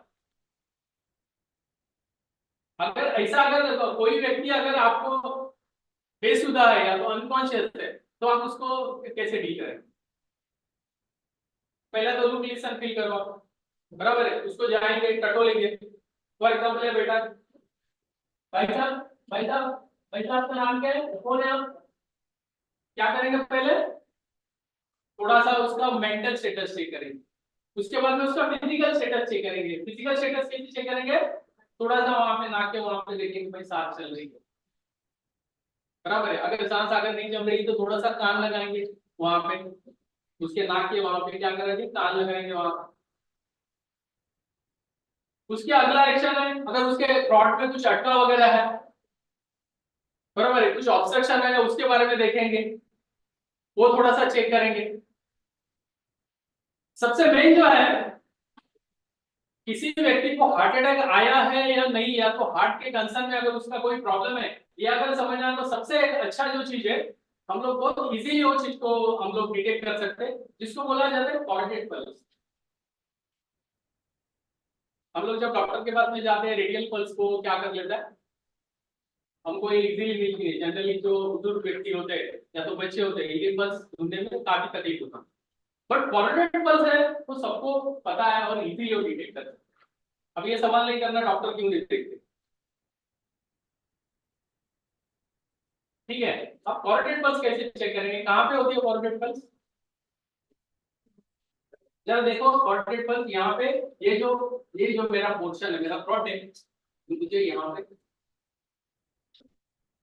देखो लग रही है कि आगे तो ऐसे बता रहा है लग रही है, लगी नहीं किसको अभी? ऐसे नहीं बच्चा, ऐसे नहीं है। आपने बताओ, मैं सबने चेक करो, सबने चेक करो, सब दिखने चाहिए मुझे। सर किया सर, किधर है, कौन से राइट में, लेफ्ट? राइट। सर बोल रहे राइट में। सर चेक करो इसका मतलब सब अंदर सब अंदर से काम कर रहे हैं। कोऑर्डिनेट पर दोनों बाजू में होती है सर। जैसे यहाँ पे राइट है लेफ्ट है, आप बोलेंगे नहीं यार राइट ही चलता है या तो लेफ्ट ही चलता है, तो ऐसा नहीं होता है, ये जो पल्स है दोनों साइड चलती है। किसी के लिए और डिटेक्शन के लिए बहुत इजी और आसान तरीका है।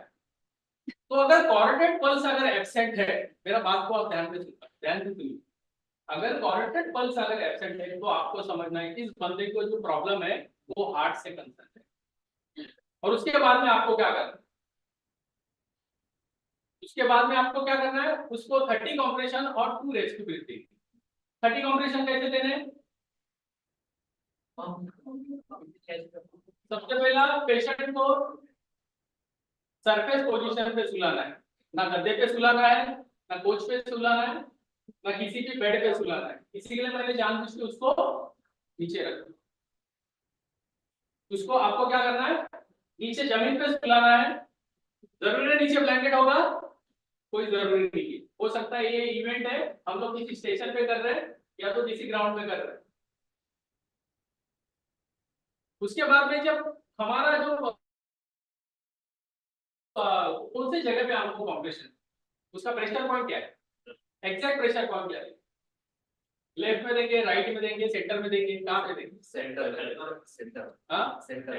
में देंगे तो रैंडम हम लोग को ध्यान में रखना है, जो हमारे निपल्स होते हैं निप्पल के सेंटर में, दिमाग लगाने की जरूरत है, सबको पता है निप्पल की जरूरत।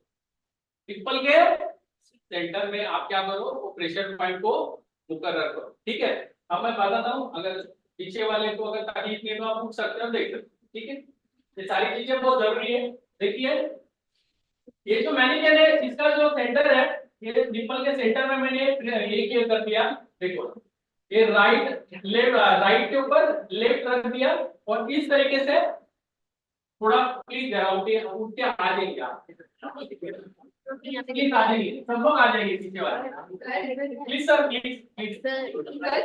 अच्छा दिख रहा है क्या, जब बोलना चाहिए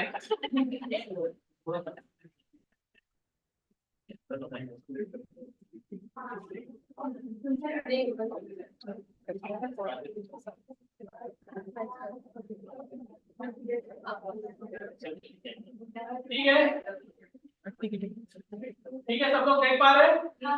देखिए ये जो आपके जो ये जो दो निप्पल है उसके सेंटर में क्या किया है, इस तरीके से आपको आपके हाथ की पोजीशन बनाई है। आपके इसका जो हाथ का जो रेडियस है, ये जो ऊंचाई है, इसको आपको क्या करना है, उस प्रेशर पॉइंट के ऊपर रखना है।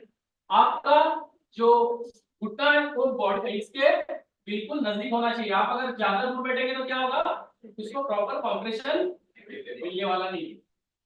अगर आप अगर नजदीक बैठेंगे तो ज्यादा उसको क्या होगा, कॉम्प्रेशन मिलेगा। और फिर से आपका रेशियो क्या होगा, देखिए मैं आपको गिन के बताता हूँ, 1 2 3 4 5 6 7 8 9।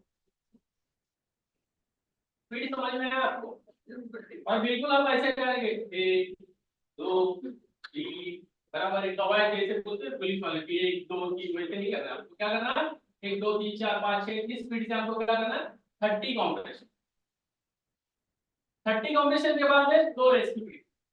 2 रेस्क्यू ब्रीथ कैसे देंगे हम लोग, हेड टिल चेन लिफ्ट, नाक को बंद करेंगे, मुंह के ऊपर क्या करेंगे, कोई भी रुमाल को रखेंगे और पहले हमारे फेफड़े में सांस भरेंगे, क्योंकि उसको देने के लिए भी सब चाहिए ना।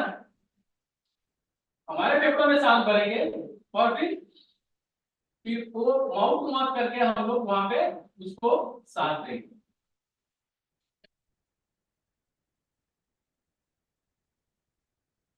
एक बात बताइए, ये माउथ टू माउथ का जो फंडा है वो कितने लोगों को समझ में आया? सर प्लीज का मैं आपको एक रेस्क्यू ब्रीथ दे के बताता हूँ, आपने मेरे पीछे देखी, ठीक है? ये उसका, मैं रेस्क्यू ब्रीथ देने के बाद में क्या होगा, उसका जो चेस्ट है वो थोड़ा कंप्रेस होगा, बराबर है ना? मैं हवा दूंगा तो उसका चेस्ट कंप्रेस होगा। इस हिसाब से वहां पे चेस्ट को आपको रेस्क्यू ब्रीथ देनी पड़ेगी।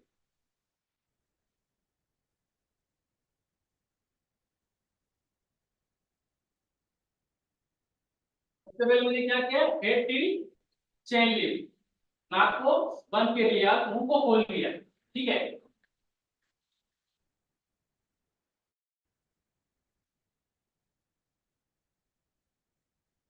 सर कॉम्प्रेस हो गया, देखा आपने? आपने देखा कॉम्प्रेस हो गया, ठीक। अब आपका रुमाल निकालिए, रेस्क्यू ब्रीथ कीजिए।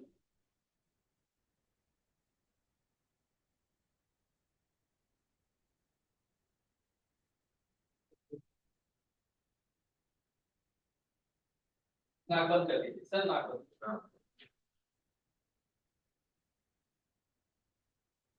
ब्रीथ नहीं किया अच्छे से, जो है लिखे नहीं किया।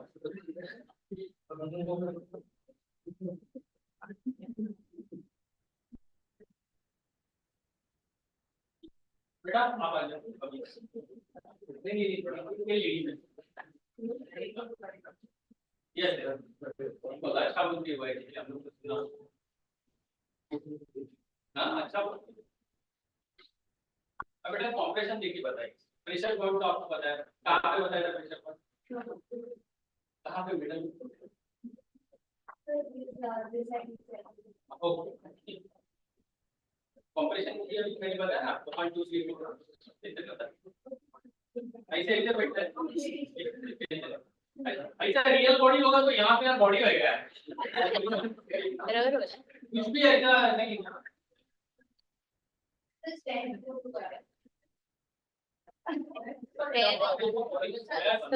आप खड़े हैं, बेड के ऊपर खड़े हो क्या? अभी यहाँ पे बैठते हैं, यहाँ पे यस सर बिल्कुल, ये हनुमान बैठक, हनुमान बैठक भी किस तरीके से आपका जो क्वेश्चन है किस तरीके से सही हो राइट, ठीक है? ये धीरे चलता है।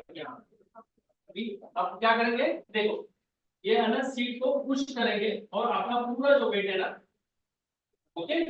अब यहाँ पे ऐसे बैठे रहोगे तो नहीं होगा, हाँ ओके। देखो आवाज है, देखो थोड़ा सा ना कॉन्सेंट्रेट करके करिए, ईमानदारी से कीजिए। सुनो सुनो मेरा, कोई देख रहा है, कोई हंस रहा है, इसीलिए आप नहीं कर, कोई मजाक उड़ा रहा है इसलिए नहीं कर, हमको हमारे लिए कर। हो सकता है कि यहाँ पे कोई पेरेंट्स हो सकते हैं, पेरेंट हो, तो उस हिसाब से थोड़ा सीरियसली करो, ठीक है? सबसे पहले तो हमारे जो ये एल्बो है स्ट्रेट करो, वो बिल्कुल बेंडिंग, थोड़ा सा हाथ को शिफ्ट करें, ओके? अपग्रेड हो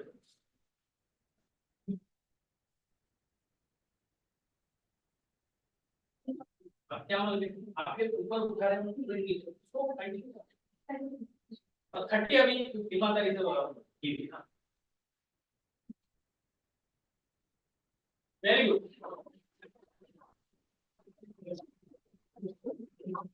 तो अगर एक्चुअल मेथड अगर पता चली ना, यही सबसे बड़ा हमारा फीडबैक है। आपने देखा ना ये मैकेनिज्म जो है ना ऑटोमेटिक है, मैंने बना नहीं। आप अगर किसी अगर जिंदे आदमी को देखे जाओगे ना तो उसका डेप्थ आपको नहीं पता चलेगा। मैं बोलूंगा यार 2 सेंटीमीटर 2.5 सेंटीमीटर पर उसका कैलकुलेशन आप नहीं समझेगा, बट ये एक्यूरेसी इतना तो आपको देना ही है, कोई भी उसका जो रिजल्ट है आपको मिलेगा। जैसे आपने देखा रेस्क्यू ब्रीथ भी देना आसान है, पर आपका जो हेड टिल चेन लिफ्ट है, फॉर एग्जांपल ये जो आपका जो अभी ये जो फ्रॉड है, अगर सीधे कर रहे हैं तो पूरा आपको हेड टिल चेन लिफ्ट क्या करना पड़ेगा। अब ये सोए हुए हैं, खड़े खड़े नहीं करना है, यहाँ पे रिकॉर्डिंग हो रहा है, ठीक है? फ्रॉड आपको पूरा होगा, कोई फिर आपको क्या करना है, इनका मुंह खोलना है, नाक को और फिर हमको खुद को सांस लेके उसके मुख के अंदर से माउथ टू माउथ लेके हमको क्या करना है वहां पे कोई और रेसिपी वहां तक। तो आपको ऐसा लगता है कि ये बहुत इजी है करके? बहुत इजी। अगर हम लोग, अगर मैं, मुझे बताइए बच्चा क्या नाम है आपका? चकुता, कितना टाइम लगा आपको मुझे बताने? इतना तो गारंटी आपका लॉ का जो एजुकेशन है उससे तो मैंने बहुत इजी बताया, तो 5 मिनट नहीं लगे मेरे ख्याल से, उल्टी 2 मिनट में बच्चे आप क्लियर कर। तो बहुत ज्यादा कॉम्प्लिकेटेड नहीं है, ज्यादा एकदम लोड मत लो इस चीज का। सर प्लीज सर यस, आपको भी आना है? नहीं, आपको आना है सांस देने के लिए, सांस देने के लिए। एक सेकंड, थोड़ा सर का डेमो देखिए सर, एक छोटा सा जरा एक कॉम्पिटिशन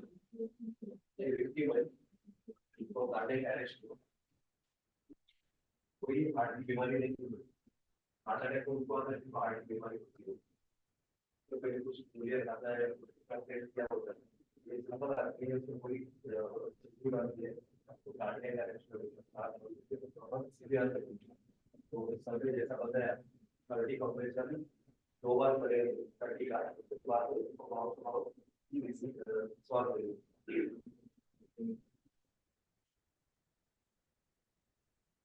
बहुत एक्सेस है सेंटर में।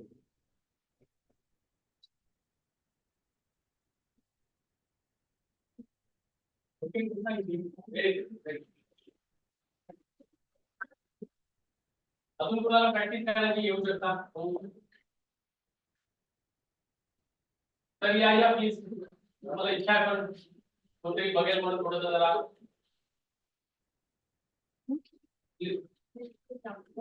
पण डाउट को पूछना ना, कॉन्ट्रीब्यूशन भी करो ना। अभी कौन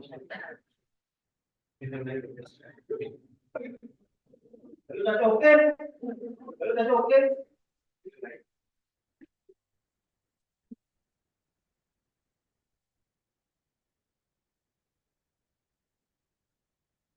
Right. Yes.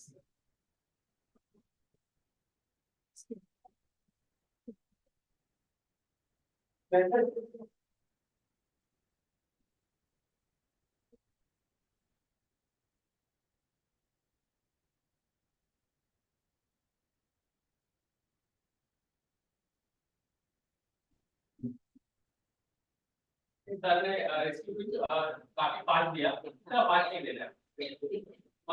अभी फॉर एग्जाम्पल हम लोग तो सांस लेते हैं, कितना लेते हैं एक मिनट में कितना सांस लेते हैं हम लोग अप्रॉक्स? 1 या 2 सांस सांस 1 मिनट में एक होगा। 2 मिनट में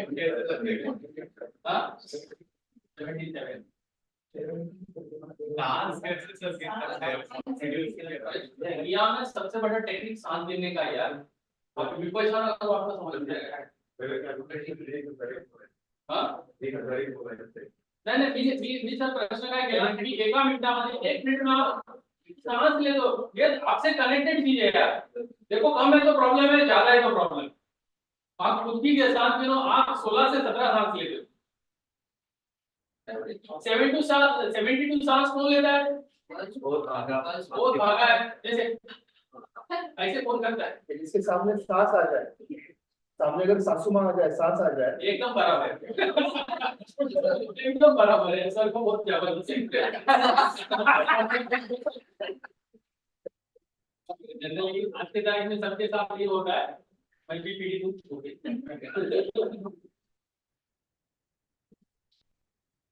तो वो हिसाब से आपको साथ है। इसका मतलब पहली साल भी आपने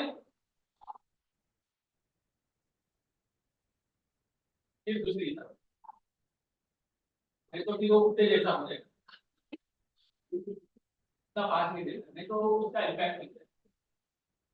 तो इस तरीके से as a rescuer as a first aider करके हम लोग हमारा काम कर सकते हैं। अगर किसी को प्रैक्टिस करनी है या तो देखना है, फिर से मेडिकल मिलता नहीं है, सीखने भी मिलता नहीं, आपको भी तो मिलता नहीं।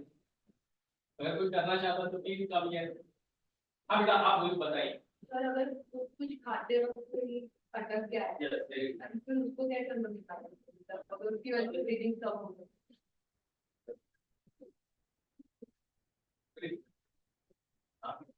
मला दाखवा ही हाईट जास्त आहे लहान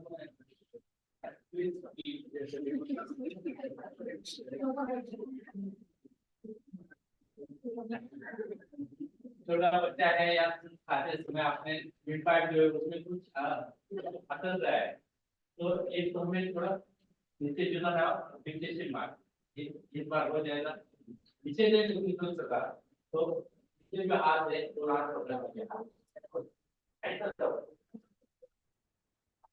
जितना दबाए ना हाँ बाहर और इसके साथ मैडम ने हमें चीज बनाई थी कहा है कि वो भी डेमोन्स्ट्रेशन दिखाए अगर कैप्चर हुआ है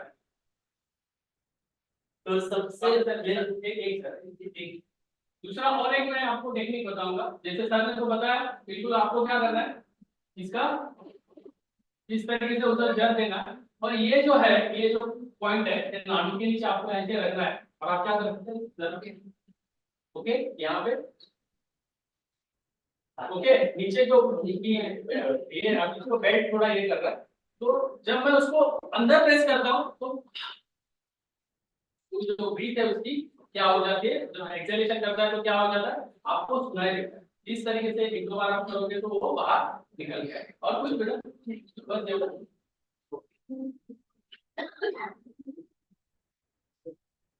मैडम ने कहा है कि गाइडेंस के बारे में थोड़ी बहुत जानकारी दीजिए तो सबसे पहले हम आएंगे फ्रैक्चर के ऊपर फ्रैक्चर के ऊपर सबसे ट्रीटमेंट बहुत अच्छा ट्रीटमेंट जो है टू स्टॉप मूवमेंट सबसे बेस्ट जिस पार्ट पर फ्रैक्चर हुआ है उधर का जो आगे वाला पेट वाला जॉइंट है वो स्टॉप होना जरूरी है टू स्टॉप मूवमेंट अभी फॉर एग्जांपल हैंड पे फ्रैक्चर हुआ है तो हम वो मूवमेंट स्टॉप करेंगे अपने जो दोस्त है साथी जो है फॉर एग्जांपल उनके हैंड में फ्रैक्चर है तो दैट इज भाई साहब प्लीज एक बार आ जाओ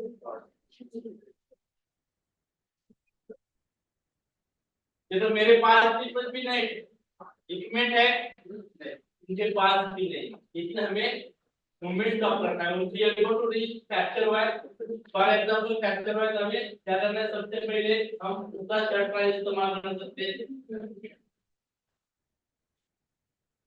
अगर नहीं तो इस तरह से हम डाल सकते हैं अंदर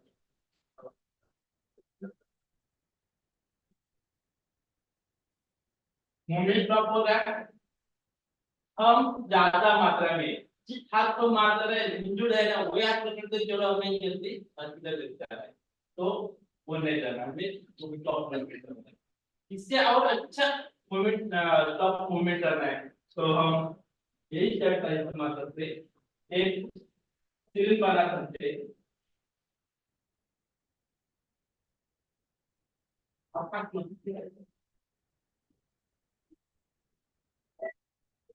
नाइनटी का रखना है बराबर ये जो बटन है वो बटन ये करना है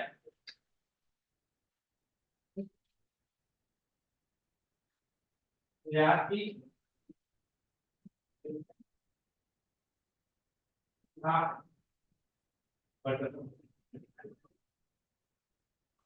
मूवमेंट स्टॉप होता है क्लिक एंड क्लिक हमारे पास जो है उसका इस्तेमाल करना है आप बोलोगे चलो हॉस्पिटल में मेडिकल में जाएंगे कुछ ना कुछ लाएंगे और उसके बाद करेंगे तो हुआ तो दिक्कत हो जाए या लेट हो जाए बाद में आराम से हॉस्पिटल थर्ड आज आप ट्रेनिंग के लिए आए हैं वेरी गुड आपके पास किसी के पास आईकार्ड है आपके पास नोटबुक भी रहेगी या प्लीज इसका इस्तेमाल करते हमें वो मूवमेंट स्टॉप करना है आईकार्ड में आप नोटबुक रखिए आसानी से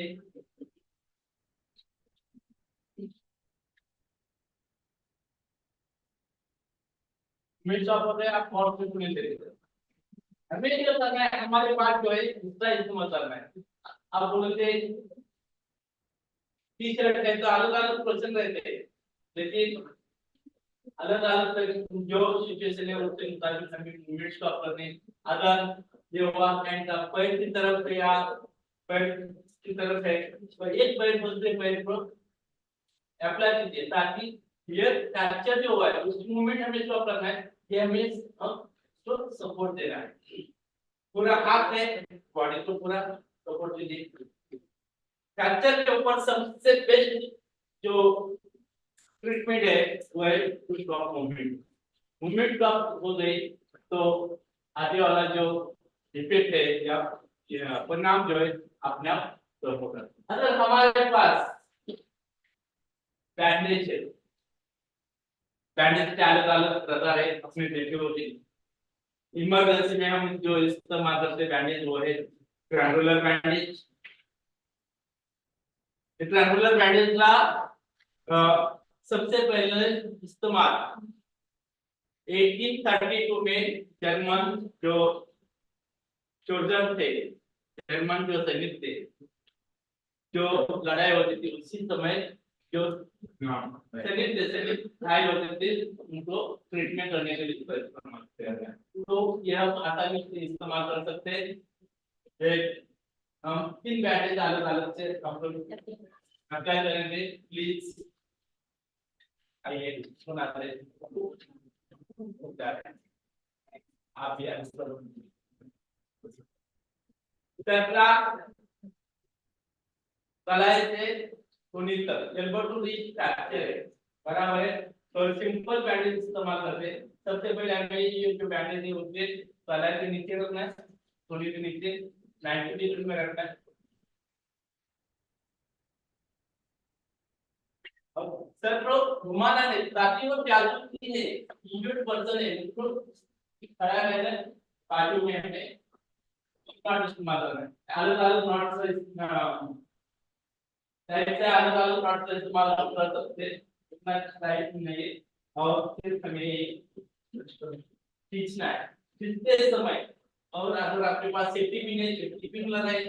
सेफ्टी पिन नहीं है तो ट्विस्ट कीजिए और ट्विस्ट करते समय आलू पीछे खेल के ऊपर ढाको ताकि हम ट्विस्ट करें और उनको दर्द हो रहा है ऐसा नहीं होते।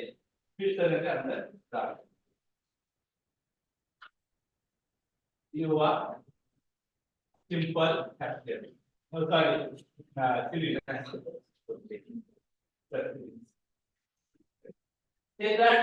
अगर उनकी शोल्डर फ्रैक्चर है, शोल्डर डिस्लोकेशन है, तो shoulder fracture and shoulder dislocation होने के कारण वो एक शोल्डर ऊपर हो जाते हैं, शोल्डर नीचे हो जाता है। हमें बैलेंस रखना है, बैलेंस रख के उसके हॉस्पिटल में लेके जाना है। सर प्लीज कम आएंगे, सर प्लीज।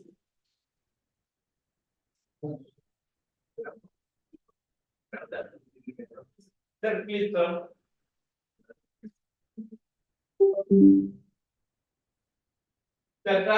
शोल्डर फ्रैक्चर है तो शोल्डर अपने आप क्या होगा, शोल्डर नीचे झुकेगा, दूसरा ऊपर जाएगा, तो इस समय उनको तकलीफ हो जाएगी। तो हमें इस शोल्डर को क्या करना है, फिक्स करना है, जगह पे रखना है। तो उसी समय इस तरीके से इनका आप हैंड रखना जरूरी है। जैसे हम देते जरूर आहे मी महाराष्ट्र असल्याचा इस तरीके से उनका हाथ रखना है। बाद में बैंडेज जो है वापस एल्बो की तरफ डाल देना है। एल्बो के नीचे से और शोल्डर फ्रैक्चर है तो हम शोल्डर उस शोल्डर ऊपर अप्लाई नहीं करेंगे, ऑपोजिट साइड, ऑपोजिट तरफ। ताकि जिस तरफ शोल्डर फ्रैक्चर है वही तरफ अगर हम हाथ का इस्तेमाल करेंगे तो तकलीफ हो जाएगी, जिसको दो पेन होगा ज्यादा।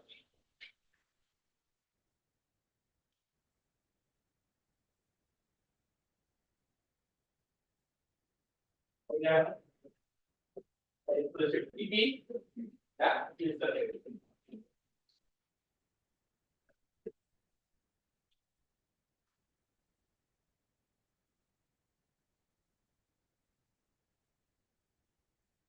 और थर्ड है programme caller. Sir, please come. Sir. आइए.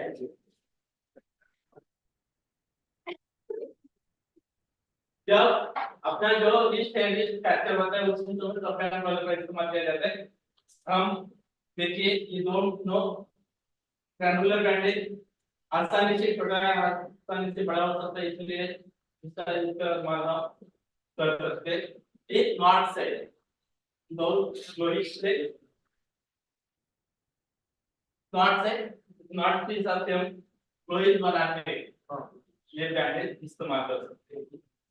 जब मोटी रीच फ्रैक्चर है तो इन दोनों तलाई इस तरीके से वो जो ही अप्लाई करते हैं. या आपको इंजर्ड है, ब्लीडिंग ज्यादा हो रहा है, तो ब्लीडिंग कम करने के लिए ये एक ब्लीडिंग कम करते मात्र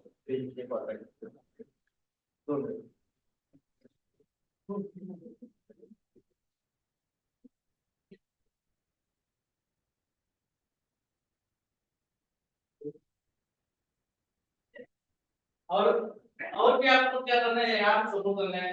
अपने पास पेन है या कुछ पेंसिल है या स्केल है, साथ में ये मूवमेंट में स्टॉप करना है, यहाँ स्टार्ट करना है, तभी हम आसानी से मार सकते हैं. फ्रैक्चर से मूवमेंट अपने आप स्टॉप हो जाएगी. आप क्या कर रहे हो, आप ऐसे घर पे जाएंगे आप तो इसके साथ साथ रेसिका इसका इस्तेमाल रेस्क्यू और फायर फाइटिंग के लिए किया जाता है, और करते समय इसका इस्तेमाल किया जाता है. हम आसानी से बेसिक नॉट्स के बारे में जानकारी लेते हैं. इसका इस्तेमाल सिर्फ ट्रेनिंग के लिए किया जाता है. जब हमें रेस्क्यू वर्क करते समय इस्तेमाल करना है, तो उसी समय फिर जो लाइन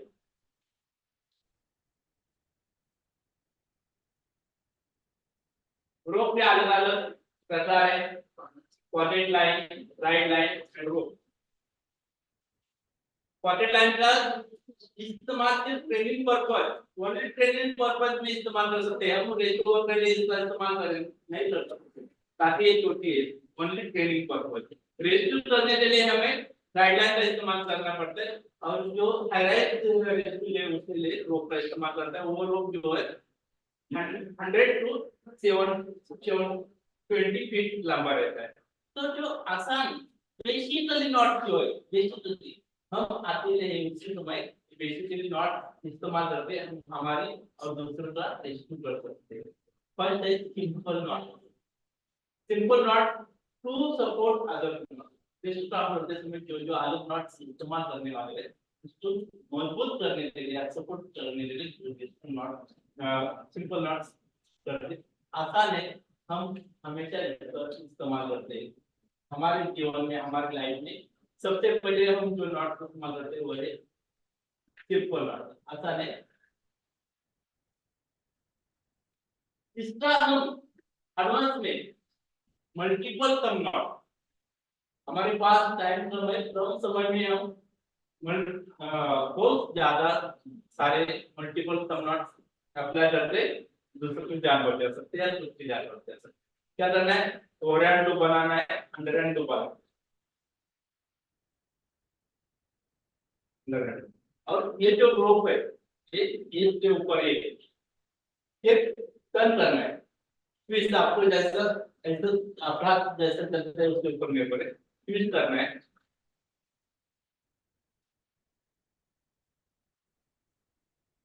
और लास्ट जो रनिंग पार्ट है वो पास करना है. सर शिफ्ट करते हैं आप.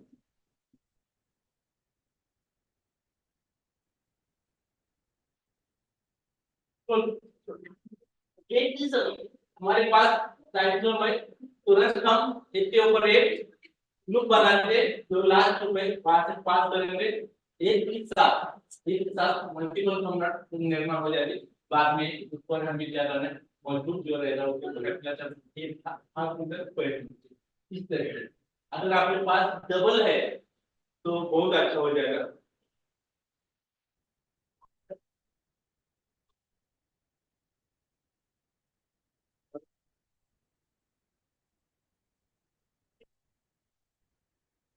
डबल करेंगे तो बहुत अच्छा हो जाएगा, स्टार डबल कर सकते हैं।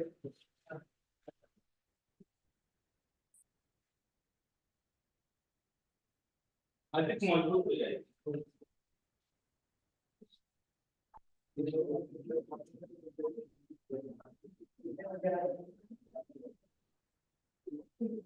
ये डबल लेना है, सेम अधिक मजबूत के लिए सेम करना है, डबल डबल पकड़ के लूप डालना है। लास्ट पॉइंट जो है वो पास करना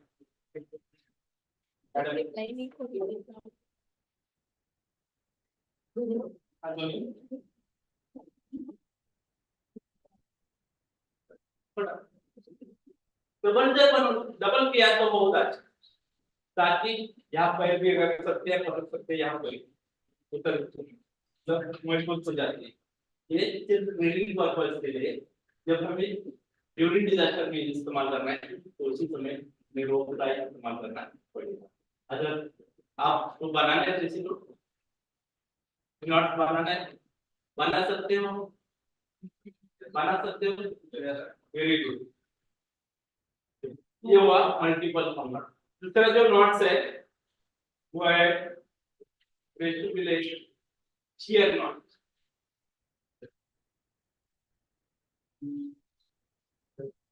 दूसरा जो नॉट है वो शियर नॉट हाइलाइट्स रेस्टिकुलेशन पर उसको हमें रेस्टू करना है, उसी समय शियर नॉट का इस्तेमाल करते हैं। मिडल पार्ट लेना है, over and low, under and low, एक बाहर से एक अंदर से, दोनों एक तरफ से नहीं, एक अंदर से लेना है, एक बाहर से। राइट से लेफ्ट हैंड पकड़ना, लेफ्ट हैंड के वैसे पकड़ना है, और लेफ्ट से राइट हैंड के वैसे पकड़ना है।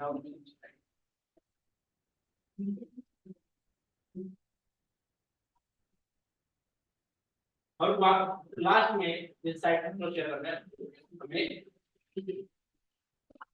फिर लूप बनाना है, ओरेंड लूप बनाना है, तो उसमें ये पास में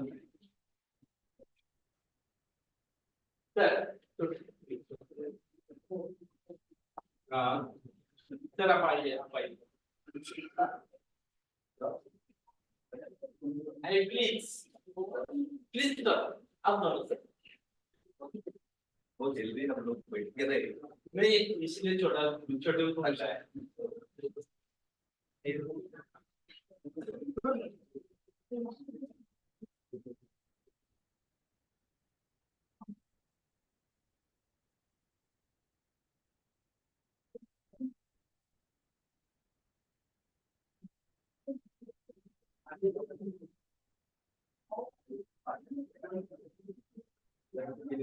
छोटा लोग जो रहेगा वो चेस्ट की तरफ, और छोटा बड़ा लोग जो रहेगा वो नी की तरफ।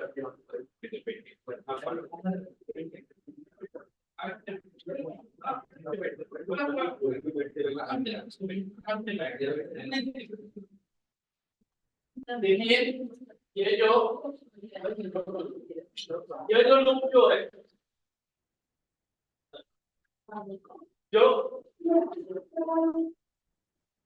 सेकंड या थर्ड फ्लोर पे जो आदमी रहता है, रेशियो रहते हैं, उनके हाथ में ये लोग रहते हैं, नीचे जो सीटने वाले उनके हाथ में ये रहते हैं। ओके, और हम जैसे चेयर में बैठते हैं वैसा ही वो कैजुअलिटी तो यार जो जख्मी है उनको नीचे ला सकते हैं, ऊपर खींचो पकड़ सकते हैं, मुझे दिखाने बाकी प्रश्न बाद में प्रेजेंटेशन। जो ऊपर वाले जो है वो आसानी से छोड़ेंगे, नीचे वाले खींच लेंगे, तो अपने आप को कैजुअलिटी जो है आसानी से छोड़ सकते हैं। प्लीज कम आइए, अब तो राइट ना प्लीज। इंटरेस्टिंग है, साइड बना होते फक्त आहे ना, फक्त चेअर मध्ये बस। हां चलो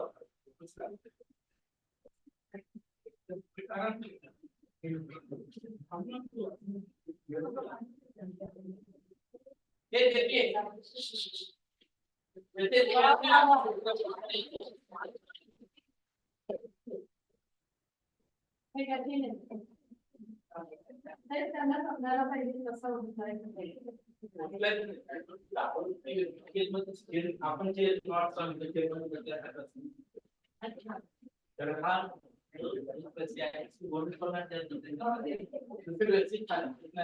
लोकांना भीती वाटते जीवन असं तेव्हा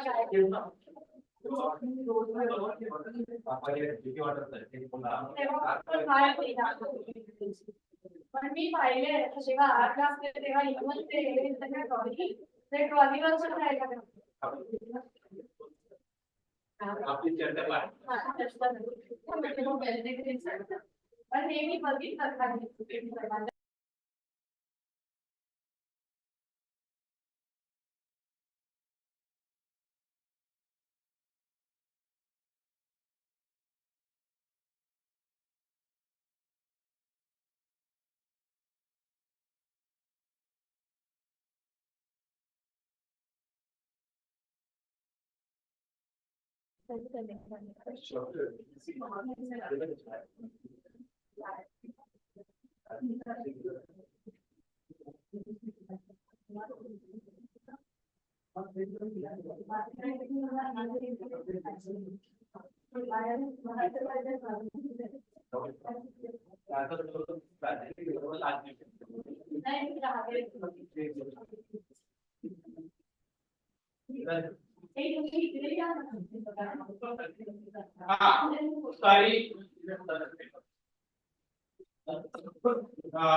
सॉरी आता मोठं जाण्याची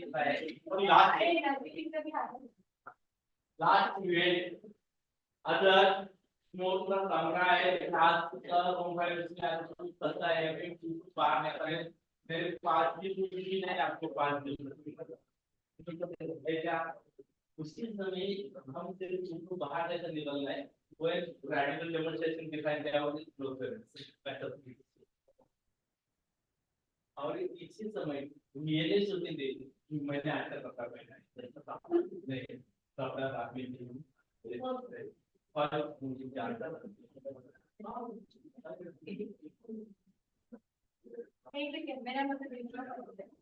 ऑनलाइन पार्टिसिपेंट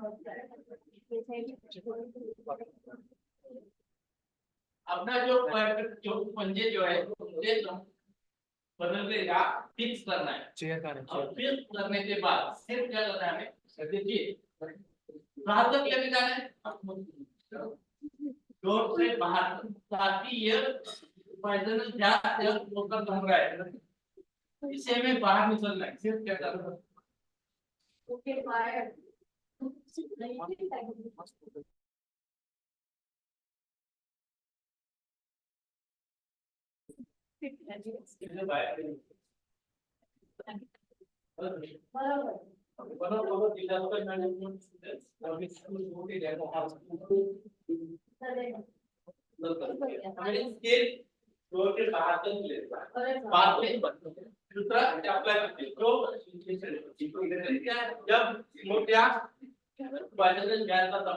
हम डायरेक्टली अंदर जाएंगे तो शायद पूरी बेहोश हो जाए इसीलिए स्मोक से बेहोश होते हैं There are all one thing problems.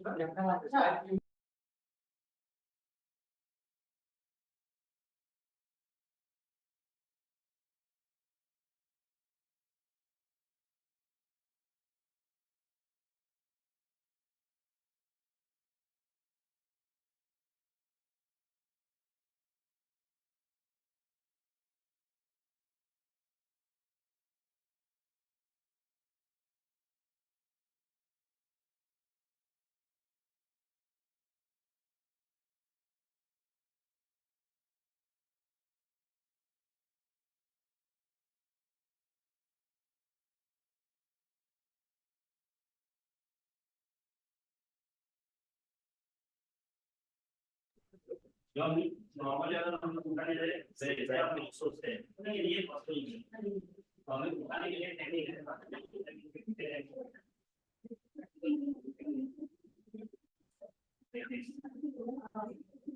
मेरा प्रयत्न क्योंकि यहाँ पहुंचे जब मेरे हाथ यहाँ से ज्यादा ऐसे भी तो करना ये ऐसे भी किसी को दिया ये ऐसे आगे स्ट्रॉन्ग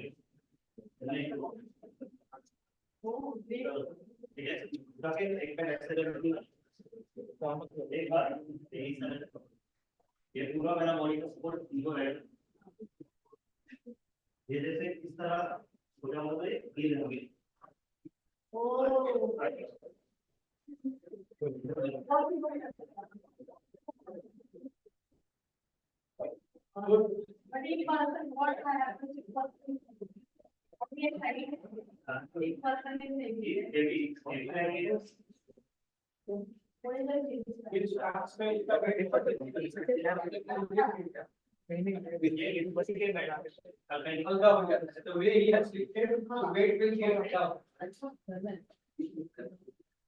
स्प्रेड हो जाएगा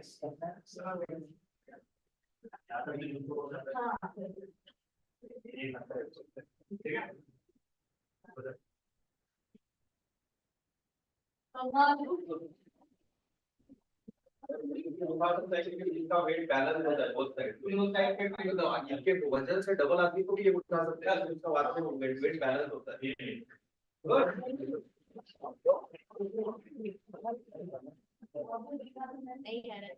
सॉरी अरे वाह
some emergency or something which gone very wrong with someone, how can we deal with it?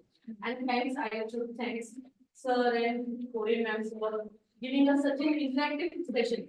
Conferences and with either best paper or best speaker, but we have ended at a very good note, and that is how, like, thanks to sir, we thank you the department for giving us, sir, आपल्याकडे नव्हतं fire extinguisher, आपल्याकडे बाकीचे ते नव्हते, but the session was very good. So thank you very much. Thank you. Sir, तुमचे notes thank you very much for teaching us those notes and even the त्यांनी आपल्याला ते हे केलं. What is that sign? Mandate, yes. So thank you very much for teaching us those things.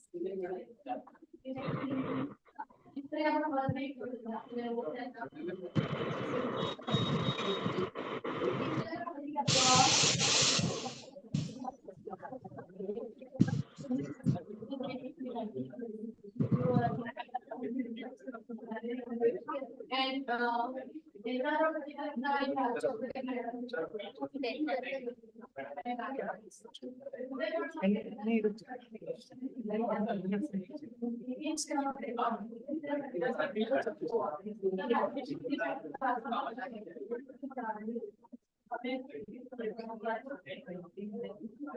पता नहीं लिखा है कि नहीं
Our guest performers are today Dr. Kiran Kumar and Nair.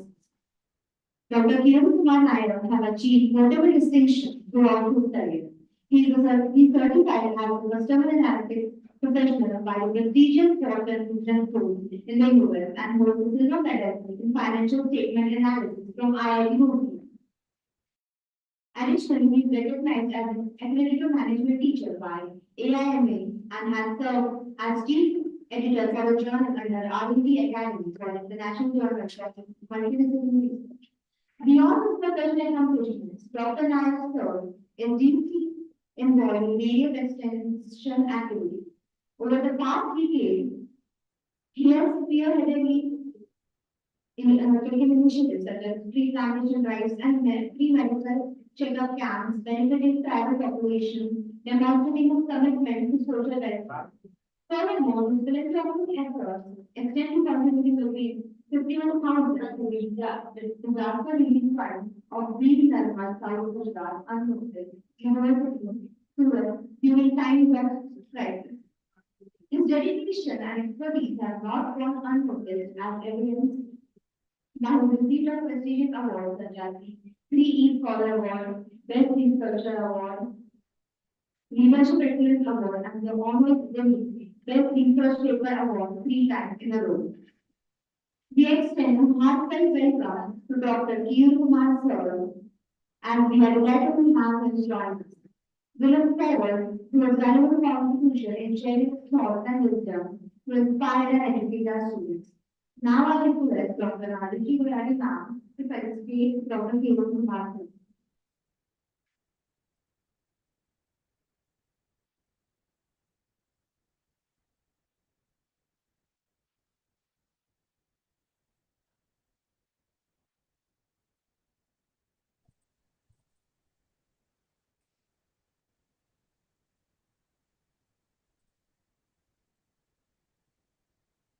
On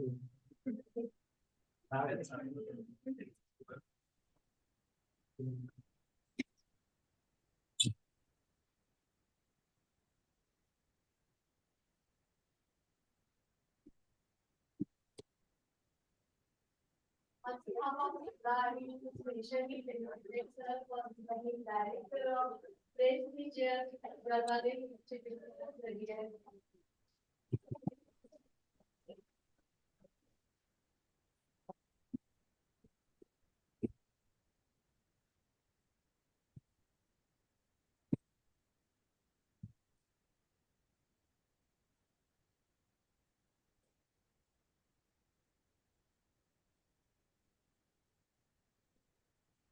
Hearty welcome to KU sir. Dr. KU sir is a great personality, continuously engaged in imparting education, and especially they are learning disaster management both in the Bharat Institute of Career and Education.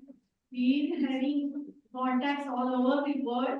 And when I say sir that we are organizing national conference, immediately he gives me positive response.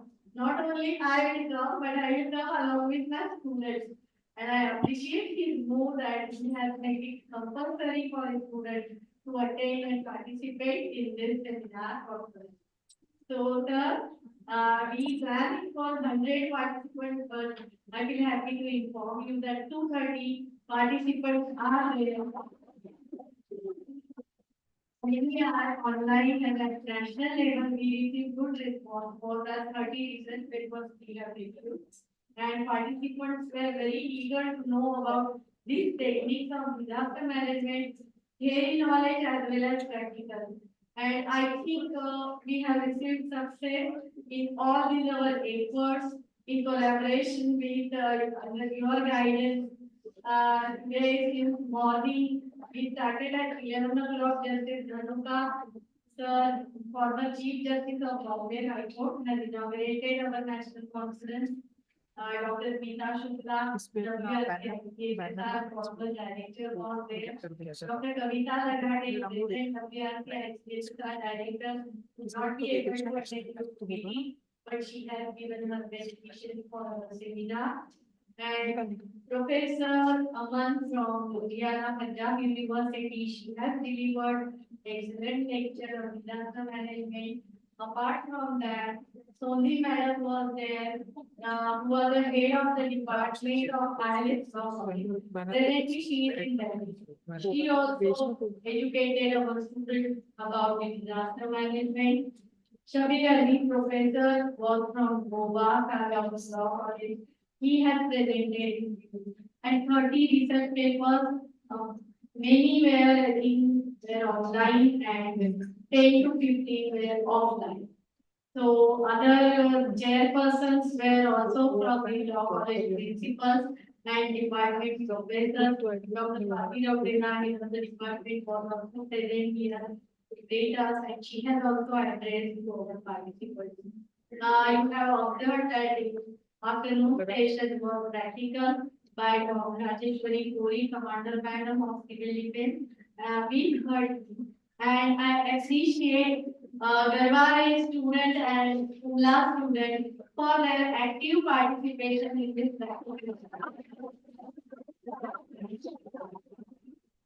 My personal thanks to all principals of law colleges and professors of law colleges for joining us in this noble cause and appreciate all distinguished guests present here online and offline to be a part of this august gathering. Thank you very much. Thank you, KU sir.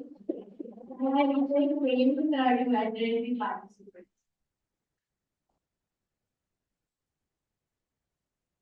Good evening to all of you. I would like to share 3 to 4 case studies which happens during my career. The power of lawyer, the power of a law personality. One of the lawyer in Wapi was working with one company. I cannot disclose the name, this year of close. Otherwise, it's a killing of honor for them. So fire took place in the company. The whole plant worth 200 crore rupees got destroyed. Company was having general insurance for fire. Company claimed 200 crore rupees to the insurance company. And the officer from the company denied to pay money because it has been observed by them that it has been purposefully created and it's a man-made disaster, not a natural disaster. On this ground, the claim of 200 crore has been rejected. The company was about to close. The production, sales, everything was stopped for a period of 1 month. One of the lawyers who was working in